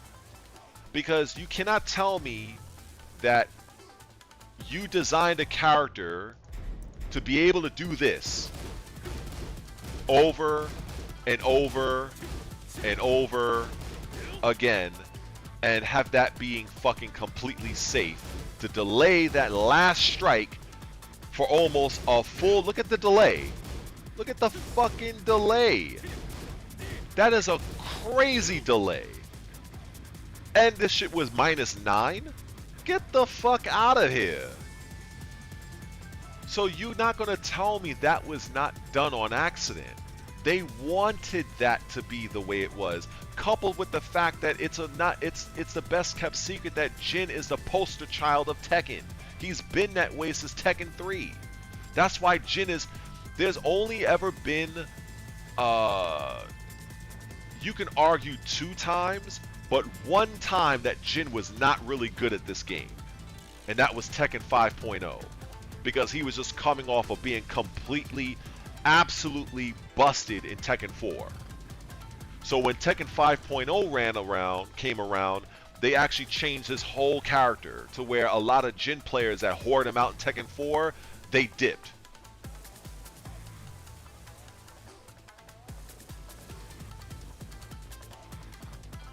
The crime is that they didn't have to go in this direction. This game springboarded off the success of Tekken 7, and all they had to do was keep the competitive. See, the thing is, I partly agree with that, but that's not entirely accurate. You have to understand this. Bear in mind, if you guys want me to, play a character or mash something, I'll do that. But, I'm kind of like, I just want to share this. That's why I'm kind of like sharing the thoughts and not playing right now. But yeah, so I want to say to fucking ill. And it gets me. That's partly accurate. The success of Tekken 7 was driven largely by the casuals and the DLC. The DLC greatly drew the additional resources. Tekken 7 was going to be a success no matter what. But what ended up happening is when they really started to expand the different characters from the other games, like Noctis, Akuma, Negan, there were a lot of casuals from outside the Tekken matrix, so to speak, that bought into the Tekken ecosystem because of those characters. That's just what it was. What does, like, I spell it out to people like this. Walking Dead, especially at that time, say what you want about it, it is one massively successful and watched show, especially at the time of when Negan was brought in. And Negan was one of the most popular characters on television. Then you couple that with Final Fantasy 15, which was accepted very well, and Noctis was quite popular. So you bring in that market. You bring in the market from The Walking Dead. The people are like, ooh, they got this guy coming into a video game, let me give him a shot. Ooh, look what else they got. Ooh, let me stick around. That's how guest characters can bring in a different audience. That's how.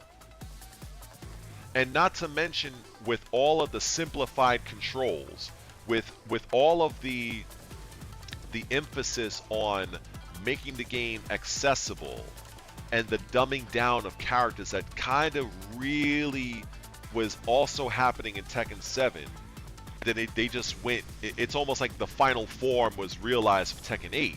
But Tekken 7, they were still kind of like things that were kind of, they were loosening things up. So when you factor all of that in, newer people coming in, the rage arts being more dynamic, the slow-mo and all sort of shit, it was the perfect storm that ballooned the success of Tekken 7. This is why they had additional resources to create Tekken 8 almost from the ground up. In fact, Harada himself even said that most, if not all, of the graphical assets we replaced and redid it from scratch.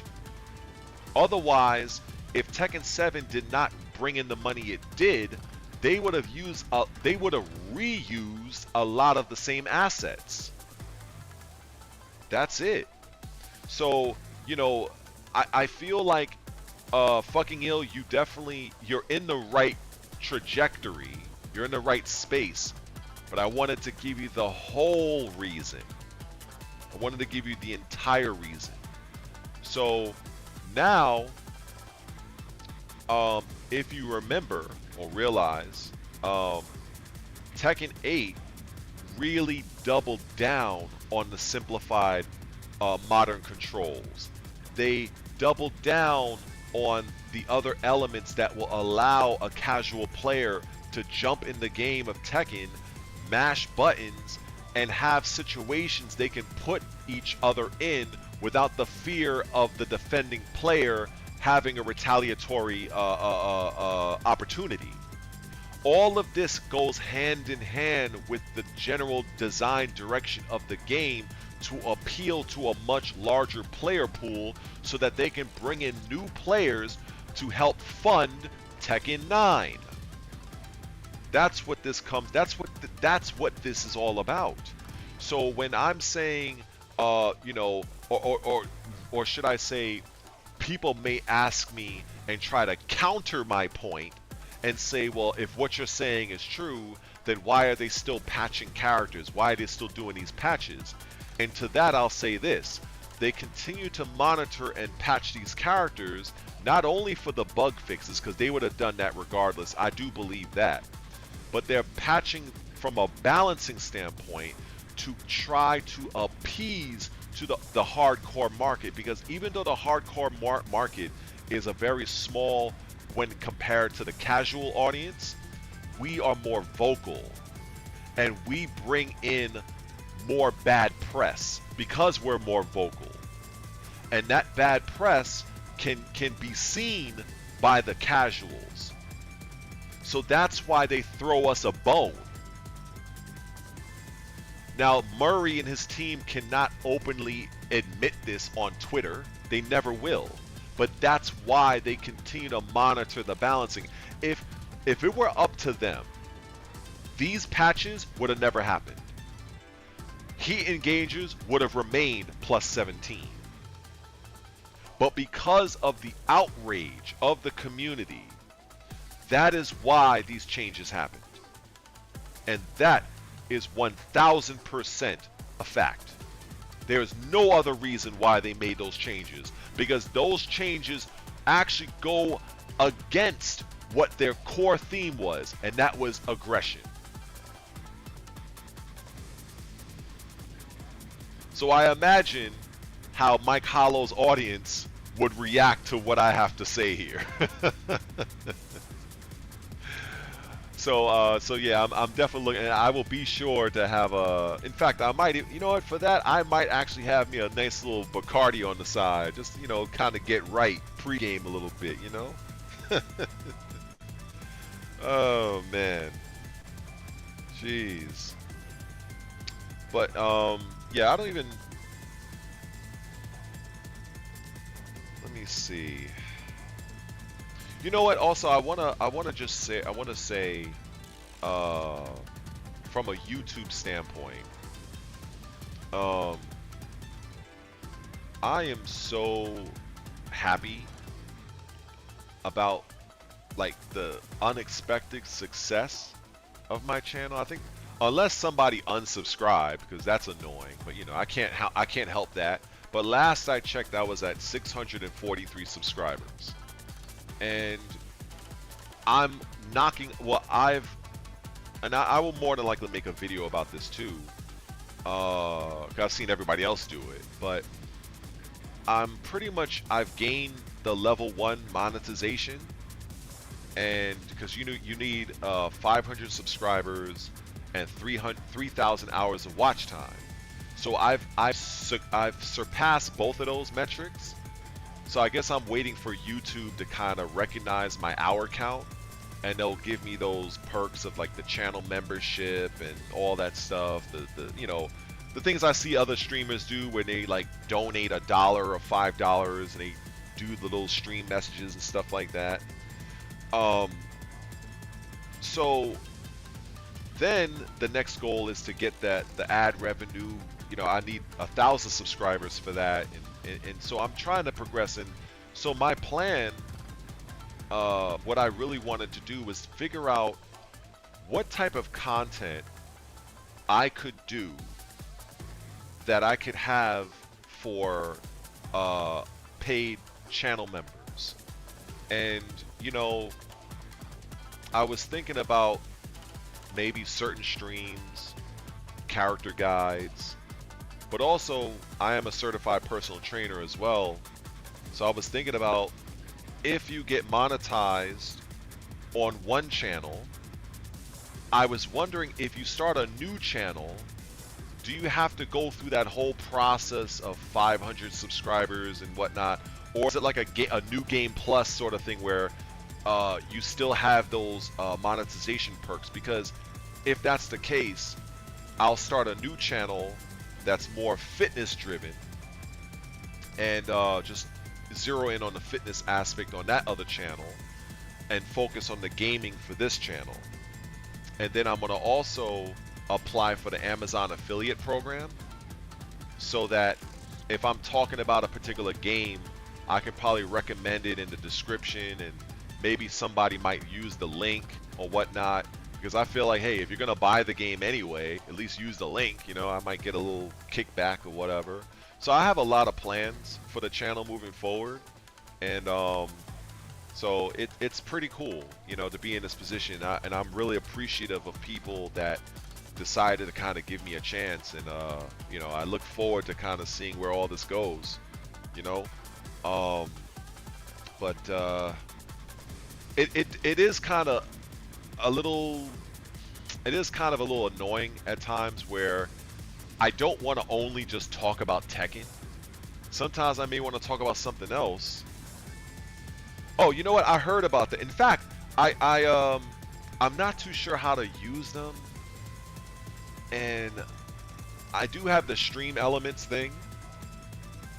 And Stream Elements did, you know, they do send me emails about these so-called sponsorships, but I can tell you, as somebody that worked in marketing, they're not really sponsorships. It's really affiliate marketing. So, you know, a sponsor is like if I'm getting paid by you to push a particular product or service, and I'm getting paid no matter what, that is a true sponsorship. In order to get paid doing these Stream Element things, I have to hit certain metrics. So I would have to stream the whole Raid Shadow Legend thing. I would have to have folks like yourself in the stream to click the link, download the game, and then you guys have to play the game, and then throughout you guys' progress, I will get certain bonuses based on how far and how long you guys play the game. But if you guys don't play anything, I don't get anything.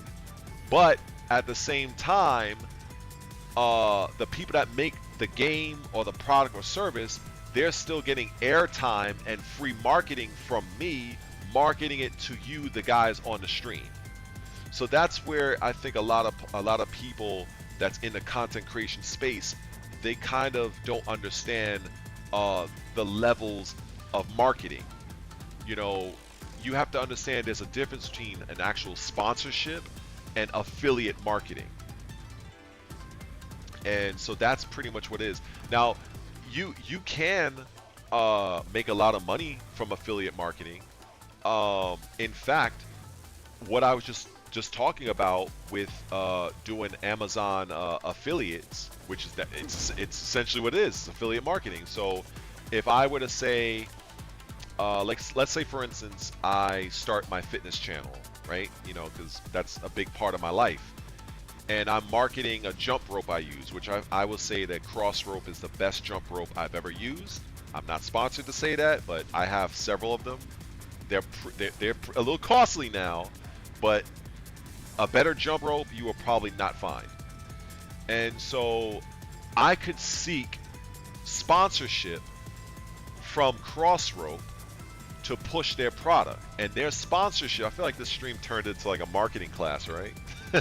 So I apologize for that, but you know, hey, if it helps, because I do know about this. So if I go and get a sponsorship, that sponsorship can either be product sponsorship or financial, or it can be both. So more often than not, companies are more willing to give you product sponsorship. Because think about it, I'm willing to give you my shit, right, my items, than give you my money. So think of it that way. Until you really prove yourself, or if you're like for instance, like if you're like a main man, right? I use him because he's a very large. Everybody knows him, right? Main man suite, or Maximilian dude, right? Max, right? Guys like them, they have the pull and the leverage to go after financial sponsorships. Someone like myself, you know, I might be able to get a product sponsorship because I don't have any history, and it's fair. I can understand that. I don't have prior history working with brands to say, hey, this is what I've done in the past. You know, it's like a job, right? It's like, okay, this is where I worked before. I had a good reference. I'd like to apply for this.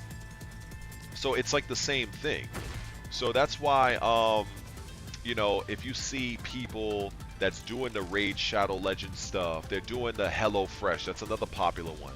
That's affiliate marketing. They're trying to get the people in the stream to select certain links and to, I guess, either purchase certain plans if it's HelloFresh, or to play a particular game for a set amount of time, to go through certain milestones in the game. So let's say if 5 of you download the Raid Shadow Legends thing, right? I might get something for that. If the same 5 people then got to level 5 in the game, I get something else for that. If you got to level 10, and so on and so on. But if you guys downloaded the game and just said, it's not for me, I'm not with it, that's all I'm getting. But let's say if I spent all the time streaming it to you guys, that's essentially free advertisement for them. And the only way that the person that is trying to get, you know, trying to get some kind of bonus, it requires action on behalf of the people that's watching the stream. Yeah, so I mean, I was thinking about making a video about that, but again, it's a tough spot to be in right now. While I am appreciative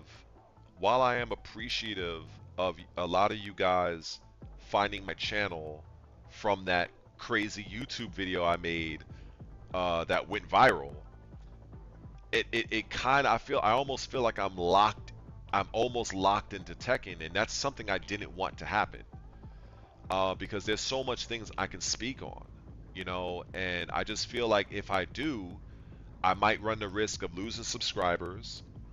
I might run the risk of, and my understanding of YouTube is this: when you post a video, YouTube will test that video against your already established audience. So let's say if I make a video, oh, what's up, Mr. Messi? Wow, that's a long name. SR Messi. Man, we're gonna have to figure out an acronym for you, brother. Alright, I'm just gonna call you Studio for now. Let's just call you Studio. That's a lot going on with your name. No offense, brother. But yeah, you know something? I'm considering it. But it's tough because I just don't know. Before that video that went viral for me, I was floating around. I still had like, what, 300 or so subscribers, and that was still huge. I was still appreciative. I remember I made an appreciation video for when I got 100 viewers, 100 subs, I think.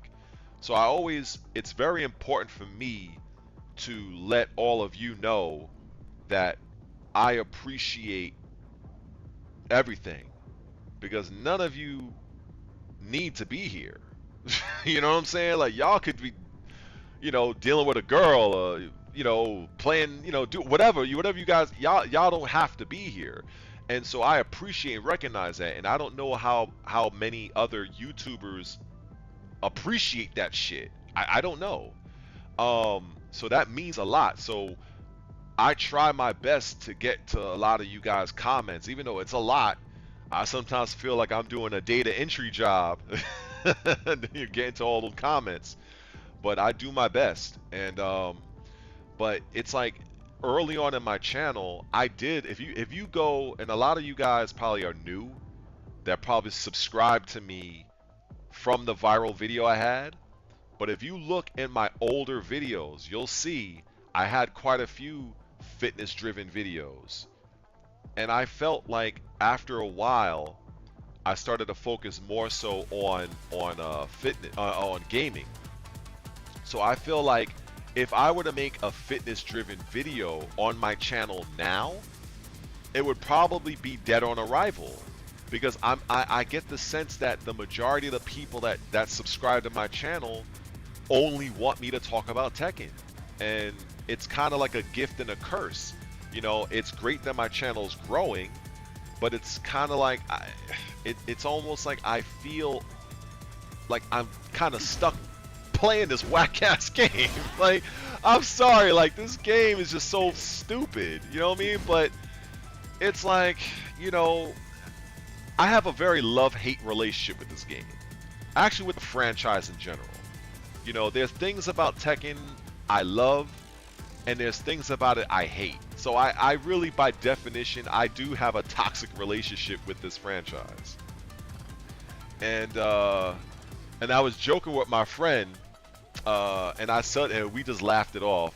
I said, you know how many times I used to rage out about this franchise from Tekken 5, dealing with Tekken 4 Nina and her bullshit, Tekken 5.0 Steve, Tekken 6 Lars and Bob and Miguel, Tekken 7 with fucking Akuma, all this fuckery. And now I decided to finally make a YouTube channel. I finally decided to make to post something. And out of all of the things I could do to make me go viral, it's talking about Tekken. You gotta laugh at that. You gotta laugh at that. So my friend, we was talking about it on the phone. I was like, yo, you're cursed. He was like, you're cursed to play this game. You can't get away from Tekken. I was laughing my ass off because it's kind of true. That's why when those patch notes came out, he made me laugh. He was like, yup, it's time for you to go to work, isn't it? Because you know them patch notes, you better start making that video. And that's why I was like, oh shit. Let me try my first patch video. Let me channel my inner main man and try to do this shit. That, you know, that's why I was kind of hoping that, I know it's not the best patch video, but I appreciated those of you that watched it and you know, shared some kind words, because it was my first ever patch video, and I gotta admit it was a little bit more challenging than I thought it was. But yeah, it is a blessing and a curse. And, you know, I definitely, you know, fitness is a passion of my life. So is gaming, you know. And don't get me wrong, it's not that I hate Tekken. But it's just, when I look at, maybe this is a bad way to look at it. But when I look at somebody like Little Majin, right? Somebody I have a lot of respect for. And somebody, in fact, I actually have a match, an old match of when he and I first met. I was thinking about dropping on the channel, and maybe there might be somebody that might be interested, but it was a match we had 17 years ago. I don't know if he remembers the match. I mean, he ended up winning, of course, but it was a good match, and it was my first time in Memphis, so I was in his neighborhood. I was in Tennessee, and so it was a solid match. It was I think we were playing Tekken 5. No, we were playing Tekken DR, Tekken 5 DR. Yeah, that's what we were playing, Tekken 5 DR, and it was so long ago. But great memories though. Yeah, you know what? Actually, I think between tonight and tomorrow, I'm gonna upload that video. Fuck it. Yeah, I think that video should be seen. It's a little bit blurry though. It's a little bit blurry. But you know, because you know, back then, 17 plus years ago, you know, cameras weren't what they used to be right at now, right? And yeah, you know, I was thinking about talking about one of the things I wanted to do is when you see me, like right now I'm in my room, right? I'm in my room, But when you see me post the majority of my videos, you see I have the brick background. So I'm in the living room, and I have like a little round table. It can seat like 4 people. And in my mind, I'm thinking, you know what I would love to do? I would love to have GM actually come over, and I would love to kind of chop it up with GM and just let the camera play, just let the camera roll, and just him and I, we just talk. Truth be told, him and I, we kind of had a bit of a falling out, so I actually haven't spoken to GM in, it's been a long time, and it was my fault. I'll admit it was my fault, and it really wasn't. It wasn't really anything GM did. I was just salty about a situation that, you know, I'm not gonna say here, but I just kind of cut ties with a lot of people, and so I would like to mend that fence, and I think it would be cool to just kind of have the two of us kind of just chop it up on camera and just speak to our because, you know, I will say, now that I have a captive audience, so to speak, truth be told, oh god, I wanted to save this for when I get on Hollow, but I will say it also, but I'll say it since I guess a few of you guys are here. So Fighting GM's name, for some that may not even know, GM was an absolute scrub. GM was a complete noob, and he was a nut. And his first name was Heihachi56, and I can say that most of the time, most of us didn't like playing him because he was so crazy that, like me, my old friend Maddox, and I'm just talking about Team New York people, like we could not stand playing GM because he was such a nut. You want to talk about somebody that will throw out a random Hail Mary hop kick out of nowhere? That was GM. So that's why it's funny now, all these years later, I would see him get so frustrated when a player would go crazy on him. And I just think back on it, I was like, damn, this is a full circle moment. And I don't think he realizes it, that he used to be that same player. And, you know, it's a good feeling, you know. It's a good feeling to know that I was there at the beginning, and I feel so proud of that. I feel that's one of the things, even though I didn't win the championships I would have liked to have, and I didn't get a lot of the notoriety, but I feel good knowing that I did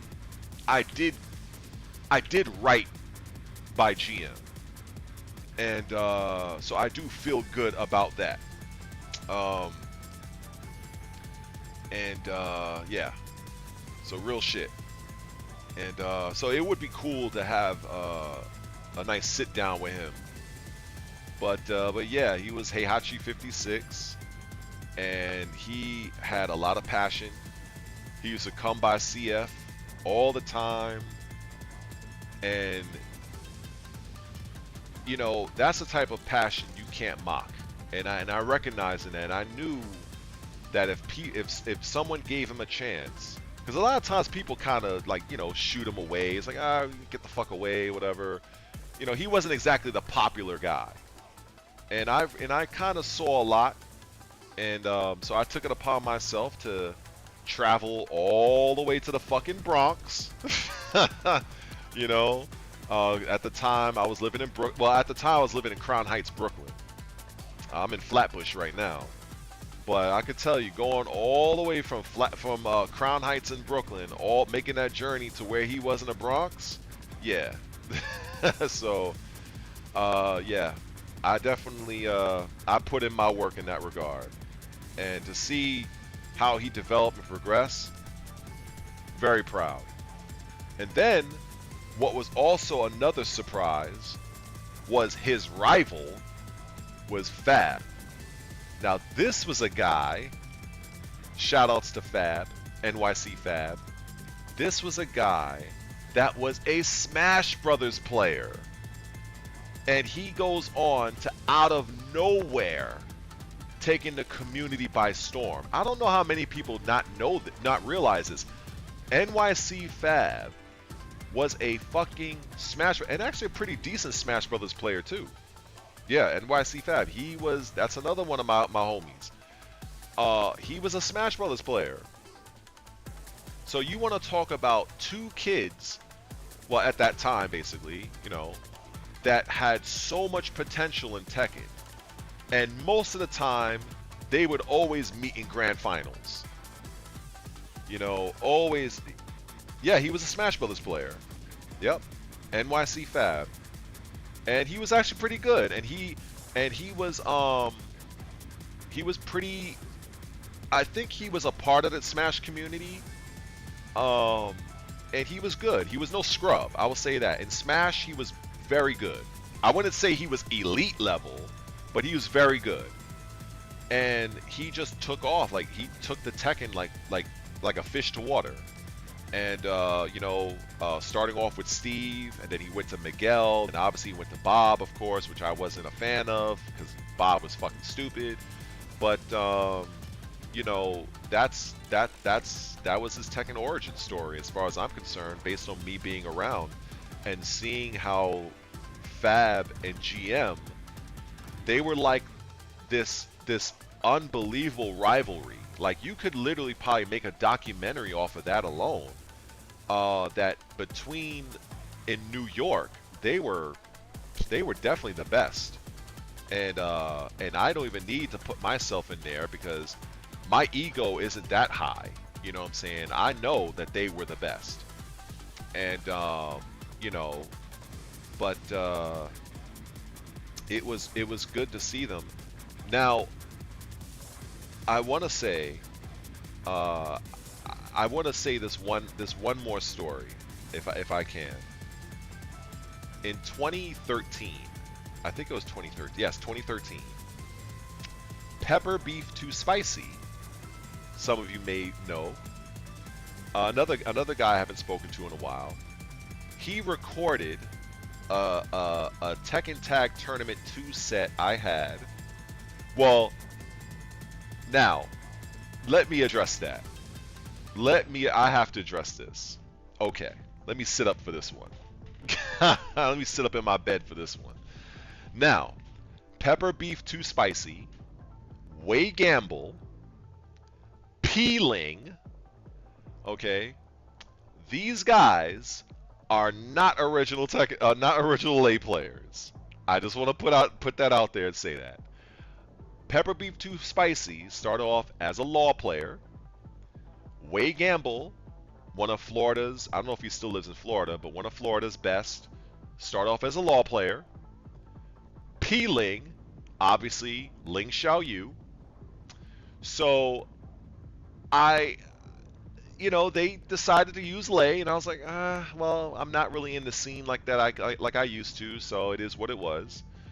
But at that time, and shout outs to Way Gamble. And so back then, I believe it's 2013. I believe we were in Jersey. It might have been, I can't remember the name of the tournament, but I played JDCR, and I have the video for that. And so I think I showed the video as B-roll for a prior video I posted on the channel, but I might post it, just by itself. So I want to just the story behind that tournament. So now there's another OG player. He was mad cool. Every time we got together, it was cool. It was all laughs, all love. He was a Kuma player named Grimy Grizzly, and he was a very formidable player back in the day. I feel like I'm just taking a trip down memory lane. Holy shit. Now I kind of wish I had a little bit of Bacardi and shit. Yeah, god damn, I should have went to the store. But anyway, so you know, during that tournament, I found that no Devil himself. That was one of I make jokes. Devil himself, another good player, very cool guy, a Nina player, very strong Nina player. I would say, and he may not like me saying this, but he was let's just say he was the sparring partner of GM for a long time, because every time I go to GM's crib, I would say maybe 6 or 7 out of 10 times Devil himself was there getting his ass beat, because you know GM would just oh my god, GM would probably streak this guy like maybe 20 straight, 30 straight. Every now and then Devil himself would have his moments, but I would say that Devil himself, he was a good sparring partner to GM, and in that, and even in those losses, it made Devil himself better. And yeah, so I know Devil himself very well. I'm not gonna say his government on the stream, but yeah, I definitely know him very well. It's been a while since we've seen each other though, and but yeah, so suffice to say that tournament, you know, I don't know how many of you actually been to a tournament or not. I don't really know. I don't want to assume.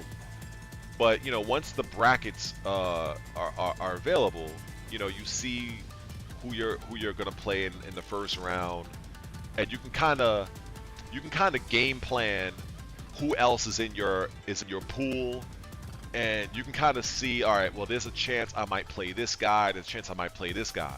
So I saw JDCR. He was in the opposite bracket of me.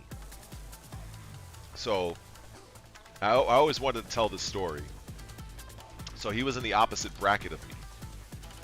So now I've always heard of JDCR, and as far as Tekken players, Ni, the Brian player, and Nin, they were like my Tekken heroes.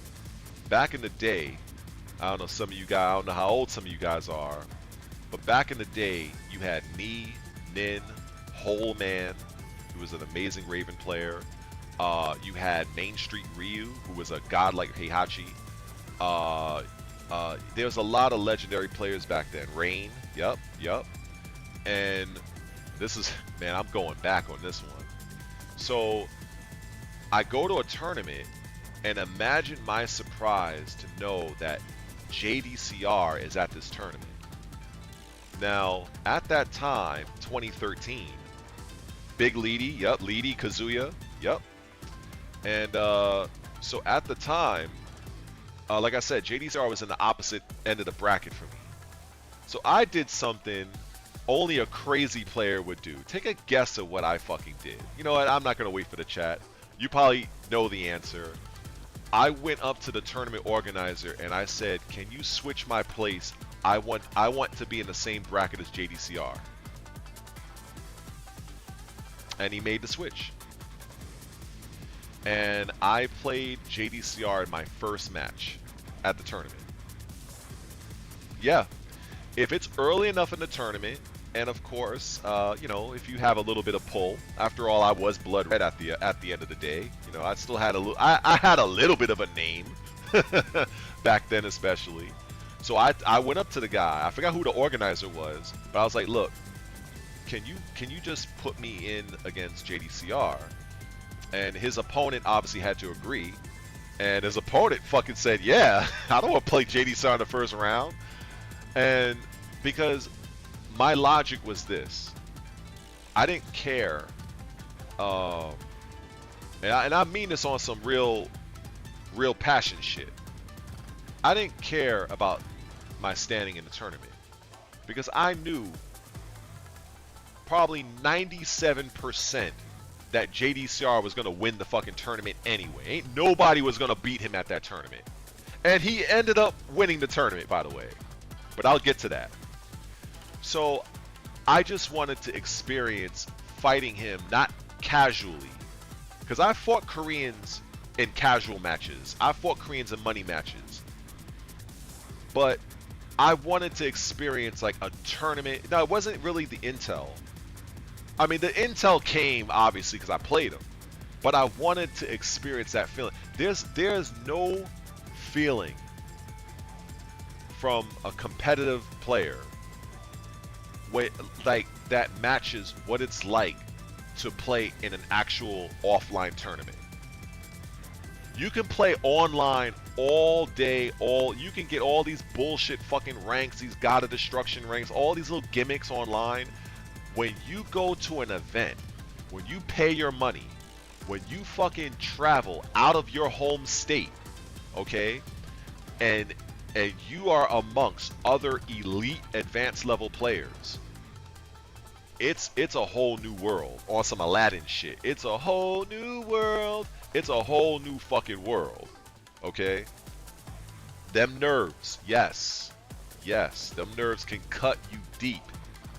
You could be the king of your little pond amongst your friends. You step out of that pond and go into the ocean of competitive play, especially at a major event. Like a local is different because you're still in familiar territory. You know, a lot of the players you're playing against are probably players you already know. But when you go out of state, shit. Let me tell you, that shit's different. That's what, when I say, I don't mean to talk shit. When I say I've paid my dues in this franchise, in this community, I've done so. And, you know, I wear that like a badge of honor. And so when I requested to be put in JDCR's bracket, I knew I was going to lose. But it didn't matter to me. I was on some gladiator shit. I know. It's like if you watch Russell Crowe, the gladiator, you remember that part where they're like, we who are to die, we salute you. Fuck that. I was like, I don't care. You know, honestly, let me walk that back a little bit. Maybe not 100%, but I would say like a 99.6% chance I was gonna lose. So what I ended up doing is, once I made the change, I had a little bit of alcohol with me, and at the time I was drinking vodka. Yo, what's good, Retro? So right now I'm telling a little bit of a story time with Red right now. Gladiator, that's the movie with Russell Crowe. That movie is legendary. Google it, YouTube it, you can't miss it. So I had a little bit of vodka with me, right? I had now people didn't really know I was drinking because I poured it into like an iced tea bottle. So I had my vodka and cranberry and I mixed it up. And I'm walking around the tournament. So once I made the change, and now I'm like, all right, because the tournament didn't start yet. People were still showing up. Before the tournament starts, the organizer will have people show up. Be like, okay, they'll call your name, like, yo, Blood Red here, such here, and then that's how, if you're not showed up, they'll disqualify you. So once I secured my spot against JDCR, I went back to the hotel room, got my bottle, mixed my drink, pre-gamed a bit, and I really do mean pre-game because I had so much nerves that it calmed me down. And the funny thing is, I learned, I hope you don't mind me sharing this, but my boy NYC Fab, he used to do the same thing. Because when I found out, I was laughing. He was like, hell yeah, shit, I have a few drinks before I go to a tournament. I was like, yo! I was like, I'm not the only one. Because it really helped, cut the nerves. So if you watch the video, oh man, shit, I was taking them sips in real life. I was truly one with Lay. And so that's why if you watch the video of me against JDCR, I kind of sound a little like, hey, yeah, like I was fucking nice during that match. I was nice. So So what I end up doing, I bet, I was like, look, I bet I could take one round off of him. And then all of a sudden, I end up having a crowd around me. The only person, I would say, the only person that actually was in my favor, and even, I gotta admit, I kind of had a falling out with this guy. I kind of need to mend the bridge. It's been a long time. We know him as the game. I don't want to say his government, but he was a law player in New York. Very good law player. You know, he was the only one, and another brother named Lord Savior. He was another guy from New York that used Kazuya. He backed me. Who else backed me? A couple of people, but most people, like, nah, there's no way Red is gonna beat JDCR with fucking Lei. Get the fuck out of here. Yeah, the game. No way. So, in that match, my tournament victory was not only taking a round off the JDCR, I took 2. And I think if you see the video, I got up on the chair, you'd think I won Evo. I was so hype. And then, you know, and then the next round he completely obliterated me. I guess he was like, all right, I'm gonna just maul this silly American. But but the thing is, the only people to have taken a round off of JDCR at that time, at that tournament, and I know this, was myself and Grimy Grizzly. JDCR literally swept everybody. And I'll have you know, at that tournament, I believe, if I remember, yes, I think it was winners final. Yeah, because, yes, how did it go? Okay, so the grand finals was JDCR and NYC Fab. And obviously JDCR never lost. So what ended up happening is Fab and GM had to play each other. And, you know, Fab won. And so Fab is coming out of losers. So remember, I don't know how, there's a few of you that's been in the stream for a while, but I made reference of coaching, my thoughts on coaching. So I was coaching Fab, and at the time, I remember I was sitting right next to him, and Fab lost. It was I believe it was, I think we were doing 4 out of 7 back then, if I'm not mistaken. I think because I know the current the current tournament format is 3 out of 5. But I believe we were doing 4 out of 7 for grand finals, if I'm not mistaken. But what I do know is that Fab picked, God, who he picked? I forgot who he picked, but he lost 2 straight, and then that's when I got up from the crowd and I kneeled down, and they were at the character select screen. And I was in Fab's ear, and I started to talk to him. I was like, look, just pick Steve. Fuck it. What do you got to lose? Just pick Steve, catch your breath, breathe, just take your time. You know what you have to do. You know the character. Just do something that you feel he would not expect. What do you know?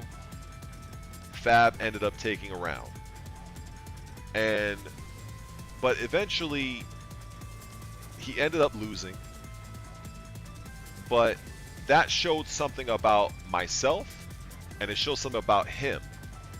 That Fab is very coachable. He listens, and that's one of the reasons why he is a great player. Like, Fab is one of those guys, in my opinion, that he could play any game. And if he applies himself, he would be a very, very strong player. Because he listens, He's detailed. He's measured. The thing I've always said about GM and especially the game, but actually the game has this.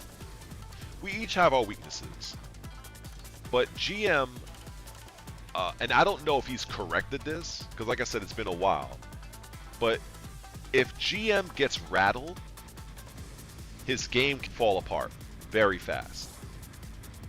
If GM is very focused and dialed in, he is a very, very strong player.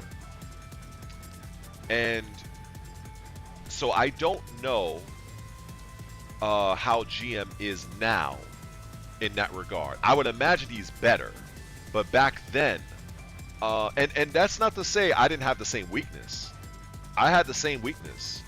Like, my thing is, I would get frustrated. That was my problem. That was my weakness. I would get so pissed off. I would get angry, and my game, because you need to think with Lei, especially with Lei back then. And when I get upset, my whole game plan goes out the window. I start getting hit by dumb shit, and I get more pissed off, and that's it. It's a wrap. And I just think that with GM at the time, he wouldn't get frustrated like me, but I think the best word I can use to describe is he would lose confidence in himself. That's what it would be. He would lose confidence in himself. He would start to doubt himself. He would start to doubt his character, because GM, as we all know, he's fiercely loyal to Li Chaolan, and he would just feel like this character can't get it done, blah blah blah. And but if GM is on his game and he's focused, he is one of the best in the country, easy. And I would say the same thing about the game. I was almost about to say his name.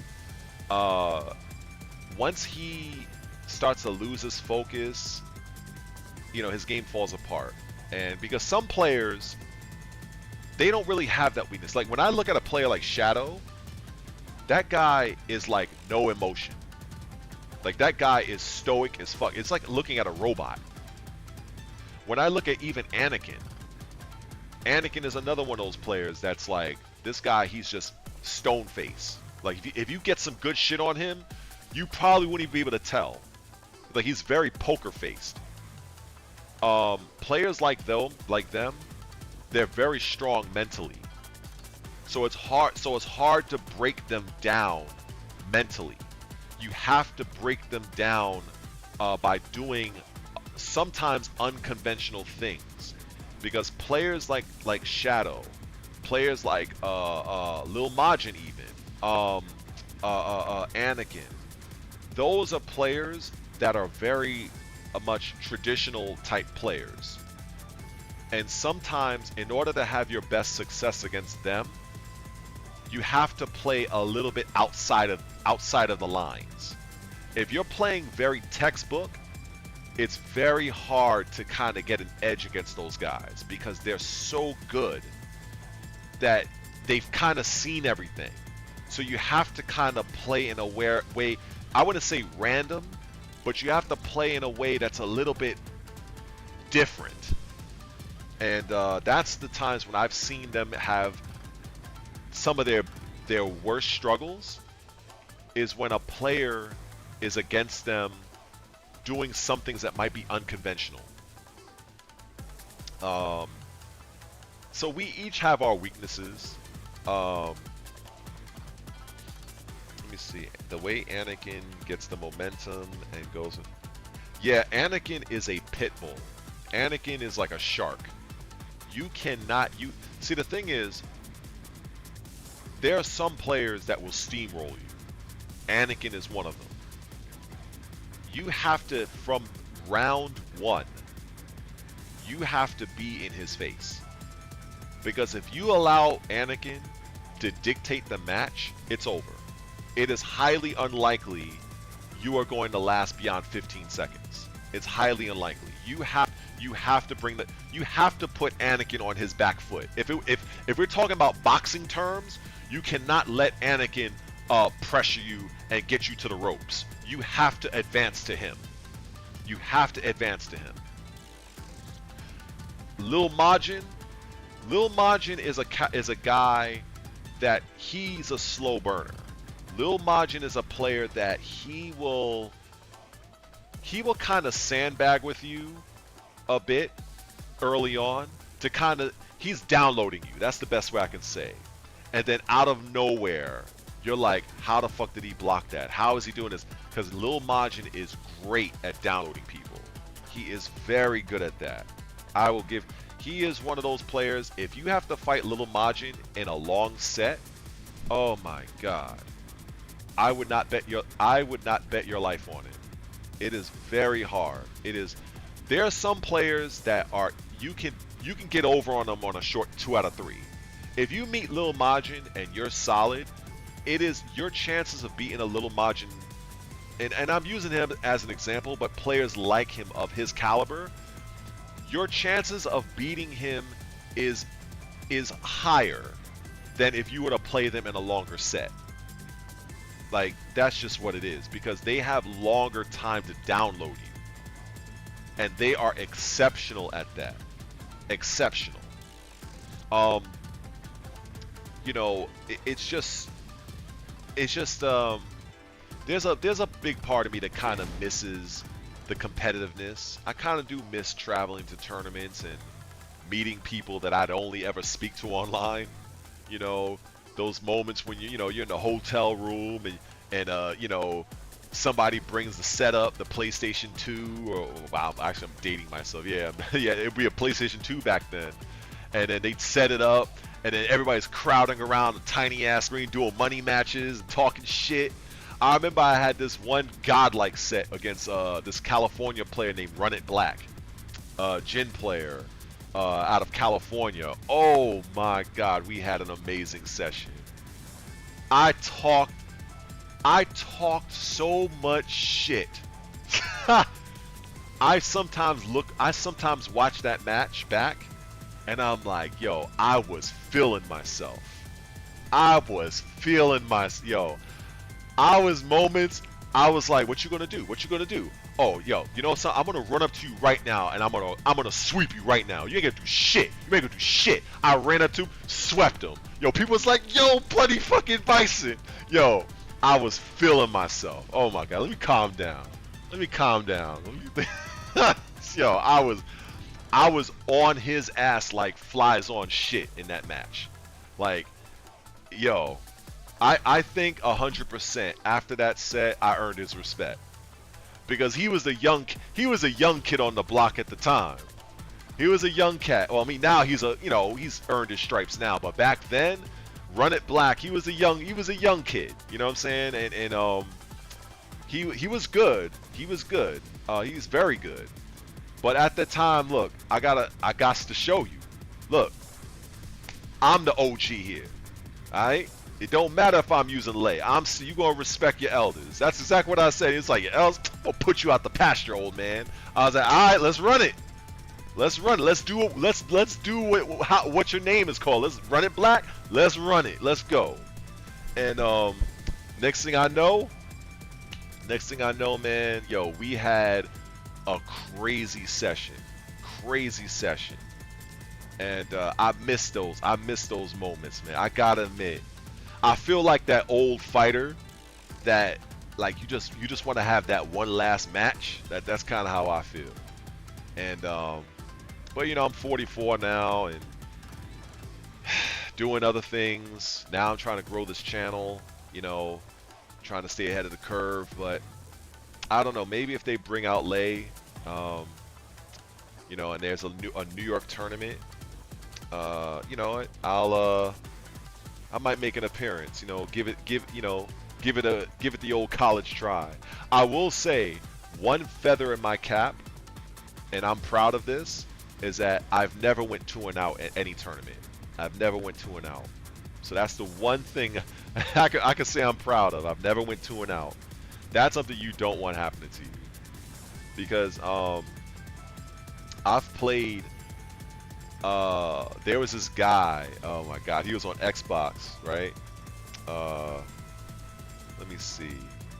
Did something happen to the, hold on. Did something happen to the stream? I don't even know. Let me see here. Oh wow. Hold up. Did something happen? Uh-oh.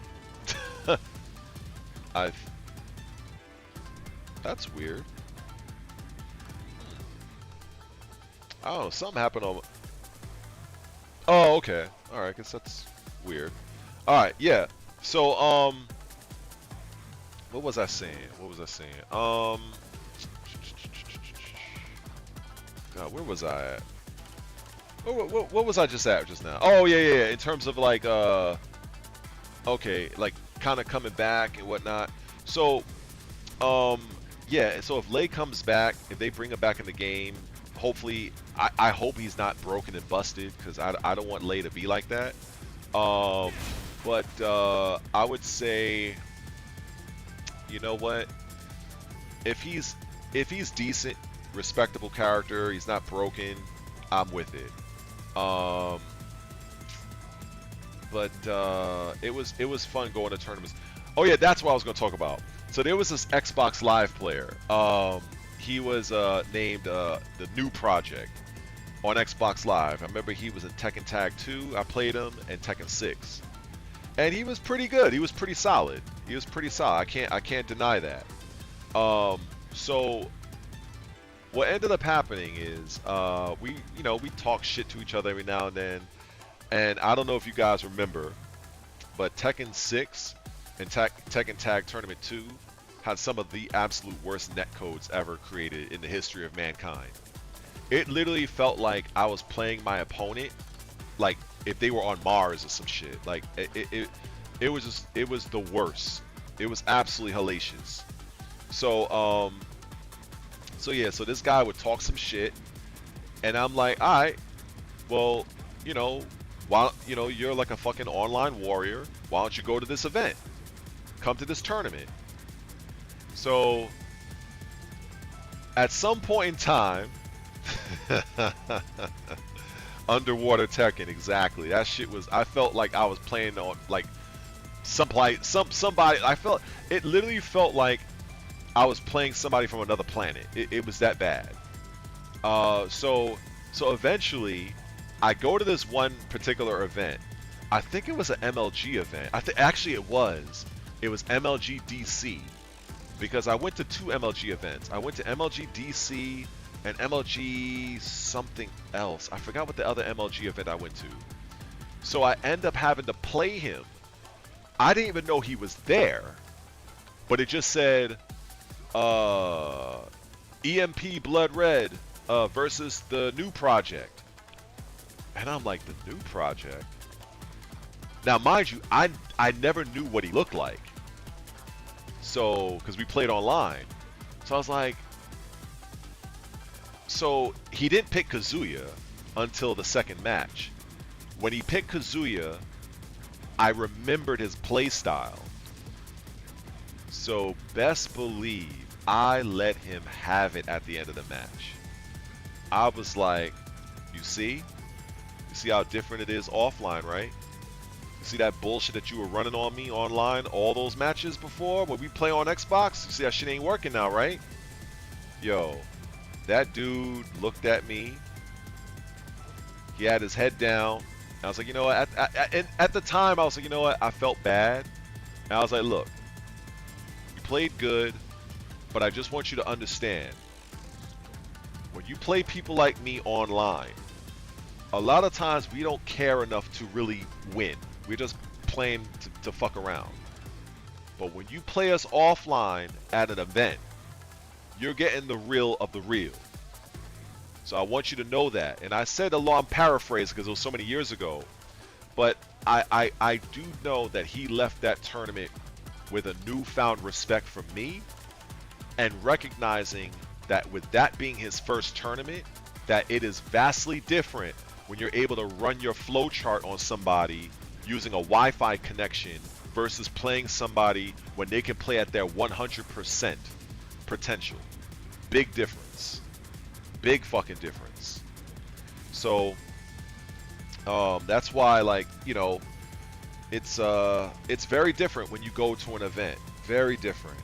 you know. And so when I come across players that are, you know, in that same bracket as me, you know, I can see that they have skill. They can tell me that they've been to events. I can look them up. I can find their matches on YouTube. Like, they exist. It's not that you only exist on Xbox Live or PlayStation Network and nobody knows who the fuck you are outside of your friends and family. Like, I can go to California and players will know who I am. I can go to Virginia. I can go to DC, Virginia, Florida. I can still go to those places and have somebody know who I am in the Tekken community. I'm not as known now as I was back then, but it's still nice to be remembered because I did put out a lot of work. I did put forth a lot of effort, and there were some late players that came and started to play late because they were inspired by how I used them. I wasn't the ha step late player. There were a ton of those, whether it's Japan, Korea, ha. I can't do that. I can do it fundamentally, but I can't play like that. It's corny to me. It's corny as fuck. I can't do that. Like, I'm lay, I'm in your face, I'm gonna put you in the blender and mix you up. That's me. And at the time, there weren't lay players like me. They were either trying to lay on the ground all day and hope for a whiff, step away, hope for a whiff. I was going straight through you. That was mainly my place. Of course, I'd drop down every now and then if I know, okay, you're gonna swing and miss. But there were players that would literally, they would spend the majority of the round trying to get their opponent to stick out a limb so that they can get a whiff punish. That wasn't me. That wasn't me. Yeah, I'm not. Yeah, I'm not a fan of that shit. I understand. You know, I understand its effectiveness. Believe me, I know of Tetsuo and all these Ranka and all these other lay players. I used to watch them. Kenbu, that was the other old school lay player from Tekken Tag era. So I've seen all these guys and what they did, and I'm like, you know what? I wanted to be something different. And eventually it came down between me and Sukin User because he ended up becoming much more known than me. He traveled a lot more, and he had a little bit more success. He gained a lot more experience, and in Texas, there was another lay player, Leet Vineet. I think that was his name in Texas. He was very good. Yeah, yep. So I'm well aware of the legends. Well aware of the legends. But yeah, it's I just got a chance to see and experience so many different play styles. I played against such bullshit. I mean, where we can go from era, right? Like Tekken 4, I played Jin Master. Jin Master was a very formidable player, very well known in the community. In fact, some would say even infamous in the community. Nina in Tekken 4 was absolutely broken. Anybody that's played that game would know. Between her, Ling Xiaoyu was pretty strong back in Tekken 4 as well. But yeah, Nina and Jin and Paul, yeah, they were very strong. And then Tekken 5 having to deal with 5.0 Steve, 5.0 Ganryu, 5.0 Brian with the snake edge tech traps on the wall. Oh my god. That shit brings back memories, man. That shit brings back memories. But I think all of that just made me a stronger player. And so I just felt like, you know what?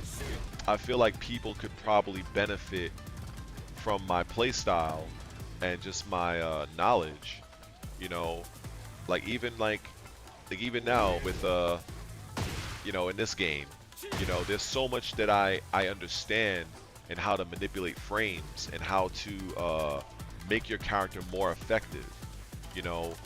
Like I said, utilizing down back forward with Jin, and it's boom, do down forward 4. Finding the moves that work 100% synergistically together, and That's why when I looked at Jin, for instance, here, and I looked at his up forward 3, this is a move a lot of Jin players don't use. Why? I don't know. Look at this. It's a 22 frame. Now this move, it's mid, it's safe, it's 22 frames. It gives a counter hit launch like this, right? And whatever I forgot what the combo is. Let me see if I can remember. This. Oh, okay, it's no. It's like this. Okay.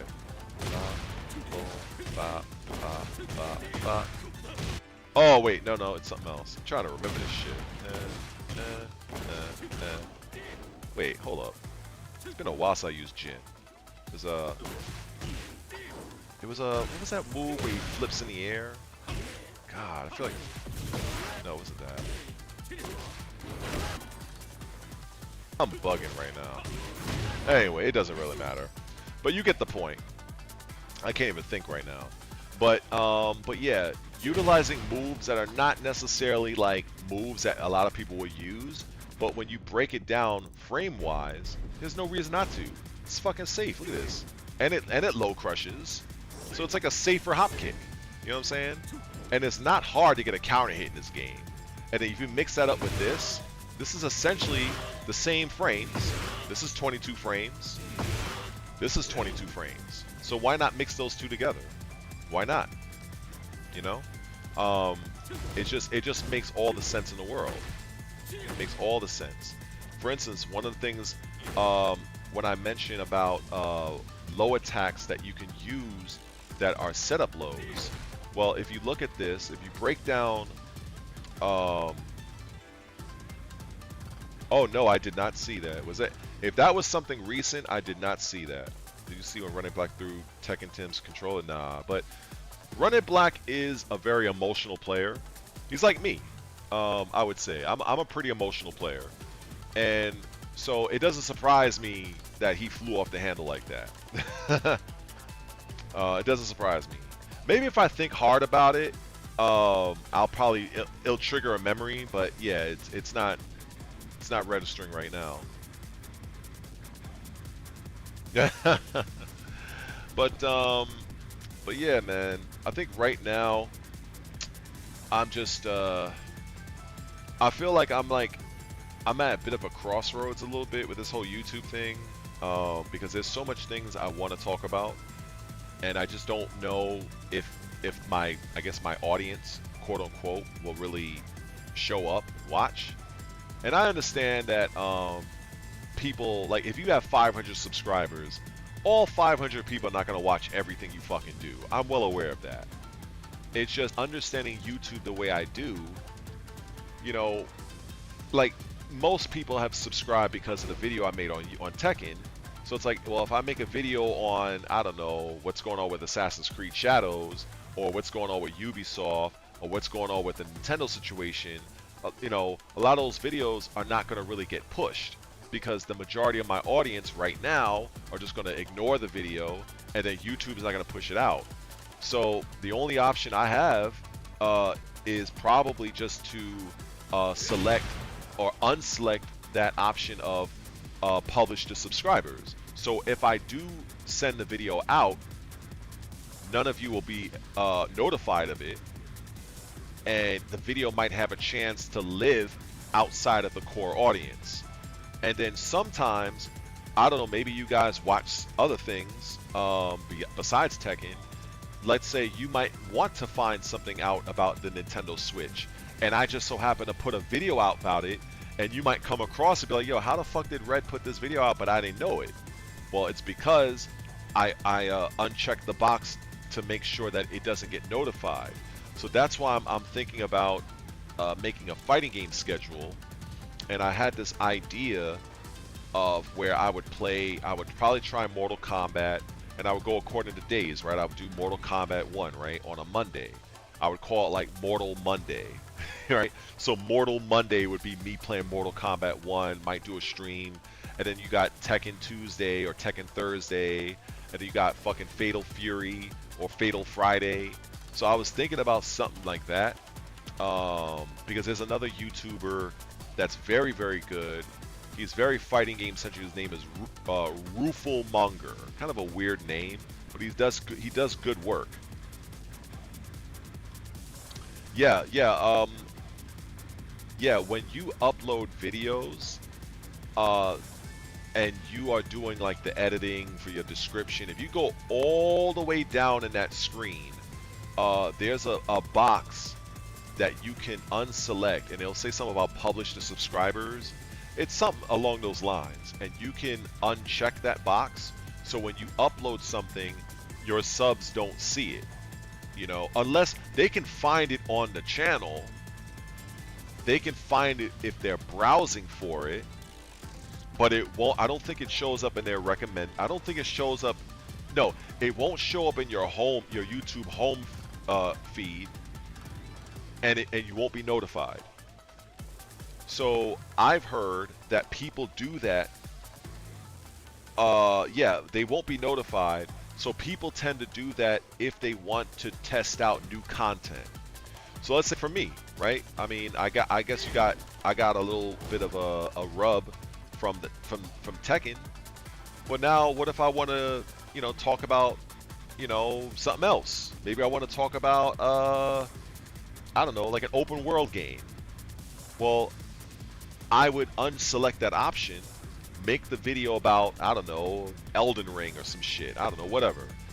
And I would make that video, and there's a higher chance that video can find a new audience because it won't be potentially crippled by your current audience, because if they're not watching it, if they don't leave comments, they don't leave likes, YouTube is going to look at it as, well, if your own audience don't like it, why should we push it out to anybody else? That's YouTube's, like, if the algorithm was a human, that's what they would be thinking. If your own audience don't like the video, why should we push it to somebody else that's not subscribed to you? So that's how they look at it. Yes, and that's pretty much what happens. So that's why I didn't want to be the Tekken guy. And imagine my surprise when I posted that crazy video of me in my room talking about the hows and whys of Tekken and why it's it's casual based. And I made that video completely off random. That's why it had no chapters in it. It was just raw. And next thing I know, the next morning I'm like 200 subscribers. I'm like, what the hell? What the hell's going on? And then it's like, in my mind, I'm thinking, wow, I'm at 400 and I'm at 400 and what subscribers? And then hours later, 450, 475. I'm like, holy shit, am I really gonna pass? Am I gonna hit 500 subscribers? And then 500 came and gone. Next thing I know, I'm at 600, then 625, and now I'm at 640 something. So I was completely shocked, like I was mind fucked. But then I also realized they're probably gonna want more Tekken from me. I was like, oh god, no, I'm cursed. I'm locked in. Shit. Oh man, what's up, Tekken Combat? Welcome to the chat. Yeah, so I felt like I was locked in. So I feel like, damn, but I feel like there is crossover, right? When I look at somebody like Mike Hollow, he does Tekken. I think he does Mortal Kombat. He does other shit. But he generally, I think, sticks to the fighting game. So that would be his niche.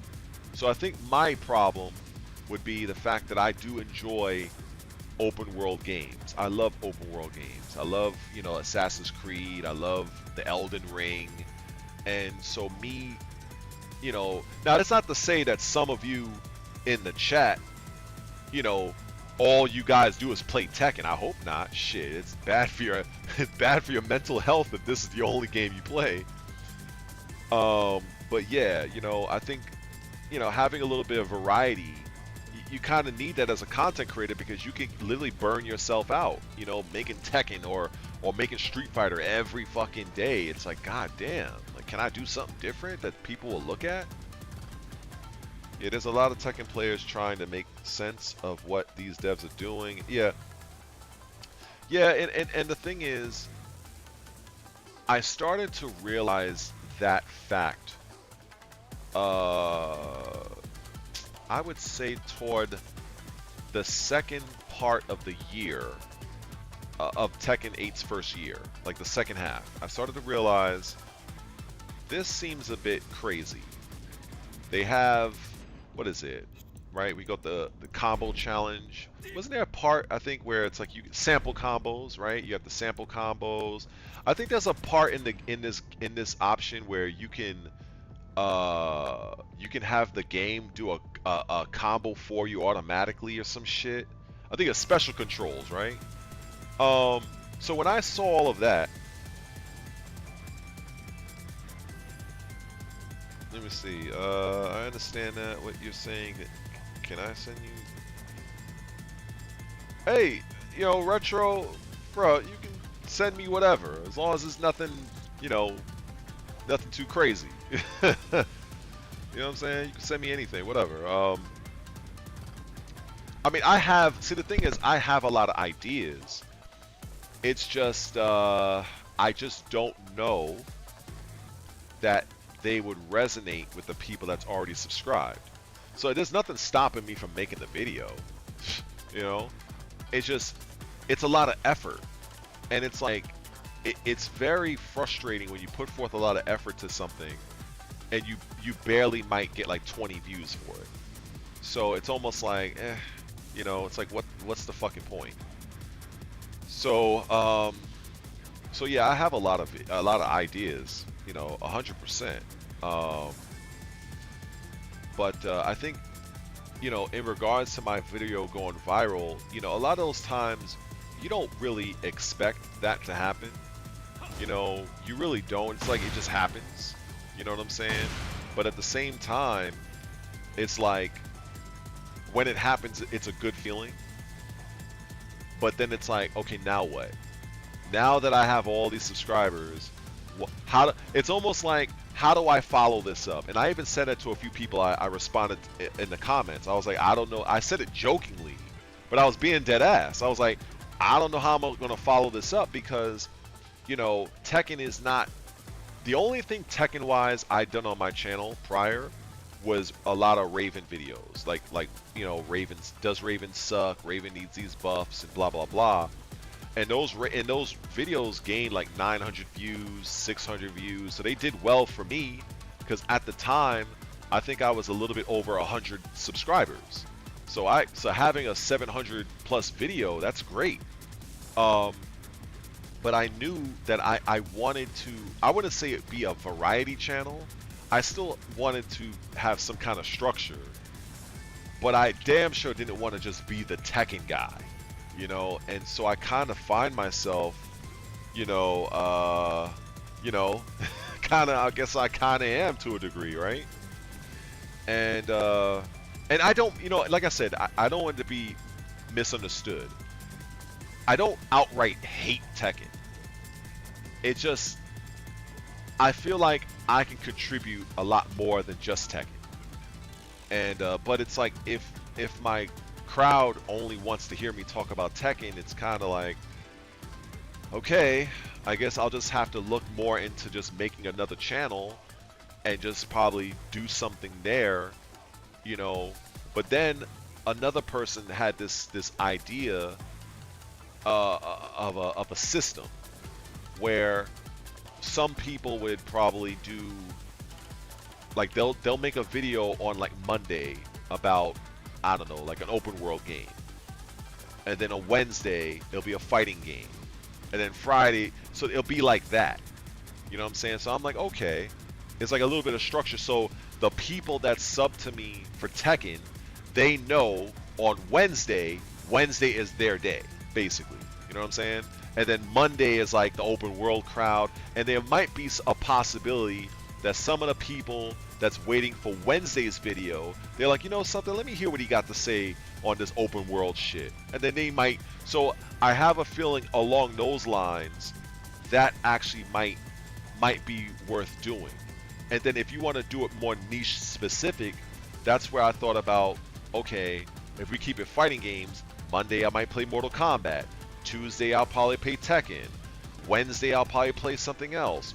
Thursday I'll probably, so Each day is a different fighting game, but it's the same genre, it's the same niche. Ideally, I don't want to do that because I also enjoy my open world games.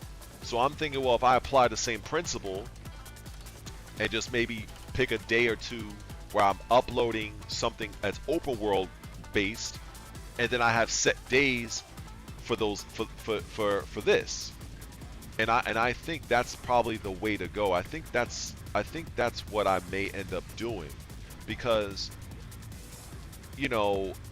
I feel like as I grow and a lot of you guys continue to support me, the likes and the comments and all that stuff, and then what ends up happening is when people do that, that helps send your video out to more people that are not sub. That's basically how the whole YouTube thing works, really.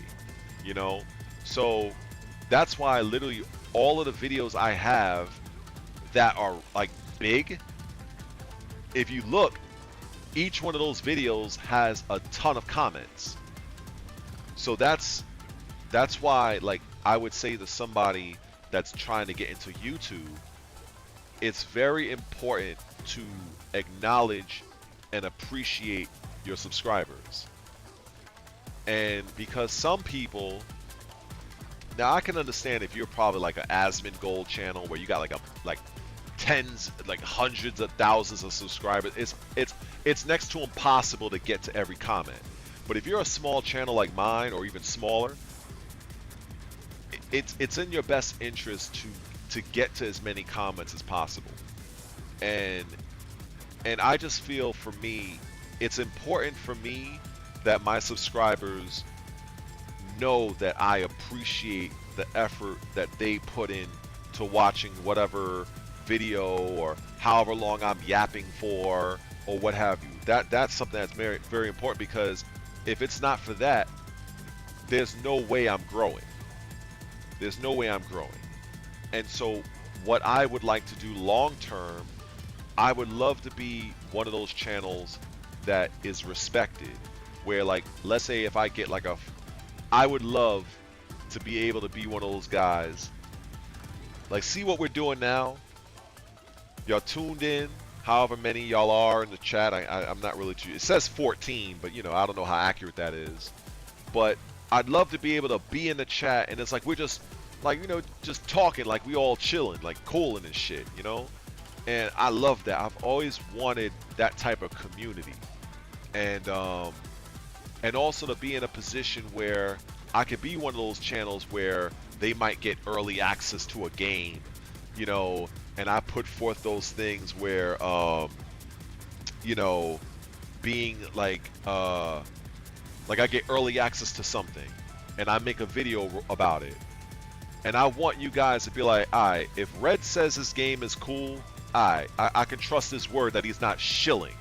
I fucking hate YouTube channels that they know damn well something is bad, and I hate that shit. And I know they're doing it for the money, but I feel like my father used to say, you never sacrifice long-term money for short-term money, because the short-term money can go out real fast.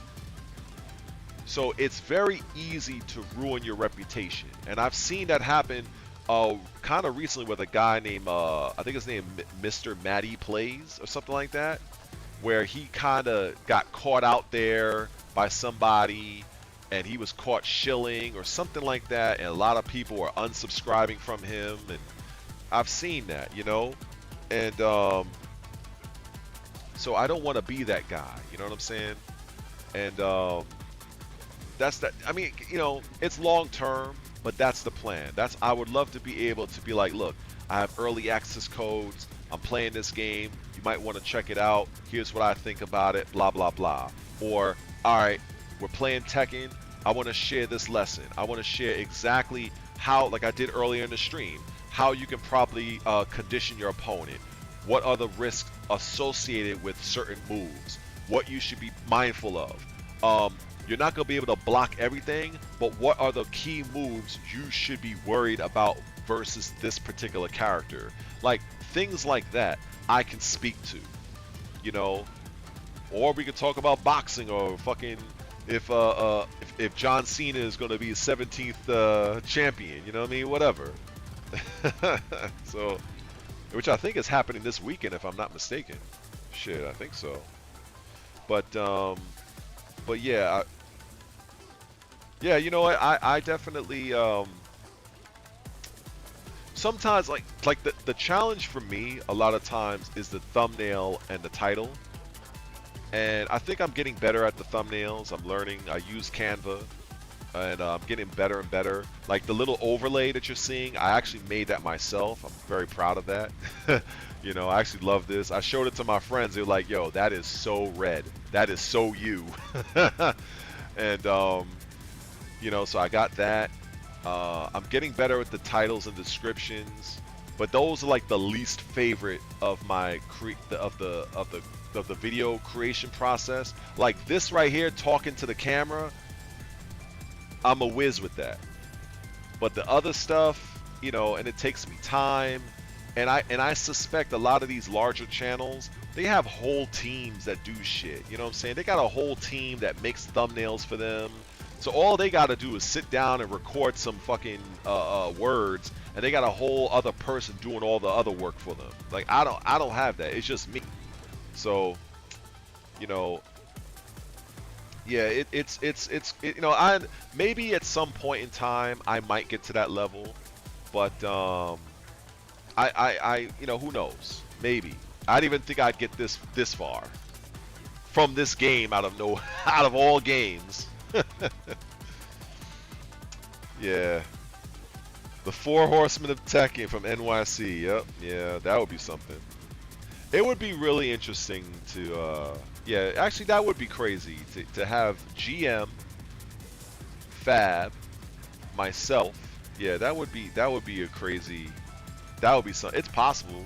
We all live here in New York, unless Fab moved and I didn't know about it. You know, so that would be something.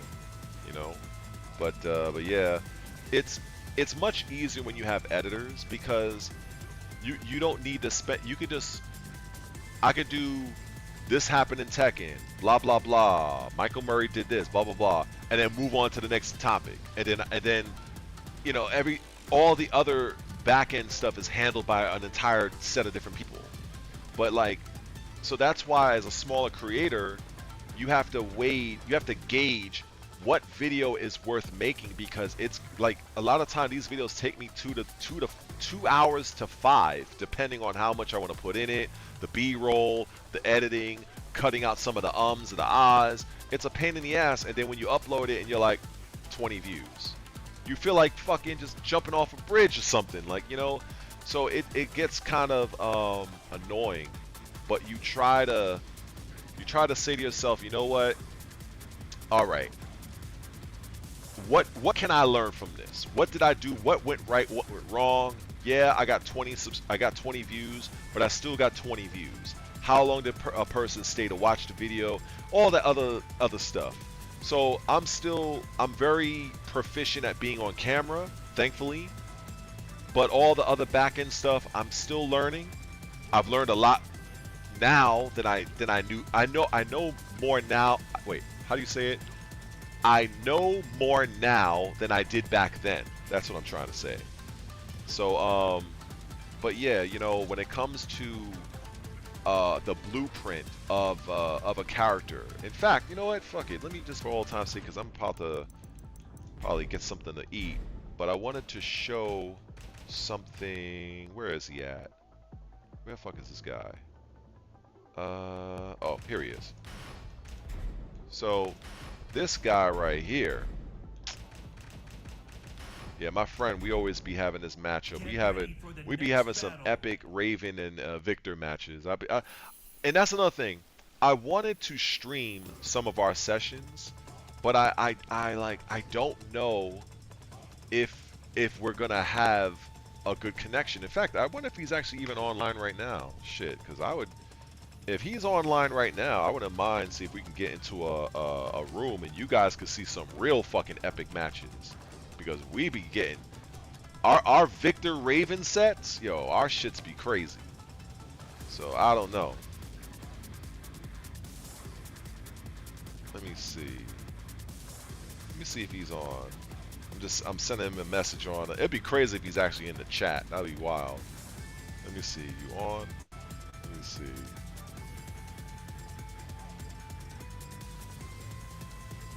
Let's see. He'll respond if he is.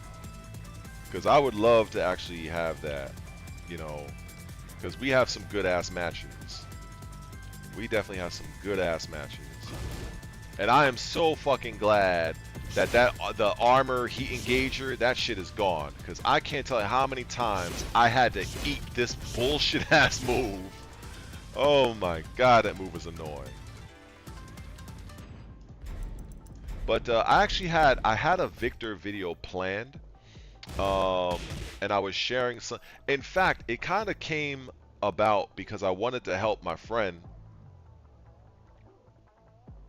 Oh, my friend? Oh, yeah, he's my friend. He's what I would say a very good Mishima player, and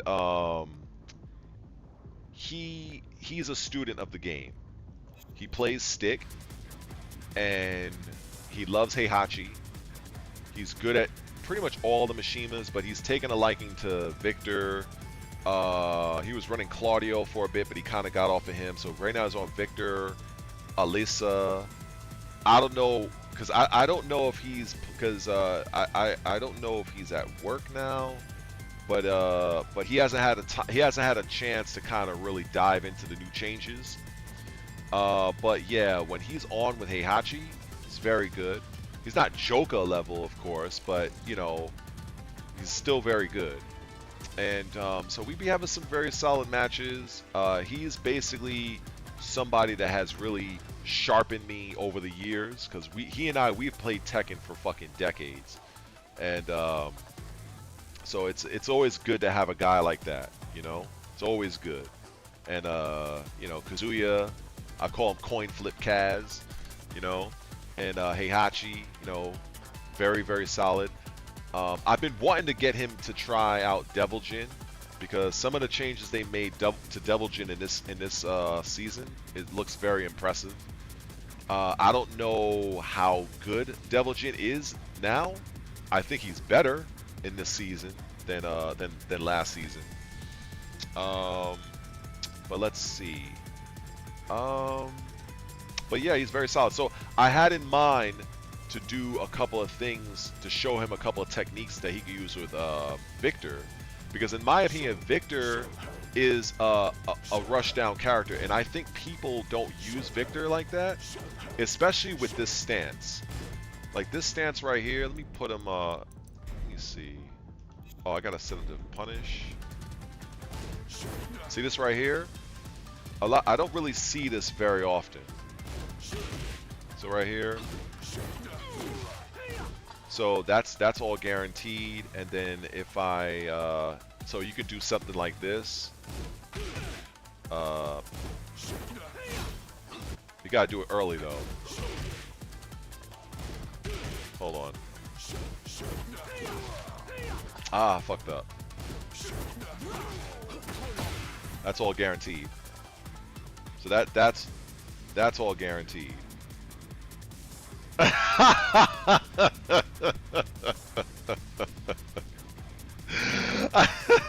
gotta, bro. When I tell all of you guys, I understand how to make shit work in this game.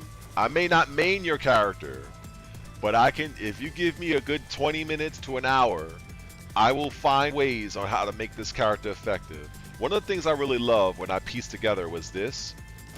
I love this move because he can go forward, right? So he can go. Now, I like this right here, full crouch, both punches, right? Now, if you notice, if I take him off punish, I feel like now we're back to Tekken now. So this is 0. However, when you dash forward, you're +6. So what happens is you can loop this. You can loop this. Hold on.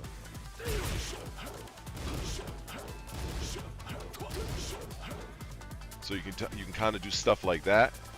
And of course, while you're dashing, yes, you can grab out of that. Of course, you can do that.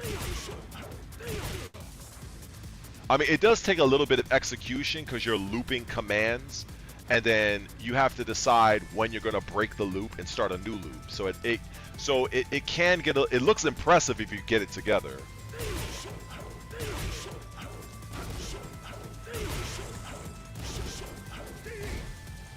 So there's a lot of different ways you can get creative with this character. And you can grab from there. And as you saw, it showed counter. So that means that because you're +6. So yeah. But basically this comes down to there's so many ways you can do this in terms of using your attack parry, because I don't think a lot of Victor players do this. And much like I show with Raven, when you do standing 1, down forward 1, and I could do my counter hit down forward 3 launcher, Raven is Victor is pretty much similar. Like if I do this, that's standing 1, 1 2, parry, down forward 1, that I think you could probably squeeze this. Can I do this one? Let's see. No, hold on. So there's so many different ways. Nardo, what's up, Nardo? Focus, man. I appreciate you, man. Salute right back. Salute right back. I'm just here just showing a couple of little Victor tricks, but there's a lot you missed. But yeah, happy to have you. Welcome to the channel and all that good stuff. Damn, you know, if I knew I was gonna be on the stream, bro, it is 10:25. If I knew I was gonna be on stream this long, shit, I would have went to the liquor store. God damn it. Well, at least I know next time. Man, there was some Arizona iced tea and Bacardi with my name on it. God damn it. Anyway, so I really like this. Now, in order to really hit this, you kind of have to hit the right kick pretty much as soon as you get that. If you wait until it's over, he'll block. He'll block, right? But as you can see, Raven at this point, he's plus Victor is plus 13. So when we build it up, this is why so let's start from the beginning, right? You do this. Now this is -2. So of course, if the opponent is responding immediately, this is where you could throw this in, because this one has a very fast activation. So just because you're -2, that don't mean anything. That's a free setup. That's a free setup right there. So what ends up happening is, eventually, if the Victor player, I hope nobody actually sees this as a Victor player, right? There ain't no Victor players in the chat, right? But what ends up happening is, if this keeps happening, you're going to just stop pressing buttons because you're afraid that the Victor is going to do this. Now, you might use that to your advantage on the flip side, because if the Victor is doing this and you don't press nothing, that means Victor is wide open. So that's where you have the tit for tat sort of situation, where the blurring of the lines of being conditioning your opponent versus your opponent trying to time you. So yeah, so you have to. So I feel like if I were to put this on a spectrum, you have like a number line. You have to the left, you have the conditioning. In the middle, you have being predictable, and on the far right, you have your opponent that's on the defensive end trying to time you. So you're constantly in a 1v1 situation in Tekken. I feel that you're pretty much going up and down that line. You know what? I kind of just made that shit up just now. Oh shit! We got a Victor in the audience. God damn it! I might wanna keep this shit to myself, huh? Nah, fuck it. It's all good. You still gotta execute it though. But yeah, so like, when you're doing stuff like this, but even still, because Victor, if the Victor is trying to, so it's kind of, think of this scenario, right? I think it's easier to kind of do this scenario. He got caught, right? He got caught. Now I'm gonna do my other stuff, blah blah blah, right? Now, scenario 2. We go for this. The Raven player does nothing. So at this point, the defensive player, you are waiting for this, so you can take your turn. Now the benefit that Victor has is that, let's say if the Raven player decides to take their turn after the animation of this, well, now Victor can go this, can do this.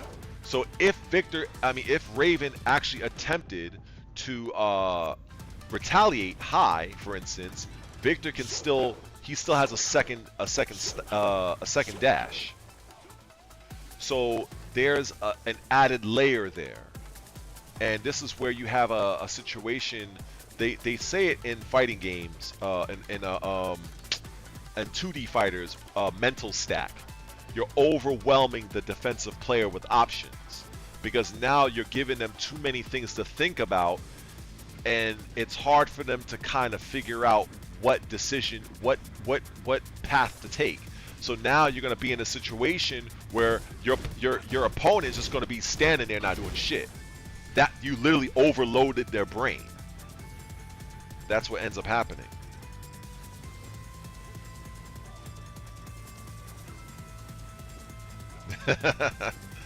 Yeah, the thing is, I'm not, obviously I'm not a main with Victor, but I just see moves that when I look at other Victor advanced to elite level players, there are just certain little things I don't see them take advantage of. And it could be either, and I've said this very early on, before you popped in, it could be either they don't know, either it doesn't fit their play style, or it doesn't fit their play style, they don't know. Yeah, it could be one of those two things. Yeah, either they don't know or it doesn't fit their play style. So they could know, but it's like they're comfortable doing what they're doing currently.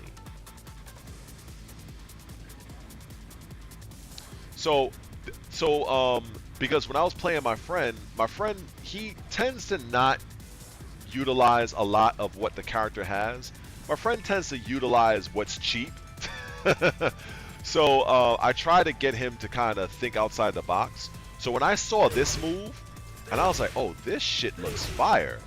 So and then when I learned that he can dash after this, I was like, okay, let me see what I can build off of that. And then I'm like, okay, so if I do this, you can loop, really? And then you can do that right there. Like that, there's so much utility this character has. And he's so flashy.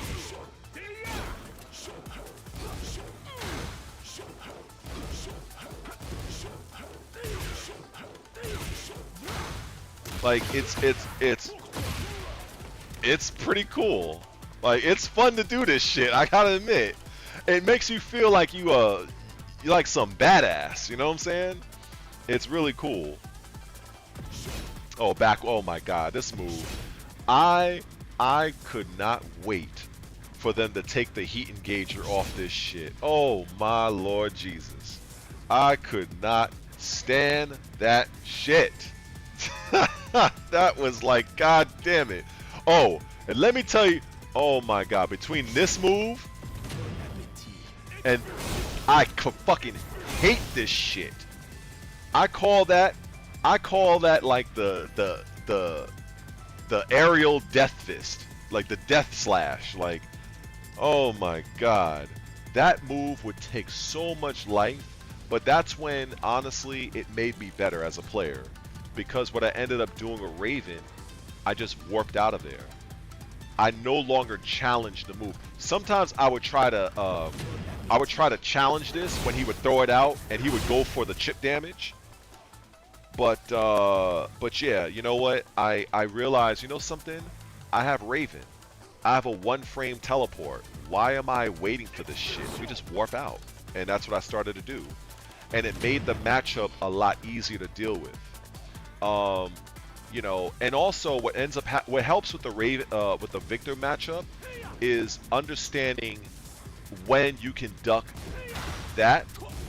Some Ravens Victors will run this and mix it with that. So once I was able to kind of know that, okay, I can actually duck this string, that definitely made understanding the Victor matchup a little easier for me.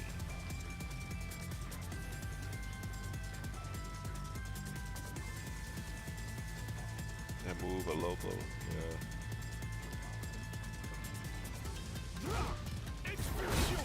yeah. Yeah. But you know, it's I began to appreciate what Victor had when I started to kind of explore his kit, like explore like what he had, and so yeah, he started to appeal to me, and I also love this outfit. Kind of, it's a badass outfit right here. But yeah, you know, he has a lot of cool stuff, very flashy. You know, this is like very good. Oh, my friend responded. I was I'm showing folk Victor. Oh man. But yeah, he's very good, and he plays on PlayStation, and he's always open for like a good fight, and you know, solid opponent, and but yeah, you know, but overall, I like what Victor has. You know, I think he's very different. He's very different, and once they kind of removed the heat engager from the armor moves like this, I felt like, you know what, he felt more manageable. Because before, I just couldn't stand this character. I was like, fuck this character. You know, you know, that's exactly what I wanted. I wanted to be in a position where you know, I wanted to be in this position where people would show up to a chat, to the stream, you know, if they have the time or whatnot, and you know, it don't matter what the fuck I'm playing. Like, yo, let's just rap, let's talk about what the fuck's going on in the world. You know what I'm saying? Of course, you know, I'll play my game or whatever, but when I see some people, especially on Twitch, it's like they have to, if they don't stream a particular thing, ain't nobody showing up for them. And if their game dies, it's like their whole channel dies. Like, I did not want that to be me. Like, I want people to resonate with me. And it just so happened I'm playing a game that you can relate to. That's even better. You know what I'm saying? But it's very hard. It's not easy to do that. It's easy to build off of a game. Like if you play Fortnite and you play that, you know, but it's harder to have people want to, like, all right, this guy's streaming. Let me see what he's up to. Oh, he's playing Tekken. Oh, all right, cool. Oh, he's playing fucking Assassin's Creed. That's what it's background noise. You know what I'm saying? And that's where I would like to be. Because my desire of having an audience even came from me being a kid. You know what I mean? I'd have my mom sit in the room with me as I play Nintendo, and I'd always be like, yo, you know, mom, just come watch, you know, and she probably didn't know what the hell was going on the screen, you know. So, but I always loved, you know, having people, you know, watch me play games, and It's just crazy I didn't get into this Twitch, YouTube thing a lot sooner. Um, I was so busy going to tournaments and, you know, just kind of like, I mean, I'd make my YouTube videos, especially way back. If you go and look at my older channel, I'm leery of linking you guys my older channel because I'm like, God damn, man, the shit I would say back then would probably get my ass canceled by today's standards. But yeah, I was wild back then. I have a video with Tom Brady. Man, shit. We was having, it was fun as hell. We had this girl in the background. We had a stripper pole in the kitchen.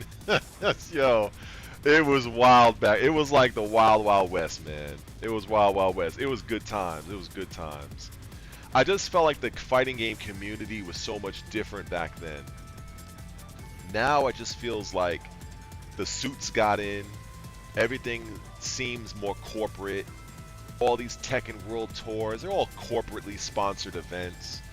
You know, I just felt like the FGC lost a lot of the community aspect of going to like a really good tournament. Like here in New York, I would go out to Philly, and we got Big E, and he put on these events like NEC, Summer Jam.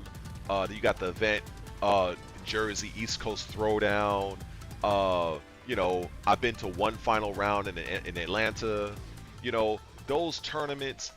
You know, I had so much fun going to those places. You know, the people you meet. You know, just having a good time. People coming together, playing games, doing their money matches. Sometimes, real shit. There were players that would go to the tournaments, and they wouldn't even really care if they win or lose. They were there for the money matches.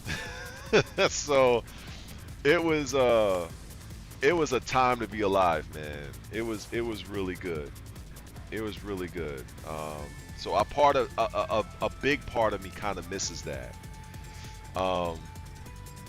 I kind of miss that.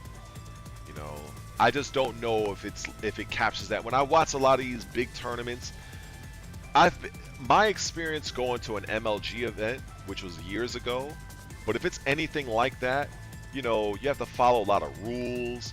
You probably have to sign like different waivers. You can't do certain shit. You can't say certain shit. You know,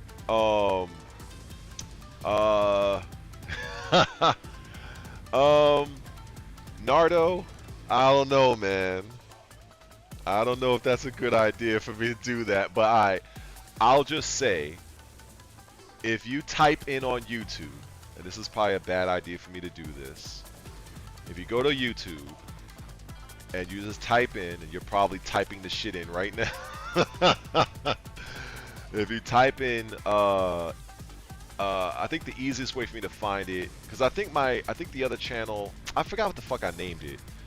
But if you type in EMP Blood Red, EMP Blood Red, or Blood Red Tekken,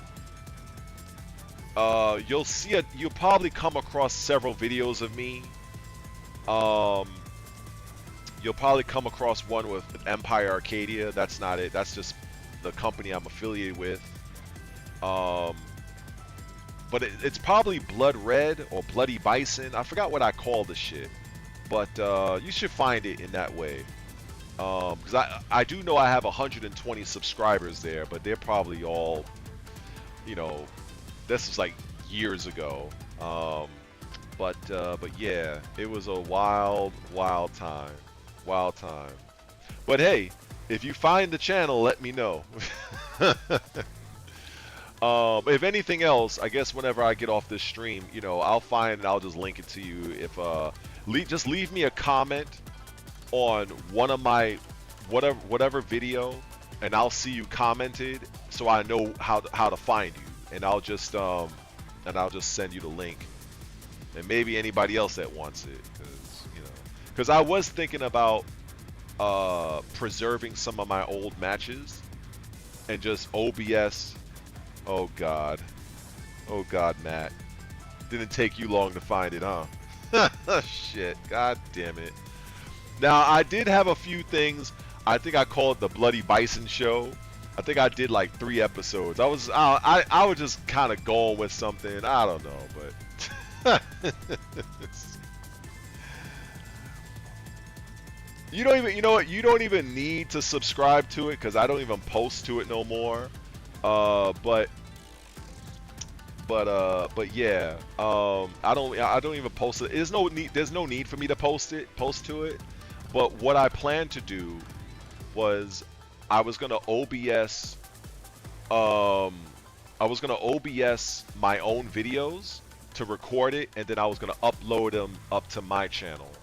And then some of the other people that recorded match footage of me years ago, like the Lil Majin Blood Red video, I already recorded that, and so I'm gonna upload that to my channel because I want to preserve that history. Because if something were to happen to that guy's channel, that video is lost forever. So, but some of the other antics, I'm gonna keep that on that channel to be buried forever. But the match stuff, yeah, I'm gonna try to bring that over onto my current channel. Yeah, so that's what I'm gonna end up doing. I think that makes sense, right? Just to kind of, because I mean, this is the channel that, because back then, my older channel, I didn't really know anything about YouTube. You know what I'm saying? I didn't really know about how YouTube really worked. I didn't know, all I knew is press record, hit upload. So I didn't really do anything to really boost the channel. So now that I've learned what I learned about YouTube, and I wanted to do it with the intent to grow. And so far I think I'm doing an okay job. So it's kind of like, it's no real need. Now I would say that one milestone for me was when this channel, when I managed to get this channel to get past the subscribers of the last channel, because I had 120 subscribers on that channel. So a milestone for me was getting Red Related past 120 subscribers. That was big for me because it showed that I came a long way, I learned a lot, and I have a plan now. Back when I did the other channel, I was just bullshitting. You could see that in the videos, entertaining as they were, but it also gave me the confidence to think like, yo, I didn't know anything about YouTube. I didn't know nothing about the titles, thumbnails, nothing. And I still managed to get 120 subscribers. So I was like, you know something?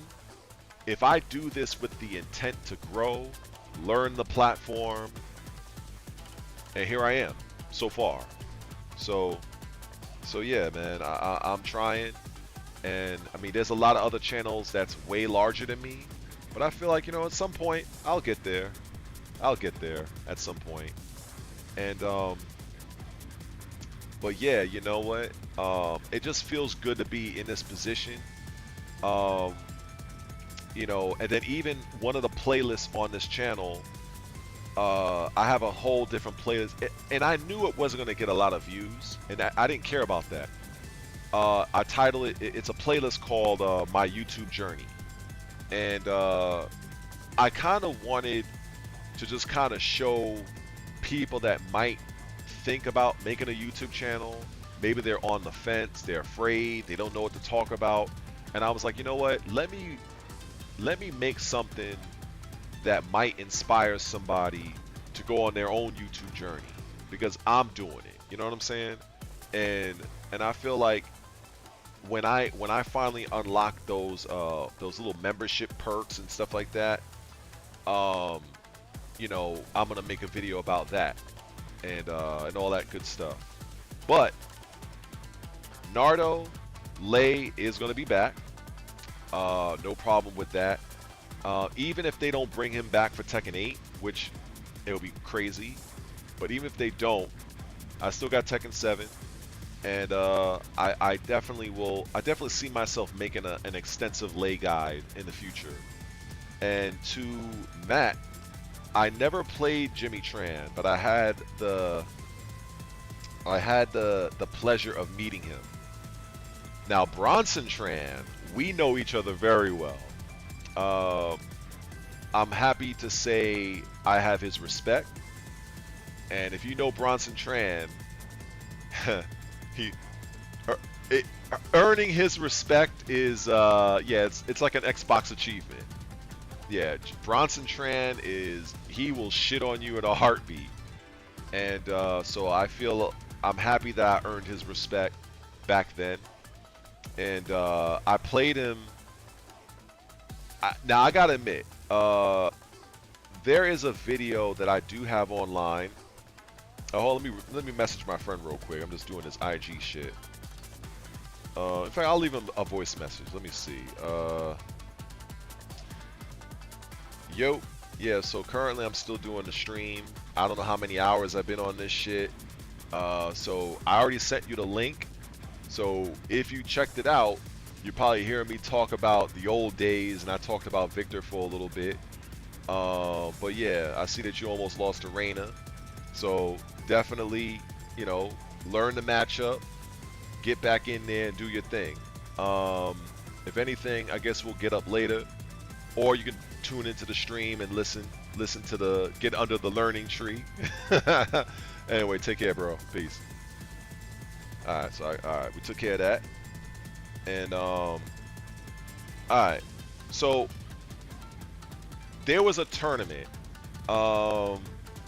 I did have one moment where I became a champion. I will admit this.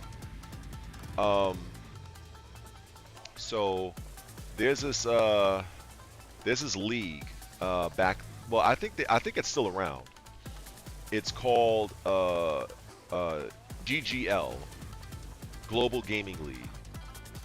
Now, back in the day, you had this other one called World Cyber Games. Now, this is something that old friends of mine like Black Mamba. He was a OG Dead or Alive player, and Perfect Legend, OG DOA MK player. They competed in World Cyber Games, and then you had MLG,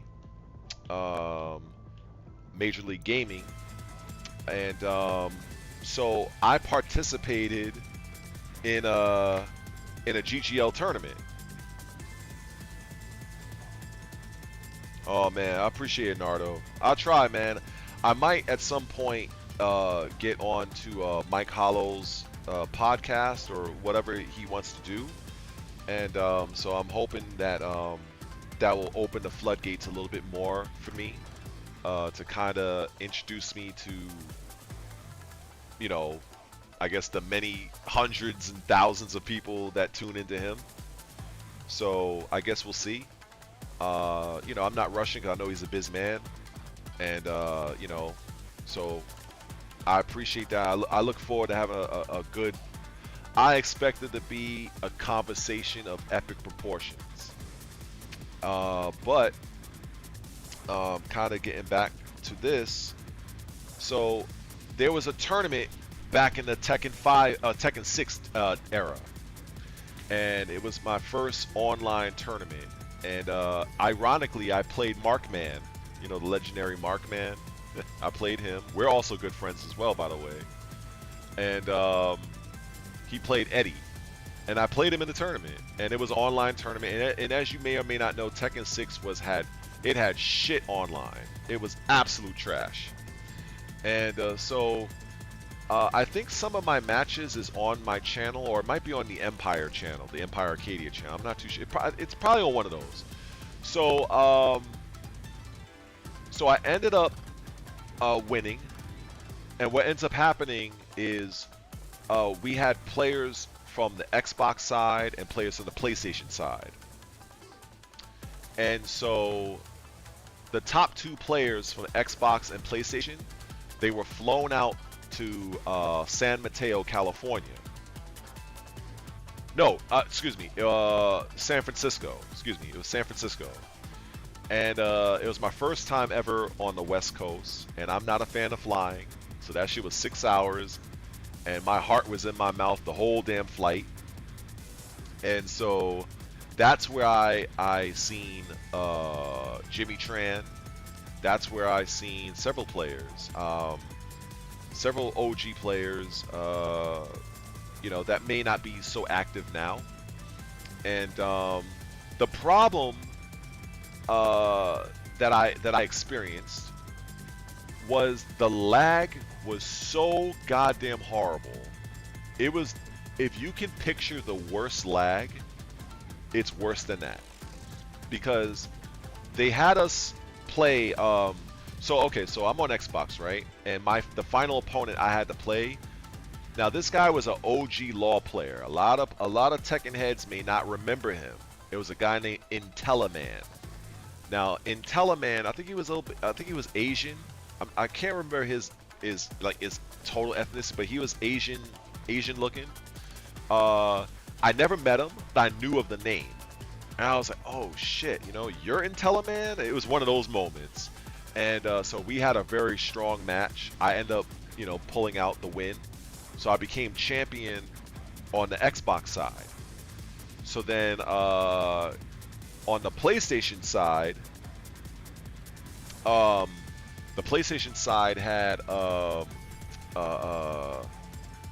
what was it? It had a player by the name of JT Chinoy.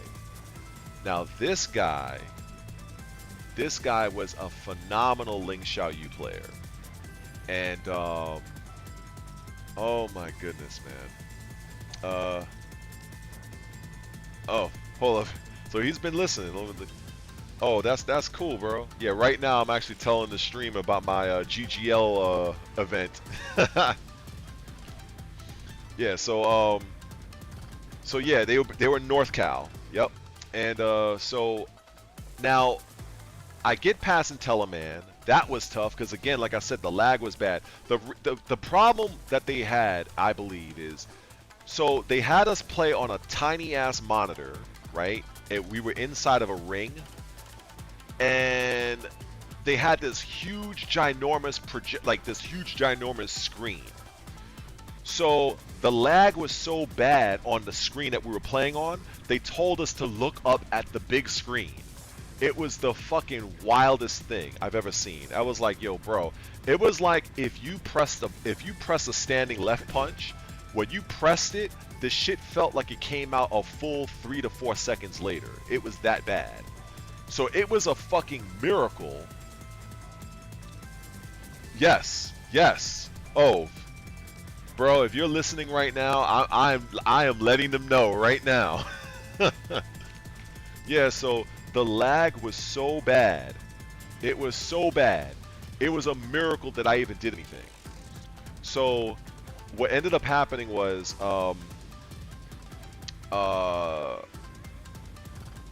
there was a part that I'm forgetting.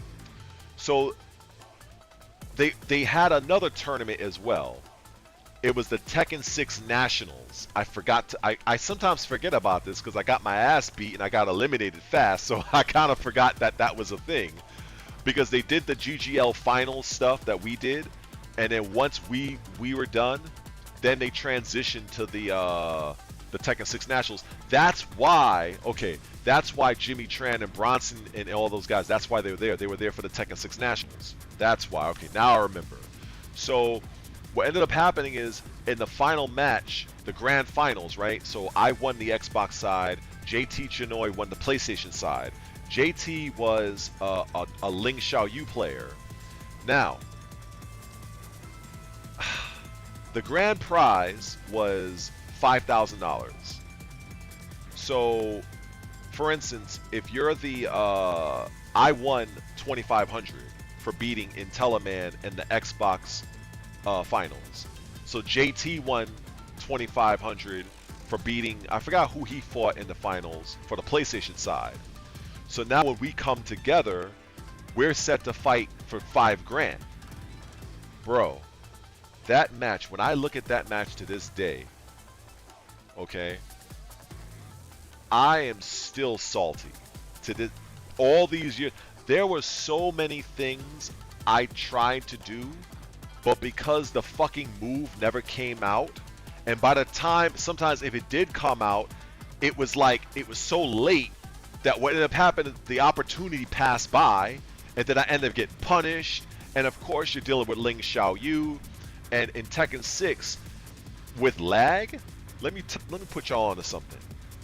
It is almost impossible. Impossible. If Ling Xiaoyu goes back turn. No. It's if she does at the time sidestep 3, she does a sidestep sweep that's a combo launcher. If she does sidestep 3, cancels, goes in a back turn, and does mistrust, which is back turn 4, you are 90% getting caught with that setup online. There's nothing you can do about it, because by the time the game registers you reacting to the potential sweep, right? By the time you react to the sweep and he canceled it, the time your character takes to get back into a defensive standing position is too late. So he must have hit me with that a few times, and she does, decent damage back then. That was one of her main launchers. So I had to either choose between getting hit with the sidestep 3 combo or get hit with the back turn 4 combo. And at that time, Lei, I felt Lei was much better than he was from Tekken 5 when compared to, with Tekken 6. But trying to deal with all of that bullshit from Ling Xiaoyu with Ling on lag, it was next to impossible for me. We still got, I think we went to the final round, and I told him, if there is ever anybody I would play for $5,000, it would be you. Because I was so fucking salty. Oh my god. And you know what made it even worse? Let me tell you what made it even worse. That 2,500 that I got for becoming the Xbox champion, quote unquote, you know those big checks that they would give you that says, oh, 2,500 GGL?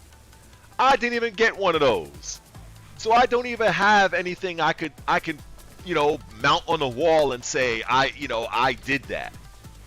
So yeah, so I was salty as fuck. I was salty as fuck, man. Oh my god. But you know what? It was a great experience. And then oh, I had an automatic spot in the Tekken 6 Nationals. I forgot about that. So I ended up having to play. I know I didn't go 2 and out. I did advance 1. I didn't get a chance to play Jimmy Tran, but I played this guy named Cyborg. He was a Beck player. Oh my god, this guy was annoying. And not to mention with the fucking lag, and you deal with this button mashy ass Beck player. Ha ha ha ha ha, mix up. Ha ha ha ha, grab. Ha ha ha ha, flamingo. Ha ha. That motherfucker is annoying as shit. So I couldn't block a fucking thing. I think after the first match, I kind of mentally checked out. So I got put in the losers. Wait a second. I'm trying to remember, did I play Bronson in winners or losers? I forget, but either way, it's irrelevant. I lost them both. But I think what ended up happening is Bronson and everybody else that was from the, for the national tournament, those guys, they watched the GGL final stuff. So they watched the 4 of us play. And that's where I feel like I earned the respect of Bronson right there. Because he saw me become the Xbox champion. People knew who Intelliman was. He was a legend and OG of the scene back then. So I didn't beat no bum. I didn't beat no scrub. And so I definitely appreciated that. And then even when Bronson kind of fucked me up, because at the time he was using Julia. And, or was it, yeah, Julia? Yeah, it was Julia. Yeah, Julia. Because, wait, was it Julia or was it the other chick? Because I know I forget what her fucking name was. The other girl that could do the same moves. Julia and the other chick. I can't even think of her name right now. But anyway, it was one of the Changs, right? Oh no, yeah, it was Michelle. Okay, so it was Julia Chang. Bronson was using her, and between the Mad Axe grab and the elbow and all that shit, at some point I was like, I can't do this. I can't. Like, I needed my style of play with Lei. I could not execute what I needed to with Lei with that amount of lag. I just could not. And I even told him, we was, obviously we're playing, and I told him, I leaned over, and I was like, yo, you got this, man. I think if the match is up, you might see, like, I leaned over, and I was like, yo, you got this. I can't do nothing. And he looked at me and was like, yeah, I know. It's no problem. Now, we still cool. I respect you. And I was like, fuck it. And I wished him luck in the rest of the tournament. I think I don't know if Jimmy Tran won that tournament. I'm not sure. But that felt good, And so yeah, I think at that time, that's where some of those guys started to kind of spread my name around on the west scene, or West Coast a little bit. And when I met Jimmy Tran, he was kind of, I don't know if he was high, but he was very, very quiet. Like, I think he must have said like 4 words to me or something. Like, he didn't really say much. He was kind of like, I don't know if that was just how he is, but he was very, very very to himself, very not mean, but just like he just didn't say much. So yeah, that was definitely something. And then I had a really good photo I still have to this day with Markman. We were standing in the ring. And I had on this godlike beige suit. Don't ask me why I wore a suit to this shit. I was wearing suits heavy back then. And yeah, it was pretty good. And yeah, Jimmy J. Yeah, Jimmy J. Yeah. Yeah. But it's like, it was good times, just kind of being able to be in that environment at that time. Make a little name for myself with a character that, honestly speaking, from the very beginning, from Tekken 4 to Tekken 5.0, I was never supposed to win with Lei. Lei was one of the worst characters in Tekken 5, period. There was so much bullshit that other characters had. It was an absolute miracle that I even managed to do anything. And I think that kind of helped me with the pressure, because I felt like, well, I'm not supposed to win any fucking way, so I kind of just like, fuck it, And then when Tekken 6 came out, Lei got better. He still had his issues, but then Tekken 7, toward the end of Tekken 7, like, if I had that Lei back then, or if I were to copy and paste that Lei into Tekken 8 right now, I would say, I don't know if I would be a champion player, but I would definitely be top 8, top 3, easy. I would definitely say that, especially if we're talking national. Now, international, I'd probably be top 8. I'm just being honest. Maybe during that course I would level up, but I'm just being honest with myself based on my own skills. So based on what I know at Lei right now to this day, if I had that Lei right now, that's what I mean. And maybe adding the Tekken 8 experience with Lei, yeah, I would definitely be a top 8 player, 100%. I would 1000% be a top 8 player, easy. But we'll see what happens, But yeah, if Lei, it would be very nice if Lei comes back, but I guess we'll see. For right now, we have to look forward to the cancer that's Marduk and fucking Bob and all this bullshit. I know the Marduk players are gonna be happy. I already know one particular guy who can't wait to get his hands on Marduk and just start fucking tackling the living hell out of me and my friend online. I know he can't wait. He cannot fucking wait, man. I tell people, if you want to have an idea of what Marduk is going to be, you know, if you really want that experience, just literally, you know, just literally play Dragunov, activate Dragunov's heat, and deal with Dragunov's unblockable tackle. Then you'll have a 10% idea of what to expect from Marduk. 100%.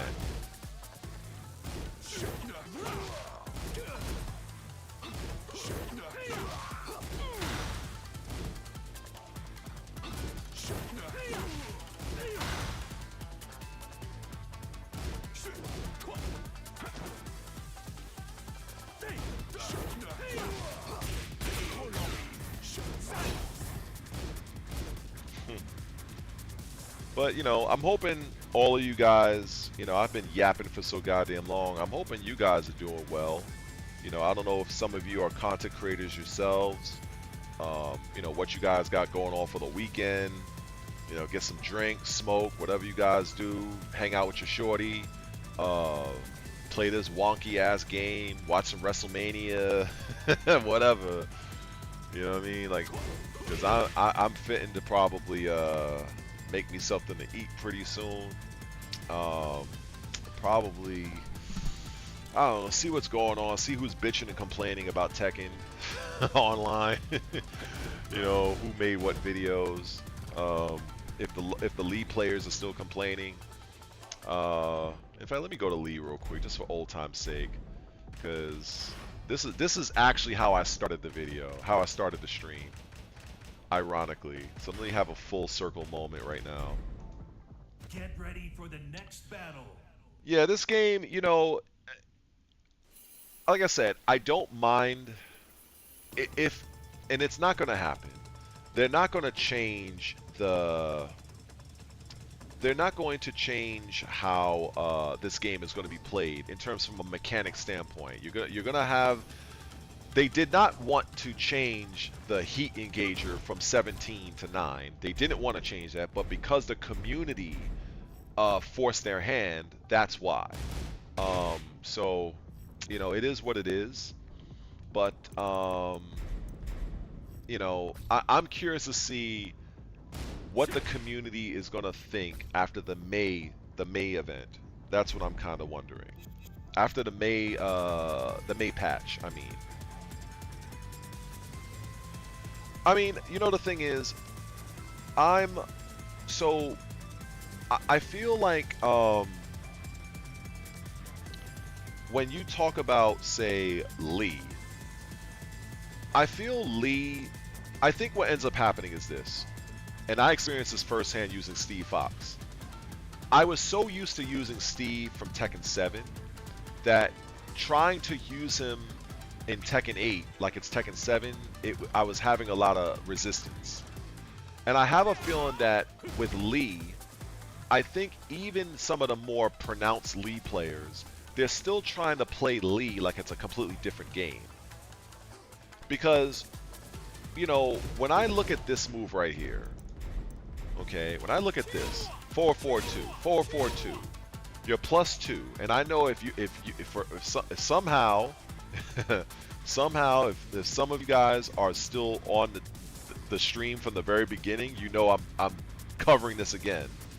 But for the ones that are new, this move here, from what I understand based on the patch notes, was slower. I think this move was like 17 or 18 frames. So they made this move 15 frames, and this move pairs perfect with 443. So you have to basically guess a 15 frame high that's +2, +5 if you dash after it, versus a safe 14 frame mid that's a heat engager. I mean, I right then and there, I feel you're eating good right there. And if your opponent starts to sidestep, well, okay, well, you have a completely safe mid-level, safe tracking move. And if it hits, you're +3. Okay. Counter hit, you get that. You probably could be, I don't know if you combo after that, but I know I can do that. So then if it's on regular hit, the thing that I like about this is that it puts Lee in a crouched position. So now with +3, I have access to do this. Now let's say if we have what's his name, punish, right? So that counters. So if you're trying to retaliate, free. Guaranteed. So I fail to understand where the complaining is coming from. Now I have seen in the patch notes that they say, oh well, back 4 it does less damage. Okay. So I was looking for, okay, what's the damage? So back 4, let me so right now I'm actually talking about Lee right now, if you want to hop on and give this a listen, bro. Alright. So so basically you go from, this move is still one of the best panic moves in all of Tekken. One of the best moves. This move is 20 frames. Now also here's another thing. I mentioned this to some people early on in the stream. If you notice this move, back 4 is 20 to 22 frames. So do you know why? Do you know why this move is so effective? Do you know what makes this? Do you know why this move is an effective panic move? So yes, it does 17 damage. It used to do 20. So he lost 3 points of damage. Big cry. He lost 3 points of damage. Cry me a river. The reason why back 4 from Lee is so good as a panic move is because it has 2 additional active frames. That's why. What up, Spartan? So that's the reason why this move is such a good panic move, because it has 2 additional frames that it can hit you on. That's why as a Lee player, Lee players can throw this move out, and if you just so happen to attack that foot, if you just so happen, let me see if I get this shit. Hold on, let's get creative here, right? So, oh no, I missed it. I want this shit. Hold on. Okay, hold on. Yes, there we go. If you if you come in contact with that fucking Timberland boot right there, if you come in contact with that shit, even 2 frames after it's live, your ass is losing damn near 100 damage. So I'm sorry, Lee players. I cry me a river. I cannot. I just can't. I fucking can't. If this move was like, if they made the move, let me tell you what a real nerf would be. Fuck that. Maybe I'll clip this shit at some point in the video, right? Let me show you what a real nerf is. Okay, this is what a real nerf looks like. If this move was -12, if this move was -12, now I will listen to you, Lee players. But this move is -3. Get the holy fuck out of this dimension.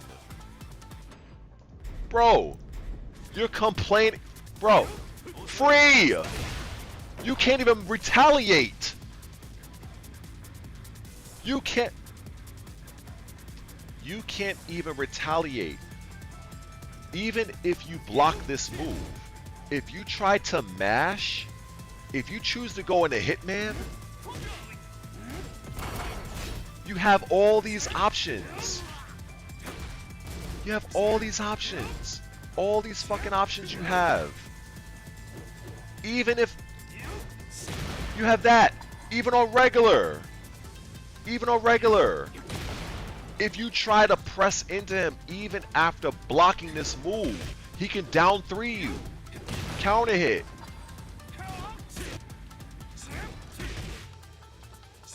Hold on. Guaranteed. So I'm like, look, I don't want to say, because I feel like I'm on a fine line if I'm talking to another Lee player that really takes the character seriously. But when I look at the character on paper, I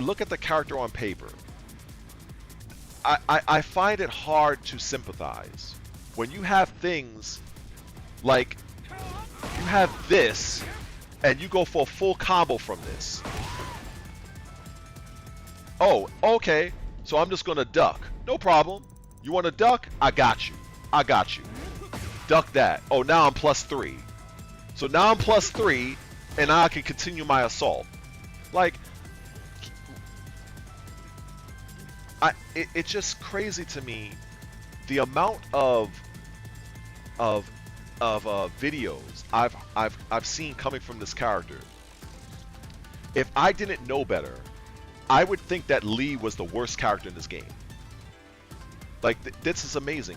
Another thing I've heard in that patch is that he has a few strings that are now, they jail. I think it's this. This jails. This before did not jail. So he can do this. And look at this. It's only -10. So you know what you can do? You can delay that last part. You can delay this. So people want to complain, and I'm like, bro, you have options. Lee is not this broken character. Like, oh my God, like, is he the best character in the game? No, but he is not as bad as these Lee players are making him out to be. Like, if your argument is, oh, back 4 does less damage, okay, 3 points. When, like I said in the video before, any point in this on the level, Lee can take you from New York to fucking Zimbabwe on damn near on any stage. So I'm like, what are we talking about here? Like, bro, like, you have this, and here's the thing, and I'm just finding this out. If you do this, the just frame or whatever, this does 10 chip. Look at that chip. Watch Jin. Look at that chip. That is crazy chip damage. Like, what the fuck? So let me tell you the purpose of that. I'm gonna tell you the purpose of that. The reason why that move has chip damage, it's to give the Lee player incentive to run the move. Because as a Lee player, or any other character that has a move like this, you are taking a risk. I will not deny that. Because if your opponent makes a hard read, and they duck, you can get launched. You know what I'm saying? Oh, I'll get to Yoshi.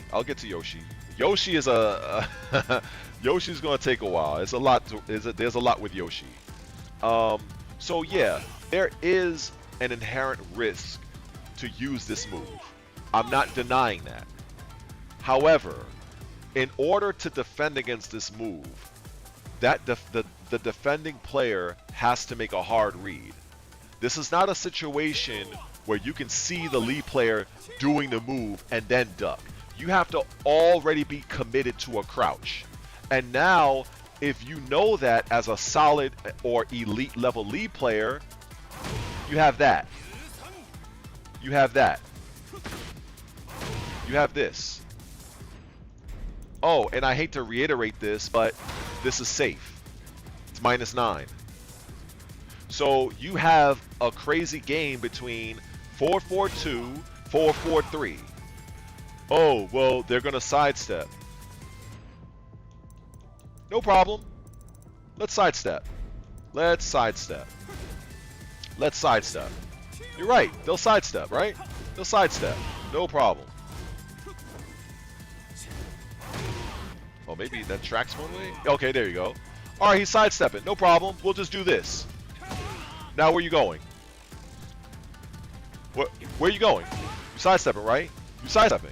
Now I'm going to keep your ass from sidestepping. Now I'm gonna force you to deal with my cheap bullshit. See, I don't think, even when you have very skilled Lee players, and this can apply to any character, just because you main a character, and I want this to be very, like, believe me, this is where if I was in Hollywood, this would be like an extreme close-up. Just because you main a character does not mean that you cover all the bases and you are using your character to its maximum potential. It does not mean that. It means that you've gained success with your character, you've invested more time than another player might invest, but there are still things that you may not know with your character, and things that would really take your playability with that character to the next level. So when I saw this, and I saw that, okay, it's literally a 1 frame difference. It's literally a 1 frame difference. So I'm like, you can easily run that. You can easily run that. So I'm not saying that Lee does not have his weaknesses. I'm not saying that.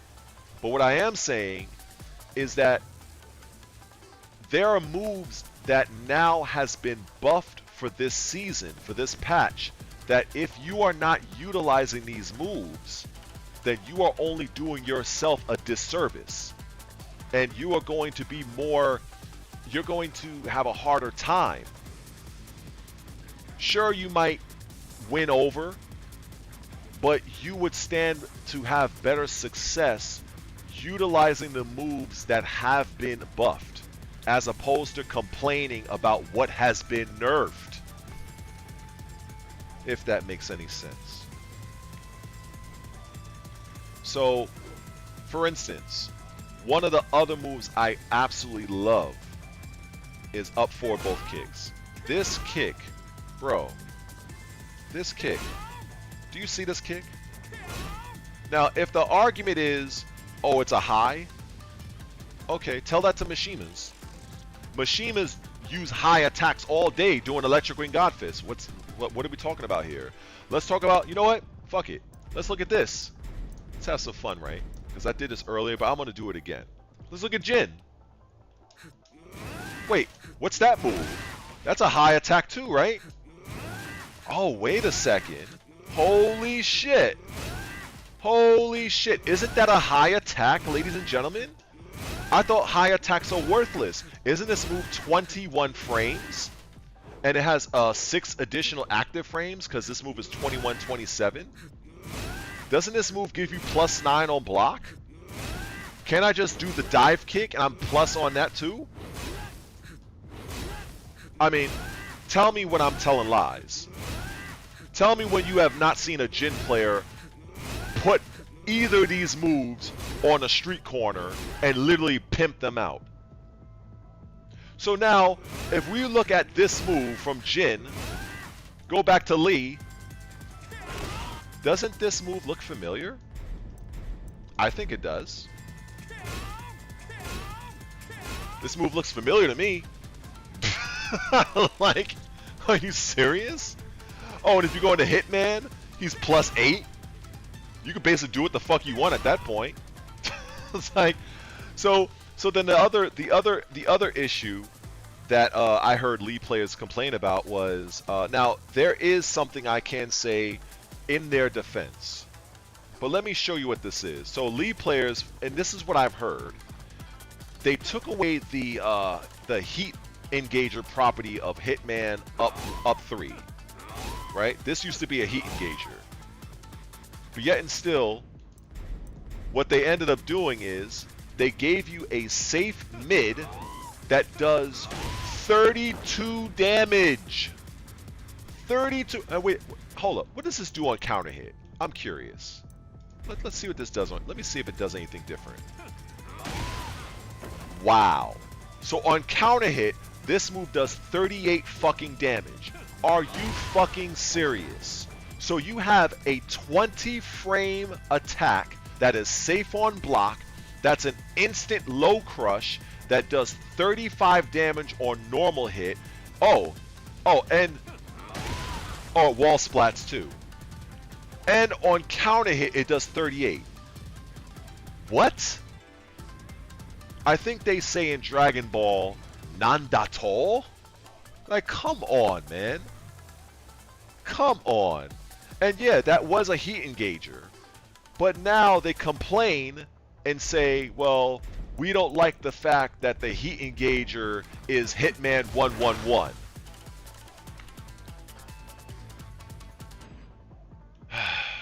This is where I have to change characters. Because I want... Because I'm sure this, maybe a portion of this stream will be visible offline to some people, and I want to hammer this point home. Let me show you somebody else that has a fucking 111 heat engager. Let's look at this guy. Last I checked, Law has the same fucking shit. Was that not a heat engager, ladies? Chat. I believe that's. Wait. Did I? Let me see if I can put the controller here. Let me see. Is this on camera? I think it's on camera, right? If I do mesh, I don't know. Like, that's a heat engager. And you know what I remember hearing about Law very early on in Season 1? I heard people bitch and complain that Law was the only character in the game that had a 10-frame heat engager. It's like, tell me when I'm telling lies. I'm using a CM Punk reference, by the way. Like, so now I'm just like, oh, and peep game. Laws is minus 12. Law is minus 12. Law, you see this, right? I want somebody in the chat to say that you see that it says 12 in red letters, in red color. It says minus 12, does it not? I want to make sure that I'm not too old and I don't have a cataract setting out. But I think this standing 111 from Law, it says minus 12. I think it says that. I think it does. So if I go on back on over to good old Lee, and we go to Hitman stance, and I mash 111, does that not say 7? Wait, does that not say 7? Hold on, let me message my homie real quick. Yo, bro, I hope you are tuning into the stream, because I am letting these brothers know the hypocrisy and difference between Law's standing 111 being minus 12 and Lee's being minus 7. Yeah, man, this is ridiculous. Lee players are literally complaining that you now if you take a look at this, it starts from Hitman 1, right? Now look at this. Hitman 1. Hitman 1 is a 12-frame attack, and it's plus 2. If you pay close attention, if you do 1-1, it's minus 2. You know what you could do with minus 2? Let me show you what you could do with minus 2. Let me show you all of the wonderful things you can do with Lee Chalan. And mind you, I'm not an extra player, but I'm gonna show you some shit. So let me record it again real quick. I'm gonna expose this shit right the fuck now. Fuck that. Now, so standing 1, you're plus 2. Right? Now, no, yeah, you're plus 2, 2, you're minus 2. So let's look at your options, shall we? Armor Crush. So what that means is, if I had Law do anything slower than a 10-frame attack, that's a free armor attack. In fact, let's see it in action, shall we? Let's see it in action. Like I said, I'm pretty sure somebody is going to see this stream after I finish live. So let's look. We're going to look at Law doing a 13-frame attack. Let's see. Okay. Let's check 14. Okay. Let's check 14. What does he have that's 14? What does he have? What does Law have that's 14? I forget. Because I don't use Law like that. Okay, let's look at 15. Fuck it. Let's look at that. Right? Let's look at that. So you just lost 45 damage. Now, to be fair, that is a counter hit, so that's why I was trying to find, but you get the point. Now, if we go back to the jab options, because most people retaliate with a 10 frame attack, if we go back to this particular action, if we go back here, let's look at his options, or some of his options. We have that. That's a free combo right there. You just lost 80 damage right there. Same thing. Okay, so if he happens to do 2-2, it won't result in a combo launch, but you are still +4. You're still +4. Or you can do this. Oh good, you just lost 100 damage. Oh good, you just lost 100 damage. Yes. Just because you tried to fucking mash a fucking button. So now what's going to happen at this point? You're concerned about Hitman 2. You're concerned about Hitman 3 for the armor. You're concerned about Hitman 4. So what's going to happen is this. You're going to stand there and do jack shit. That's what's going to happen. And then now the lead player is going to be free to do all of his bullshit, do all of this, down for one, you see it 100 times, go crazy, do this type shit.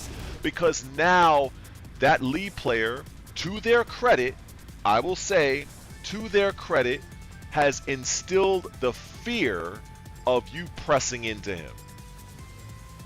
No homo. So now that's what the lead player is supposed to do, to their credit. But it does not change the fact that playing and utilizing the character at this level in this way, I do not see the argument. I don't see this character having an argument. And I think that's what I'm trying to say here. Now, if you want to complain against maybe, okay, oh my god, like, if you're a lead player and you're going up against like the most broken character in Tekken 8, okay, well, any one of us can complain at that point. If I'm using Raven and I don't know who's the most broken, I don't know, it was Nina for a while, I think Dragunov. So if you're a Lee going against a high level Dragunov, yeah, okay, you could probably bitch about the character of Dragunov being broken, but that doesn't mean that your character is trash. It just means that the character you're fighting against is just overtuned. It's OP. Like, that's all that means. But from what I can see, this motherfucker got tools. Like, you have a 12 frame heat engager, and if I put him on punish, and here's the other mind game. Here's the, like Matt says, conditioning. Here's the other conditioning. So like all the other options I just said, right? This, they mash, right? They eat that. But let's say if they just, I don't know, did something else, right? See, the thing is, in fact, let me see if I can, actually no, I was thinking I can do something. But there is a small gap in between the second and third hit. The whole point of this string is to condition your opponent. Because what ends up happening is Lee doing this move, he's safe. Unlike Law that's doing the move, Lee's version is safe. So it's safe. So out of all the options that Lee has, if you do 1 or 1-1 and you see that your opponent is mashing buttons back at you, okay, mental note. Mental note. Actually, no, I haven't gotten to Steve at all. Steve, I don't know, they really changed Steve around. Even I'm kind of like still figuring out the character, honestly. So I'd have to kind of like take him into the lab and kind of see what's what, like what the story is with Steve. But I know my brother Shinblade. He's very comfortable with the Steve changes. So I would definitely take his word for it because he's been playing Steve like I've been playing Lei. So if there's anybody that is an authority on Steve Fox, I would say it's definitely him for America, for North America. Um, but yeah, with this 1-1 business, you have all these options, and there's probably other options I'm not even aware of with Lee. You know, there's probably other shit that he can do. But just looking at this, just as a casual with this character, I can't see what the issue is. You know, because if your opponent is pressing, they're gonna take a heat engager. If they decide to block, it's safe. See, Law can't play that game because his version is not safe. Now, here's the deal. You can argue this point, is that the reason why Laws is not safe is because Laws is a mid. So to that, if a person wants to argue that, I'm fine with that. But at the end of the day, they both have a very similar way to enter into their heat. One from standing jabs, and the other from a stance jab. So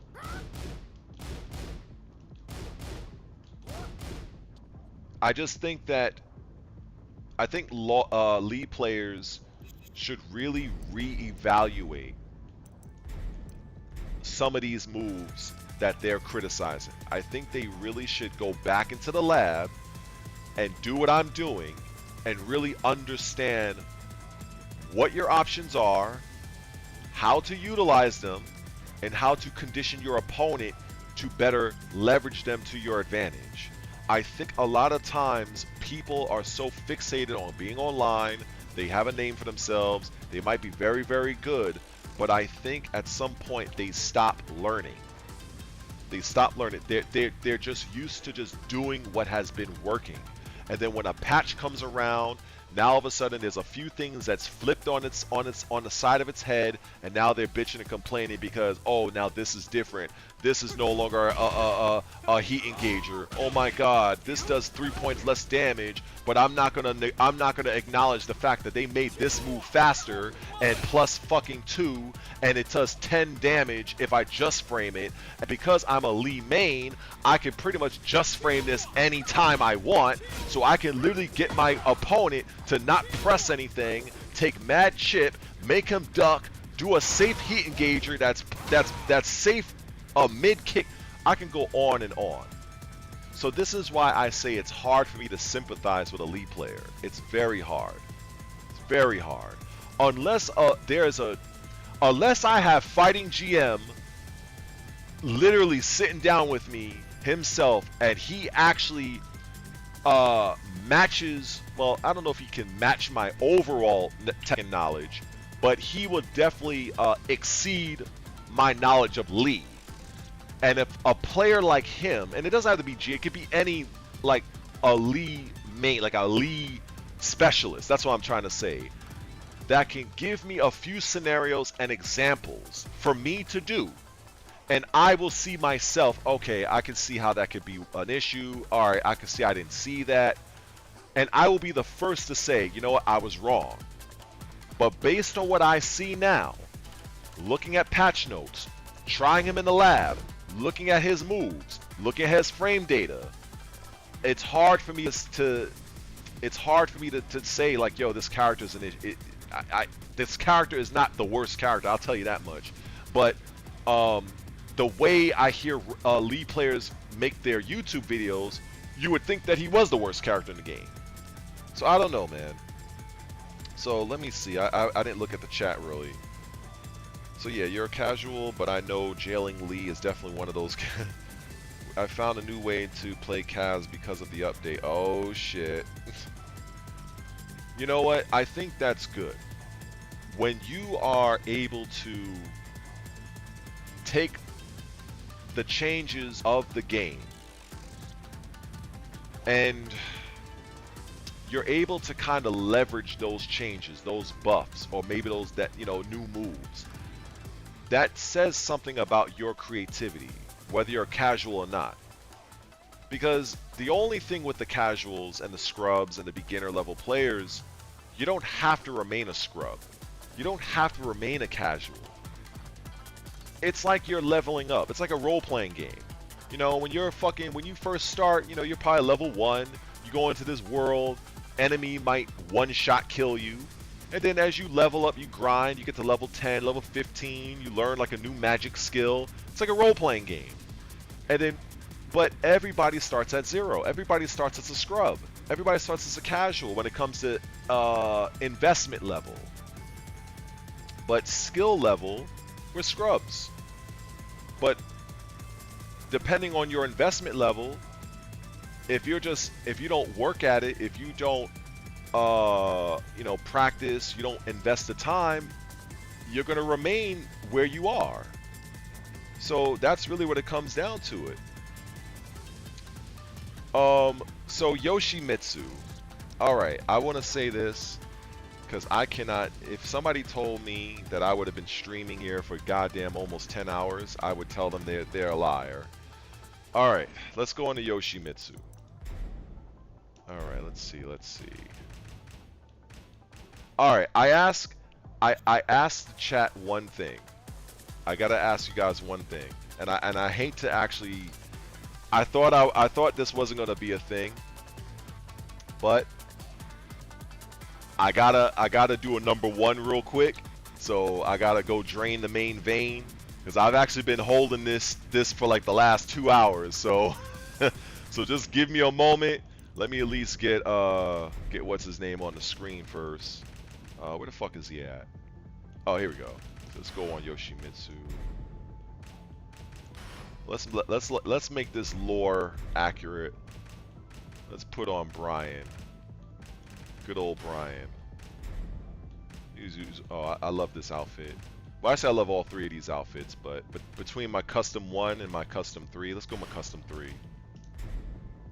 Get ready for the next battle. All right. So, it's been 10 hours? Holy shit. All right. Just give me a moment. I gotta drain the main vein. I hope I don't come back and all you motherfuckers are gone. That'll be crazy. Anyway, just give me like 1 or 2 minutes or something.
Alright. I'm back in the world of living. Oh man, get on these covers. Yeah, I felt like I had like 3 gallons in there. I was like, damn, it just wouldn't stop. You know, when you got one of those monstrous ass leaks, it just kept going. That was me. Anyway, alright, so we got Mad Axe Monkey. Wow, that's original. Oh, word. I don't even know what's going on with WrestleMania. I heard that I don't know. We're gonna hear that Roman Reigns, he's kind of like done. He's gonna retire soon, and they're probably gonna move on with Punk and Seth. I'm still interested in seeing what's gonna happen with Moxley's contract, because they might try to reform the Shield if they can lure Reigns back after a while, because I think Reigns wants to kind of do some other things in Hollywood and stuff like that. But yeah. Anyway, I'm back. So now again, I wouldn't say again, but I am definitely not a Yoshi main. But I think one of the things that I've seen main man complain about, and I don't know if it was changed, is that Yoshimitsu has some sort of attack. That's why this is going to be kind of tough for me. Let's see. What's his name? So Matt, there was Yoshimitsu. You're gonna have to kind of help me out here. So Yoshimitsu has a move. It's a 3-strike move, and then afterwards he kind of gets something. It's like he steals your soul or something like that. So what the hell? It's like a 3-strike move. It's a pain in the ass. I see some people do it on the wall. So I don't know what that is. I'm not really too sure. Let me take him off punish real quick. In fact, let me set him to punish right quick. Let me see. Hold on. Let's do it again. Alright. Okay, so forward 1+2. Okay. Okay, that move I heard, because a lot of the issues I heard about this character was from a video that Main Man did, saying that this move, you can, if the person's on the ground or something like that, this will hit on the ground or something. If they get up, they have to do with the, how do you do that with the fucking slash? Oh, fuck, you know that low slash, the unblockable shit? Did they change the motion for this move? I know it's been years since I used this character.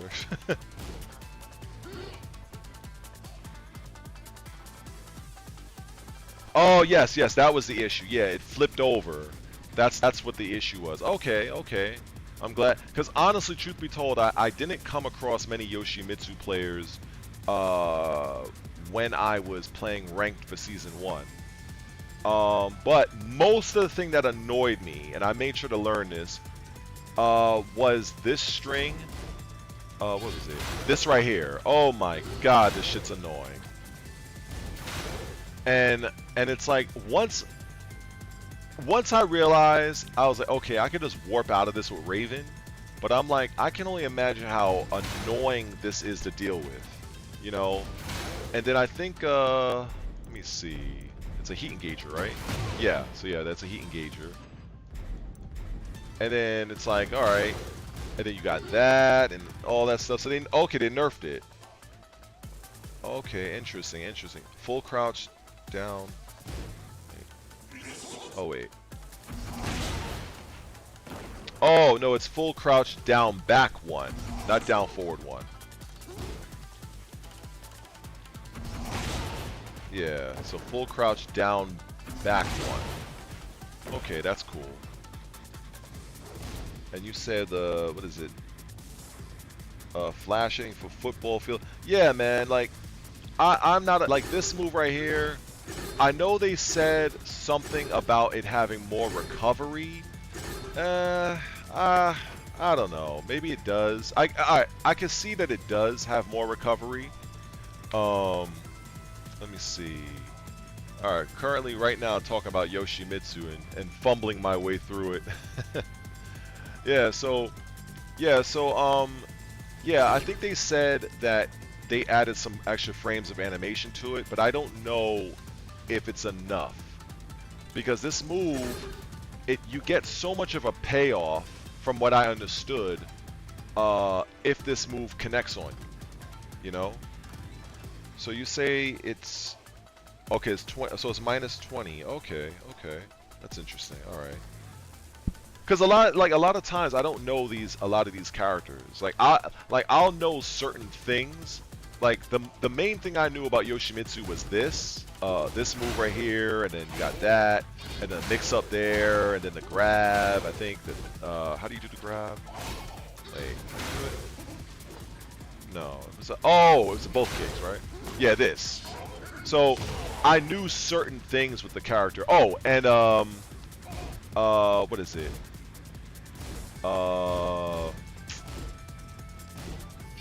There was one. Where is it? Oh yes, back 2-2. So I learned. I was like, all right, I have to duck that. Then he had a mid option. Yeah, this. So I was like, damn. Sometimes they got kind of smart and kind of started. And I guess the Yoshi player was conditioning me. So I started to duck this, and then he just started to launch me.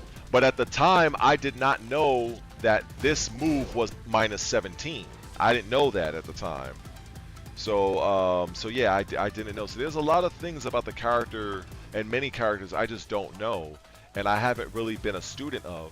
And what I can tell you is, if I was still competing, this wouldn't be an issue because I would know that, all right, there's a chance I'd fight a Yoshi in tournament, so I would definitely know the actual character, at least enough to beat him. But because I'm not, I haven't been in events, I was like, well, I'll fight him in ranked. I'll try to get him before he gets me. But I can tell you some of the better moves I remember Yoshi having, just pure legacy knowledge, was Sidestep 4. That move, on counter hit, they probably changed. It used to be a stun. Oh, okay, okay, that's still the same. Actually, if you're asking me, I would have to get back to you on that because I honestly don't really know much about Yoshi. It's kind of hard to say. Yeah, so this move. But if I look at all right, let me see. Fuck it. Let me screw around with this character. Let's see what he got. Let me give him the lead treatment. So I start off with down forward 1. Obviously we have that. That's plus 14. So what does he have that's 14 frames? Okay, so maybe that might work. Okay, now I'm sure that does not work. Let's see, let's put him on block. Okay. Oh, that probably needs a counter. Okay. So, bop. Okay. Okay, that doesn't work. But, so you're not in range for a grab. But at plus 14, so what if it's lows? That's too slow. That's too slow.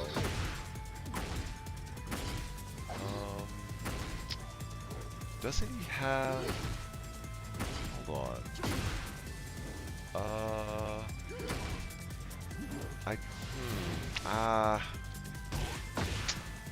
I'm pretty sure there's something that if you land this, this is worthwhile of getting. I'm pretty sure.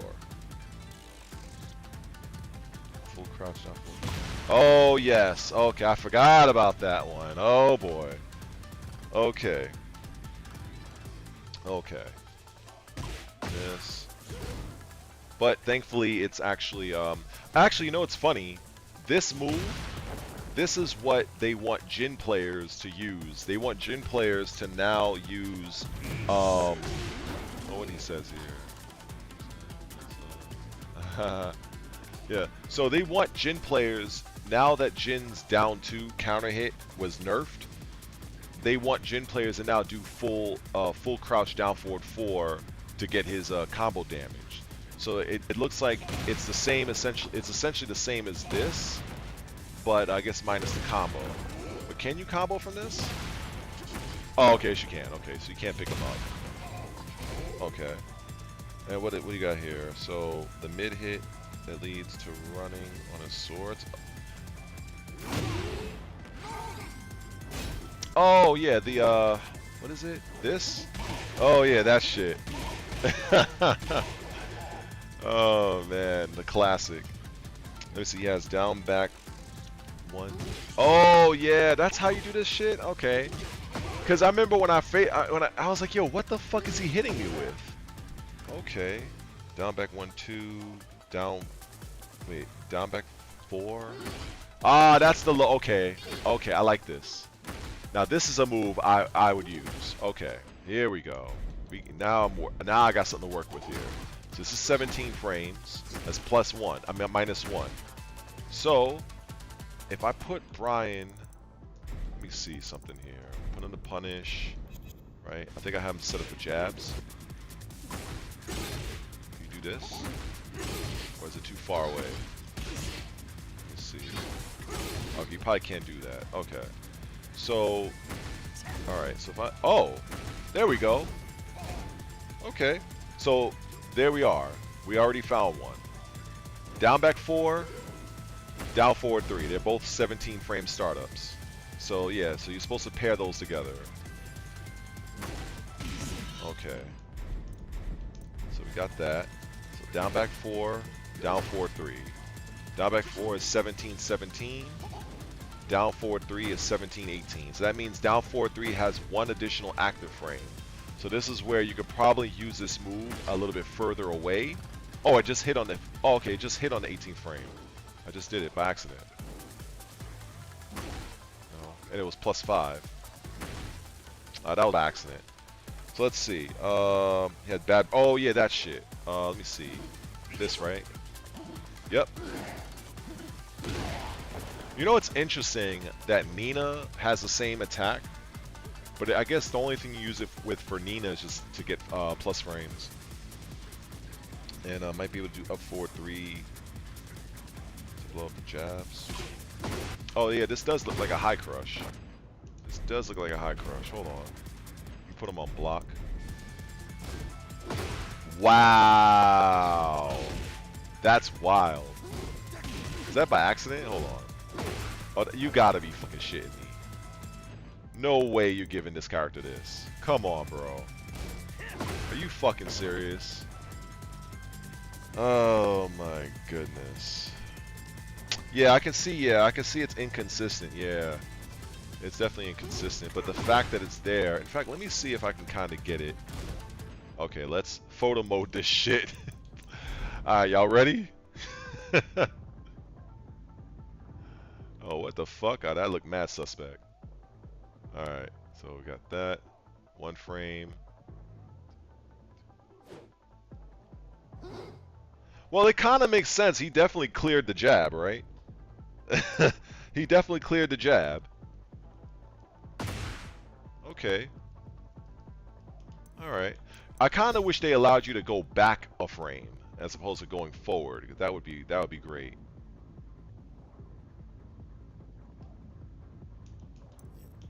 Alright. But in terms of like if he blocks, if I just do a standing 1, see, that can't work. Because I think, because he's airborne. Yeah, he's airborne, so... Alright, so let's see here. This, bop, bop, bop, bop, bop. Yeah, so he's getting hit just as he's getting off the ground. Okay. Alright. So alright, so it's probably worth doing this every now and then if you're a Yoshi player. Just do down forward 1. If you see your opponent, because you're going to be safe anyway at -4. So it makes sense if you see them just mashing, fuck it. Give it a shot, right? Fuck it. Yeah. Okay. Now, here's something that's interesting. I've noticed that certain characters have different jab hitboxes. So let me see if this works with Victor. I'm curious, because Victor, I don't know, some things that works on one character tends to die when it comes to Victor's 1-2 for whatever reason. Get ready for the next battle. So it's this, up, up, okay. Alright. So let's try it. Nope. Nope. Victor shuts that shit down. Yep, Victor shuts that shit down. So I guess if you're playing against Brian, it might be worth doing it. But if you're playing against Victor, it won't work. So that's good to know. Definitely, if I was some of y'all, I'd make a note of that actually. So if you're playing against Brian Fury and you're Yoshimitsu, or if you're playing against Yoshimitsu and Yoshi ends up doing a down forward one, don't be so quick to mash those jabs with Brian, because you might end up a fucking a knee lift. Crouch dash 2. Crouch dash 2. Wait, Yoshi has a crouch dash? Crouch dash 2. Oh, let's see. Wait. CD2? He doesn't have a crouch dash.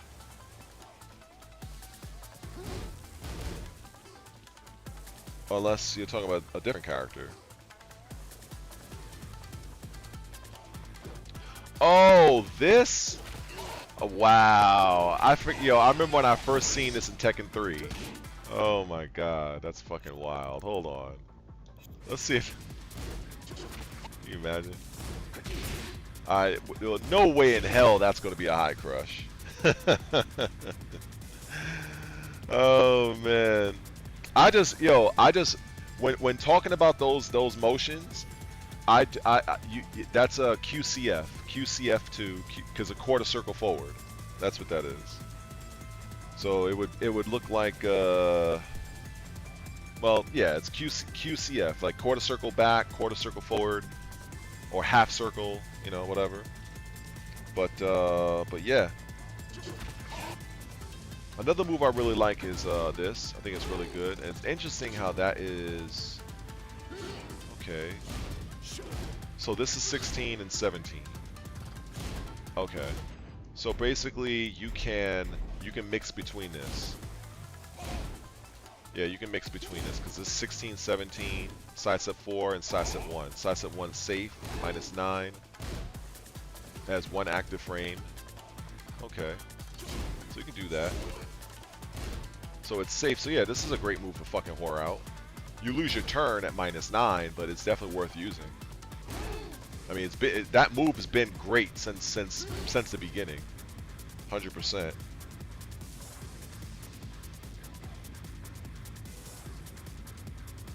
Wait, quarter circle fold? Yeah, quarter circle fold 2. Yep, that's that.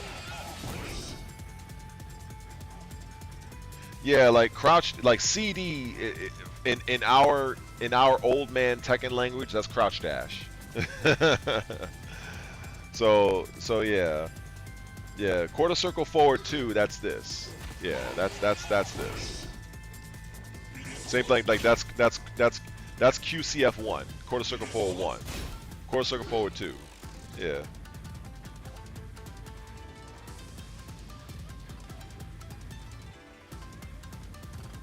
Does he?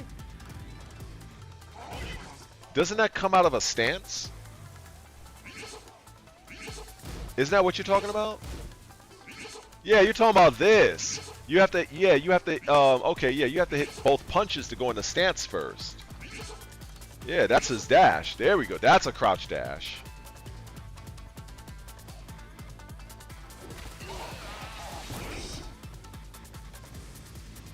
Yeah, crouch dash 2 is this.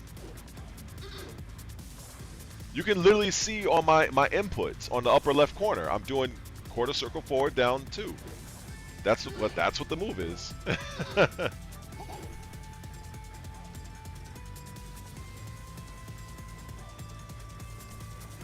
Wait.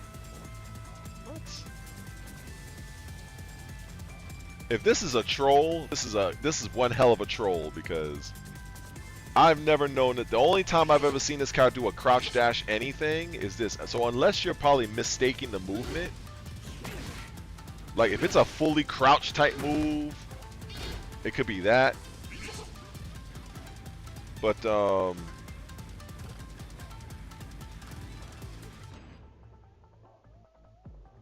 okay, let's see. All right, let's see.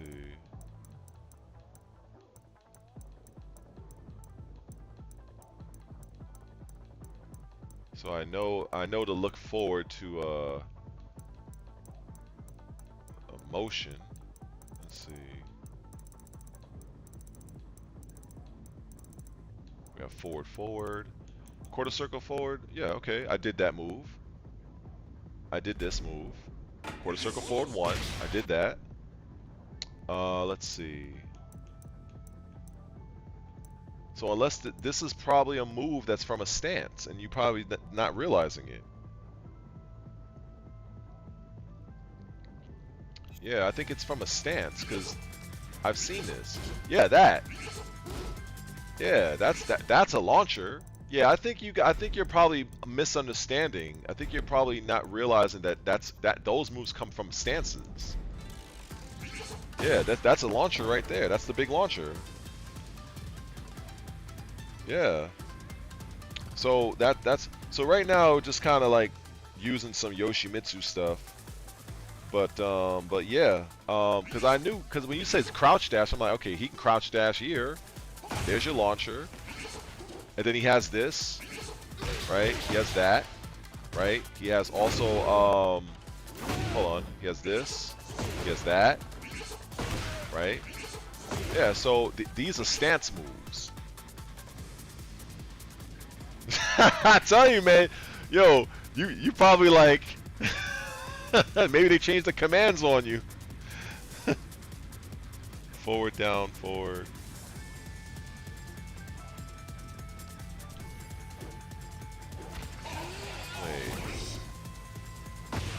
Wait a minute. Yo, I'm mind fucked right now. I am mind fucked right now. Hold on, cause all right. You talking about that? Wait. Yeah, that's standing 1. Wait, I just did it. Hold on. Wait, I just fucking did it. Come on, god damn it. Shit. I just did some shit. Unless it was hold on. No. Oh wow, that's pretty. Oh wow, that's a new move. Oh that. Oh wow. Okay. Oh, there we go. Oh, that looks nice. Holy shit. Okay. Yo, I gotta admit. My left bumper button for some reason just died on me like several months ago. So whenever I play Tekken, I have to use this controller because I have a red controller, but the fucking the D-pad is suspect. I can use it for open world games, so anyway. Wait. Oh, so basically it's a dragon punch. Okay, that's what you should have said. When you say crouch dash, I'm like, crouch dash is y'all giving me bad information. Yeah, this is a dragon punch motion. Yeah, just like that's a yeah. That's not a crouch dash motion. That's a crouch dash motion. This is CD1. CD1 does that. Wait, did you? Let me hold on. Let me see. No, I think Matt was saying to do the CD. Let me see. Yeah, you did say Dragon Punch. The Sodoshin. But Matt over here telling me to do crouch dash, like he's like I'm using a Mishima. Yeah, it's not crouch dash. Oh, now you trying to change it up like CD is a.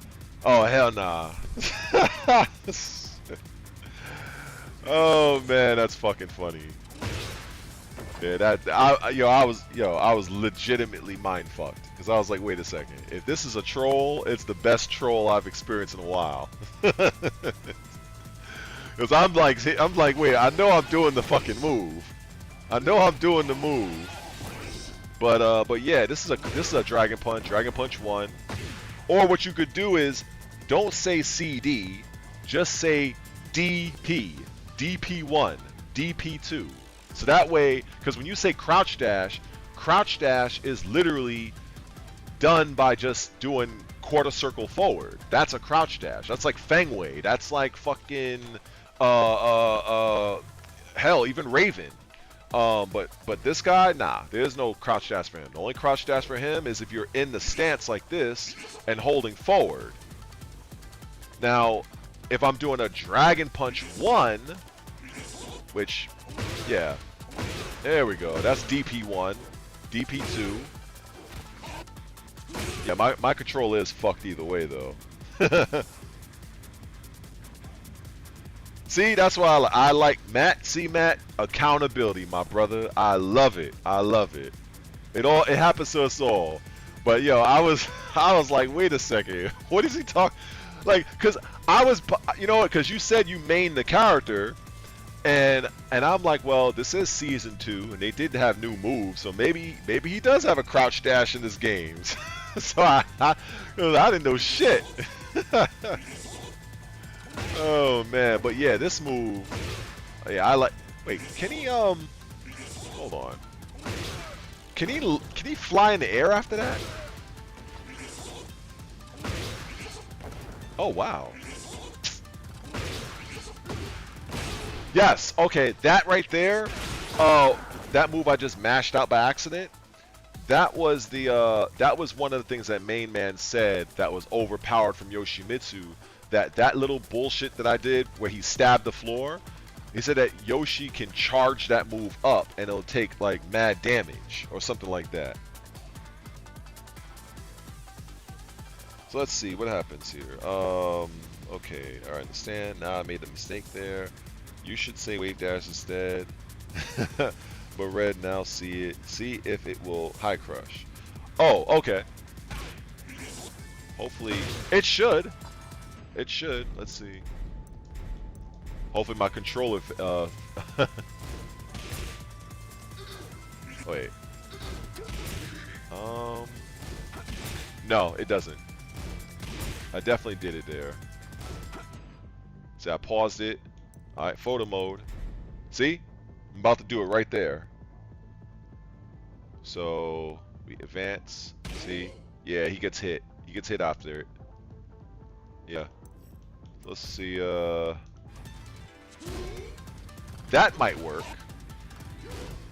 Hold on. Yep, there we go. There we go. Yeah, DP2, yeah. There we go. That shit looks that shit looks godlike. Now this is just a controller issue. My D-pad on this controller is ass, I'll admit.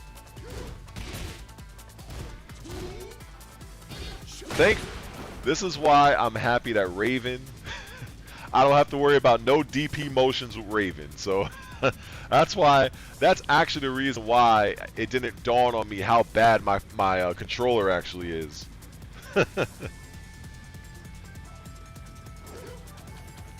But this character is so fucking tricky, but the thing is, I think the issue that Main Man raised is this character has a lot of tricks, a lot of utility, but he also did a lot of damage.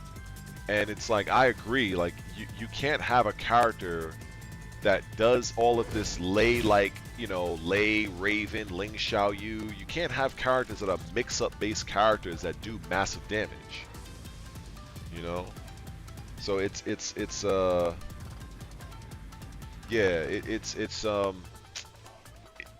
kind like, it's bad enough that this character can put you in a lot of different 50-50s, and he has some pretty solid moves.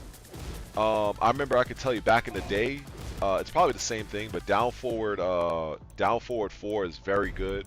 That's an excellent poke, because it's like he takes his leg off and he could like he has mad range with that kick.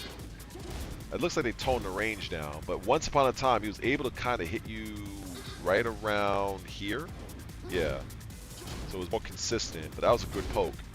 Let me see what it does. So it's +4. That's great. So a 12 frame poke +4, 15 damage, and it has pretty good range.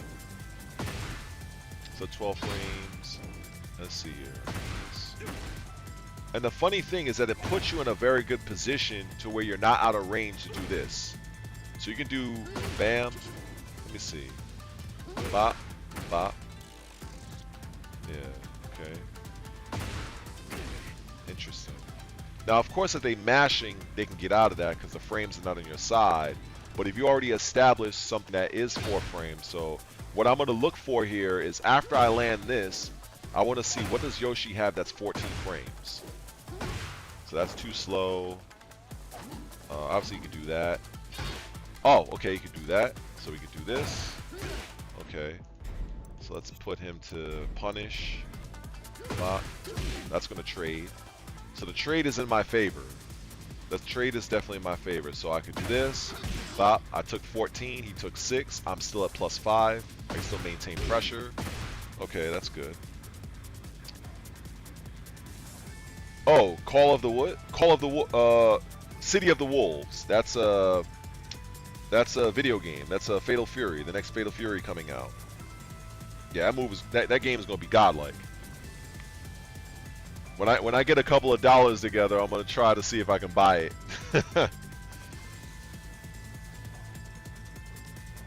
Well, I don't know about a Raven Mirror that's gonna be fun because either one of us is gonna be getting put in the blender. So you know, you're gonna be putting me in the blender. I'm gonna be putting you in the blender. So I don't know if that's fun, but it might be educational. So I competed in a few video games like 2D, but I didn't really pursue it much. I know a lot of my guys, Justin Wong, Sanford Kelly, IFC Yipes. I mean, I know basically all the best 2D players. But I did play Street Fighter 4 for a time. I like Bison, even though Bison in Street Fighter 4 was absolute trash as far as I'm concerned. He had damn near a fucking unwinnable fight against Guile. It was almost impossible. Bison now in Street Fighter 6 is godlike, but back in Street Fighter 4 he was trash. Yeah, that's pretty much it. I mean, I did play Mortal Kombat 9 and 10 in tournament. Definitely nowhere near a Tom Brady level, but I was okay. I was okay with Liu Kang and Sub-Zero. And let me see. Yeah, you know what? Let me tell you right now. The little time I did have with Fatal Fury, I really enjoyed it. I really enjoyed it. I felt like that game was so good. I am concerned about Cristiano, the soccer player, because I watched a match between they had like a showcase between Diaphone, which he's also a content creator, seems a pretty good one, I think, and Menard. He's like a national champion for Street Fighter 6, Dominican player. They played a set maybe a week ago, and Diaphone was using the soccer player. Menard was at first, I think he was using, who was he using? Tizak, the grappling character. And it was just crazy. It's like Ronaldo has a lot of crazy resets because he can interact with the soccer ball. So if he kicks the soccer ball to you, it will bounce off of the enemy, and Cristiano, the character, can interact with the soccer ball, I think 2 or 3 times.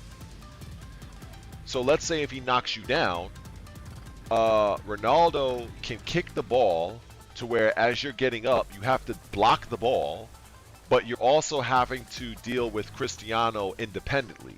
So it's really fucking annoying. I don't know if you can cancel the ball.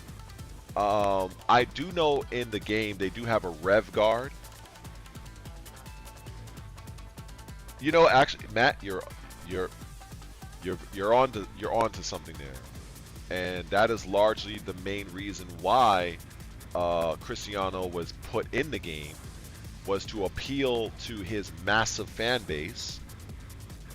And so yeah, that's pretty much it. And I believe that the game is being funded by Saudi Arabia, so there's that too.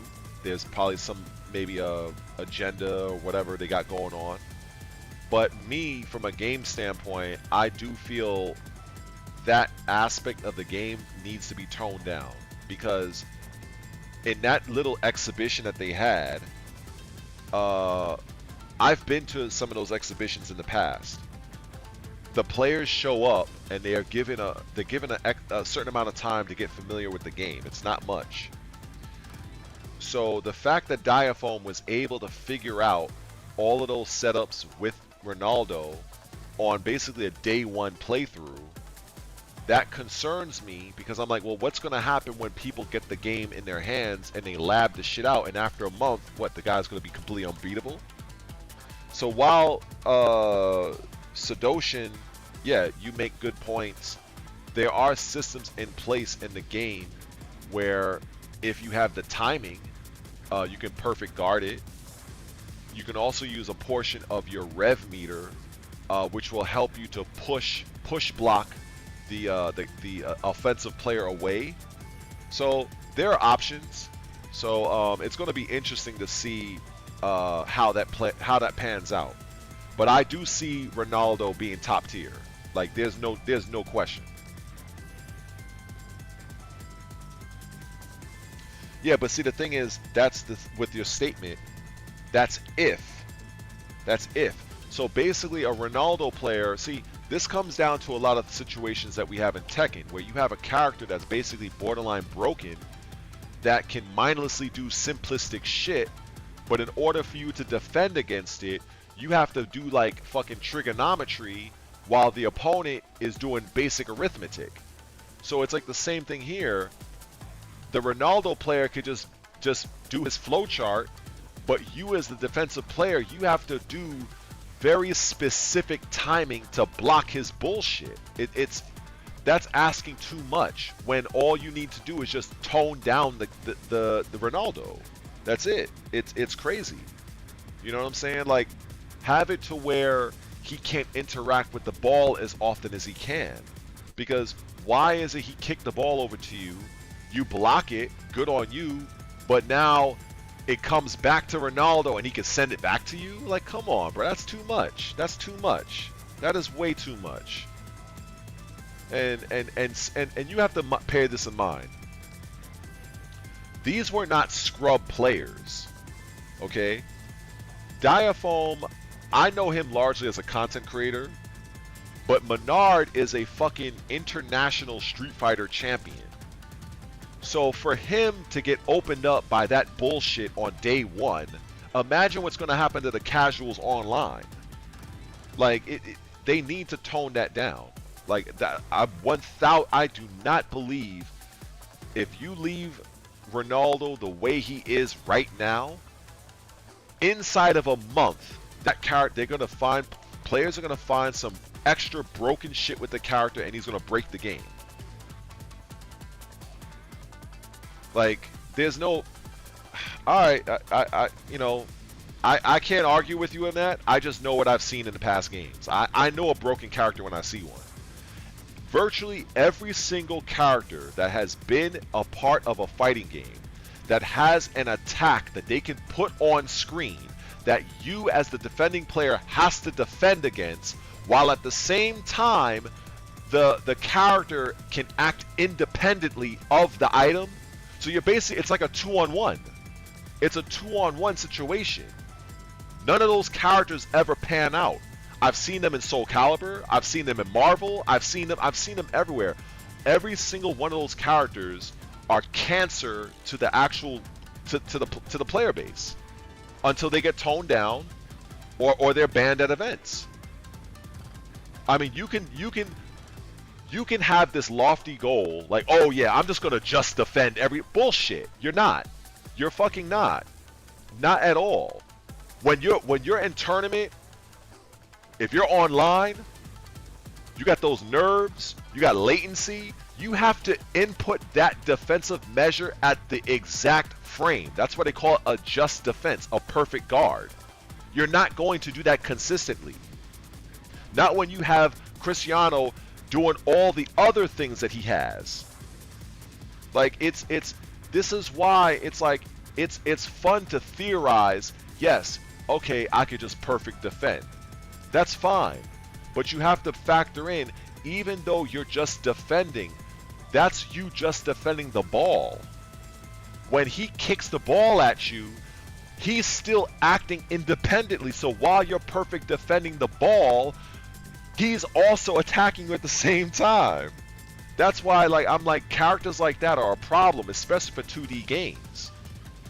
Like if you look at the situation with I think where you said Blanca, it's the same thing. But the thing with Blanca is Blanca only has a set amount of those Blanca dolls that he can put out.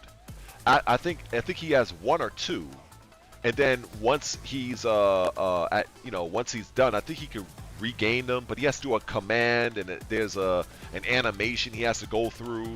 It's the same thing with Kimberly with the spray cans. She has about 2 or 3 spray cans. So when she throws you, she could spray can. You have to deal with the spray can blowing up. But while you're dealing with that, so it's kind of like it becomes very difficult. And then if you put those characters in the hands of like very skilled players, it's very tough. And you might be able to just defend very good, but are you going to do it every single time? No.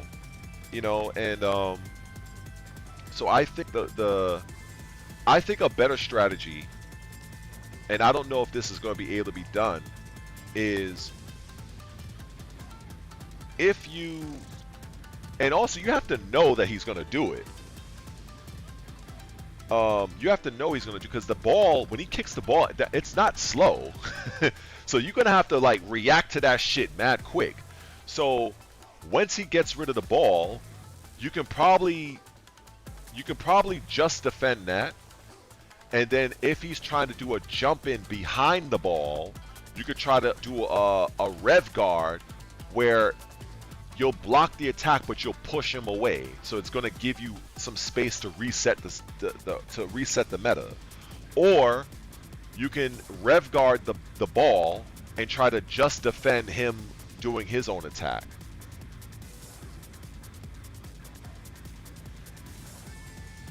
Yeah, I think something like that might happen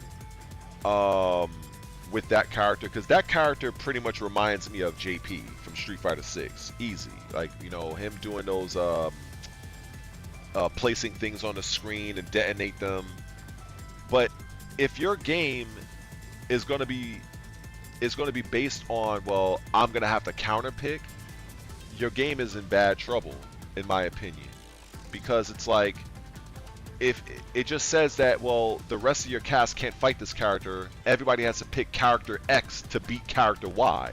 That's a problem. That's a problem. So, I mean, I definitely look forward to it.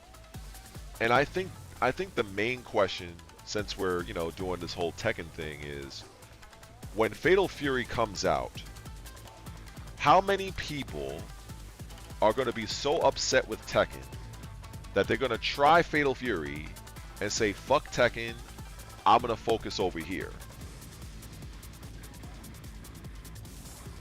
No, I definitely know. It's all love, brother. It's all love. It's just, sometimes I get a little excited, you know what I'm saying? That's just my personality. But you make good points. It's just the consistency. Like, I've watched players at the elite level of watching Street Fighter 6 that has the exact same mechanic with a perfect guard, right? And even they're not doing it every single time. So it's or like a parry in Street Fighter Third Strike, they're basically they have in mind that the opponent is going to do X, Y, and Z, and they're committing to that defensive measure. But to do it randomly, it's going to be very difficult. Very difficult.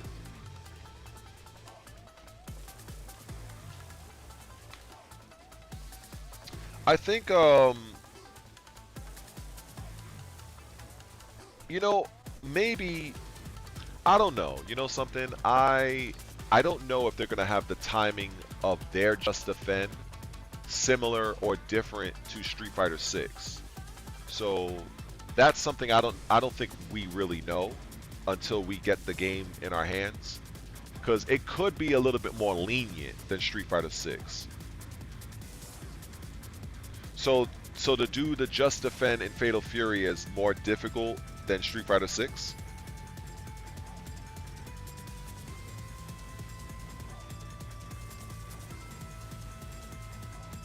I don't think I heard about that one. Zero cancel, I didn't know about that one.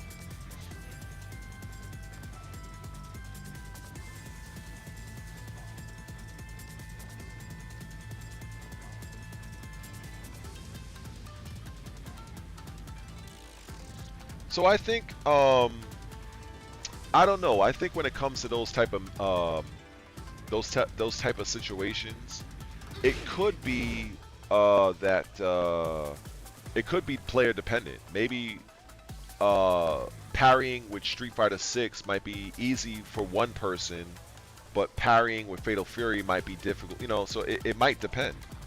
It might depend. But I'll tell you this much. I think that the game, I think a lot of players will give it a chance. I mean, I did see Arslan Ash play the game, and he looked pretty good. He used the character Vox, VOX. He kind of reminds me of a Tekken character. He has like mad combos and juggles and shit. And so I won't be surprised that there will be a lot of Tekken players that will say, you know what? Until Tekken gets better, we're out. Yeah, Arslan Ash, yep. So I think it's going to be interesting how that's going to play out. Because I think a lot of people are very upset with Tekken, and I think that it's going to take a lot to get back into some players' good graces. Because this patch, I think it's an okay patch, but there's some other players that are saying, look, more needs to be done. I'm not playing it until May. And I want to see the other patch. So you have those players out there too that's like that. And then if the May patch isn't up to their standards, then they're really gone. So I think Tekken is in a crazy spot right now, and I don't recall ever a time when Tekken was in a situation like this, except for maybe Tekken Tag Tournament 2.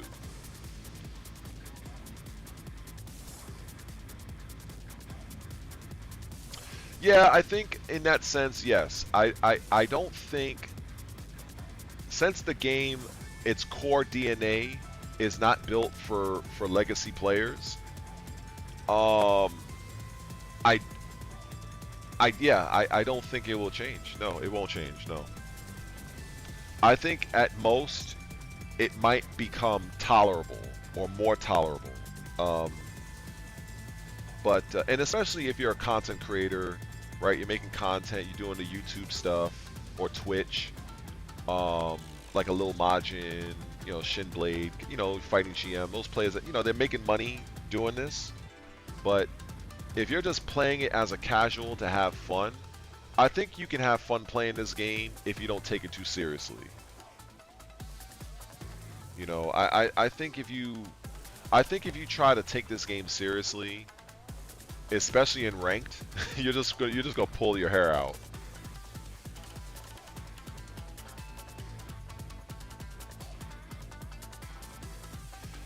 Yeah, I mean, I think when you have less time, you know, whether you know, obviously, you know, we might have girlfriends, wives, or whatever, kids, or whatever, and it's like your time is very limited. And are you gonna use that time to play something that you really don't want to play? You know, because if you are, it better be for some kind of a reason. Like for me, I'm not a fan of this game, but if I could, make a few coins doing this YouTube thing, then yeah, sure, why not? But I'll be the first to say, this is not in my top 5 list. Most of my top 5 is probably like an open world game, to be honest. Shit, you know, to be perfectly honest. But it's just funny. I guess I'm just that good at the game, and I've put in that much time. I might as well see if I can leverage it somehow. You know. So, but if you're just the type of player that's just like, all right, I'm not really trying to go nowhere with the game. I'm not competing. I'm just playing it on my downtime. If you don't take it seriously, I think it can be fun. If you're looking for a certain experience, then it's probably not for you. I think for me, my number one Tekken game, it's kind of hard to answer that because so I can tell you I absolutely hated Tekken 5.0. I fucking vehemently hated that game because Lei was in Tekken 4. Lei was not great, but Lei did have one thing that ever since after Tekken 4 they nerfed it into the ground. Lei's sidestep 2-2. It's a move. He does a two-hitting strike with the same arm, with his right arm, and you can go into drunken stance from it. That move was amazing because it jailed. So if you blocked the first, which was mid, the high would be guaranteed, and Lei would be like +9 or +8 or some shit like that. I found out about it late in Tekken 4, and then once I started to use it, I started to actually do well against the Jins and the Ninas of Tekken 4. And then Tekken 5, Lei comes out, and I'm like, what the fuck happened here? Like, this character's trash. Like, they gave him some fancy stances, they changed the animations, but I'm like, yo, like, what is this? So, Tekken 4, it was a new experience for many people, but I did have fun with Tekken Tag 1 because Lei was actually very strong in Tekken Tag 1. So I like Tekken Tag 1. God, yeah, I would say I enjoyed Tekken Tag 1. I enjoyed Tekken 4 after I found out about Sidestep 2. Tekken 5 could burn in hell. Tekken 6, Bloodline Rebellion, because I played Tekken 6 in the arcade, but the console version was very different. The arcade version was okay. Bloodline Rebellion was solid, but if you minus Bob and Lars, I think the game would have been much better. And Tekken 7 toward the end, I enjoyed. So it's hard for me to say my favorite, but I know that's a fucking a convoluted answer. Tekken 5 DR, I really enjoyed the music. I enjoyed the music of Tekken 5 DR.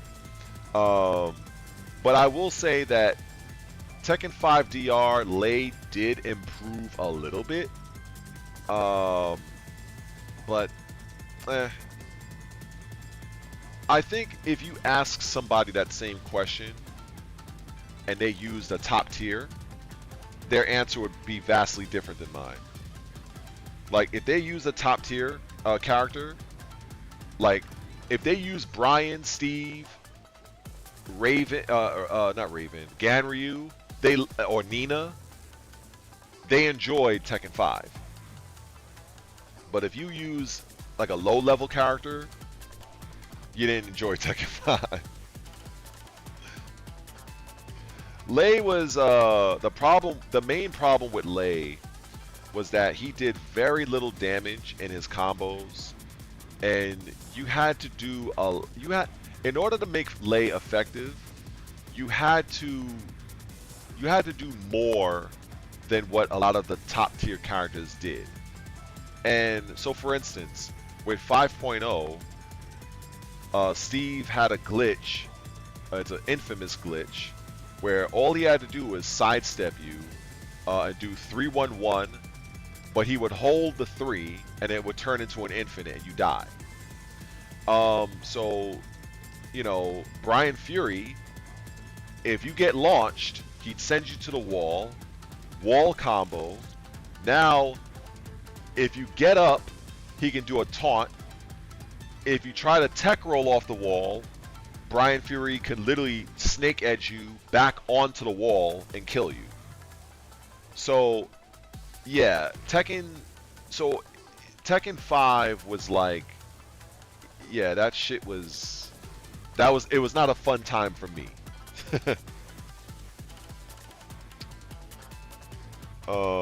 Let's see.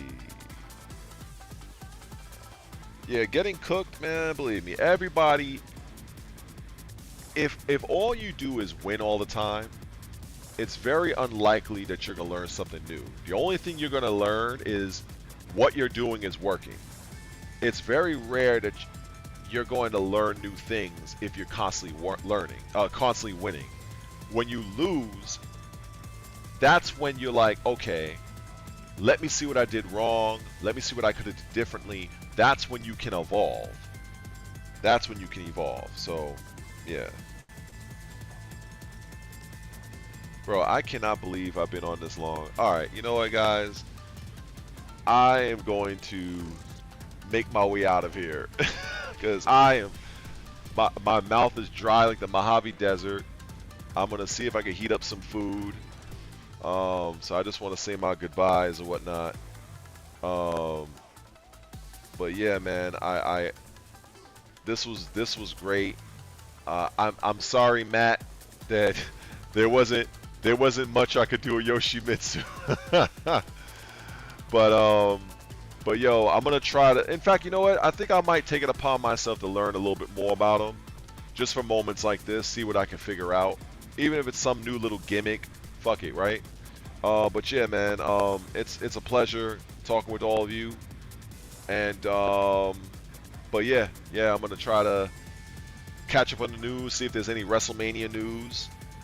And but yeah, man, fuck. I guess I'll catch y'all down the road when I go live again. It would be nice if I live stream Assassin's Creed Shadows, but yeah, I know nobody's gonna show up for that. But maybe Street Fighter 6, I'll fuck around with that or something, you know what I'm saying? Anyway, till next time, y'all. Let me get up out of here, because I cannot believe I've been live this fucking long. Holy shit.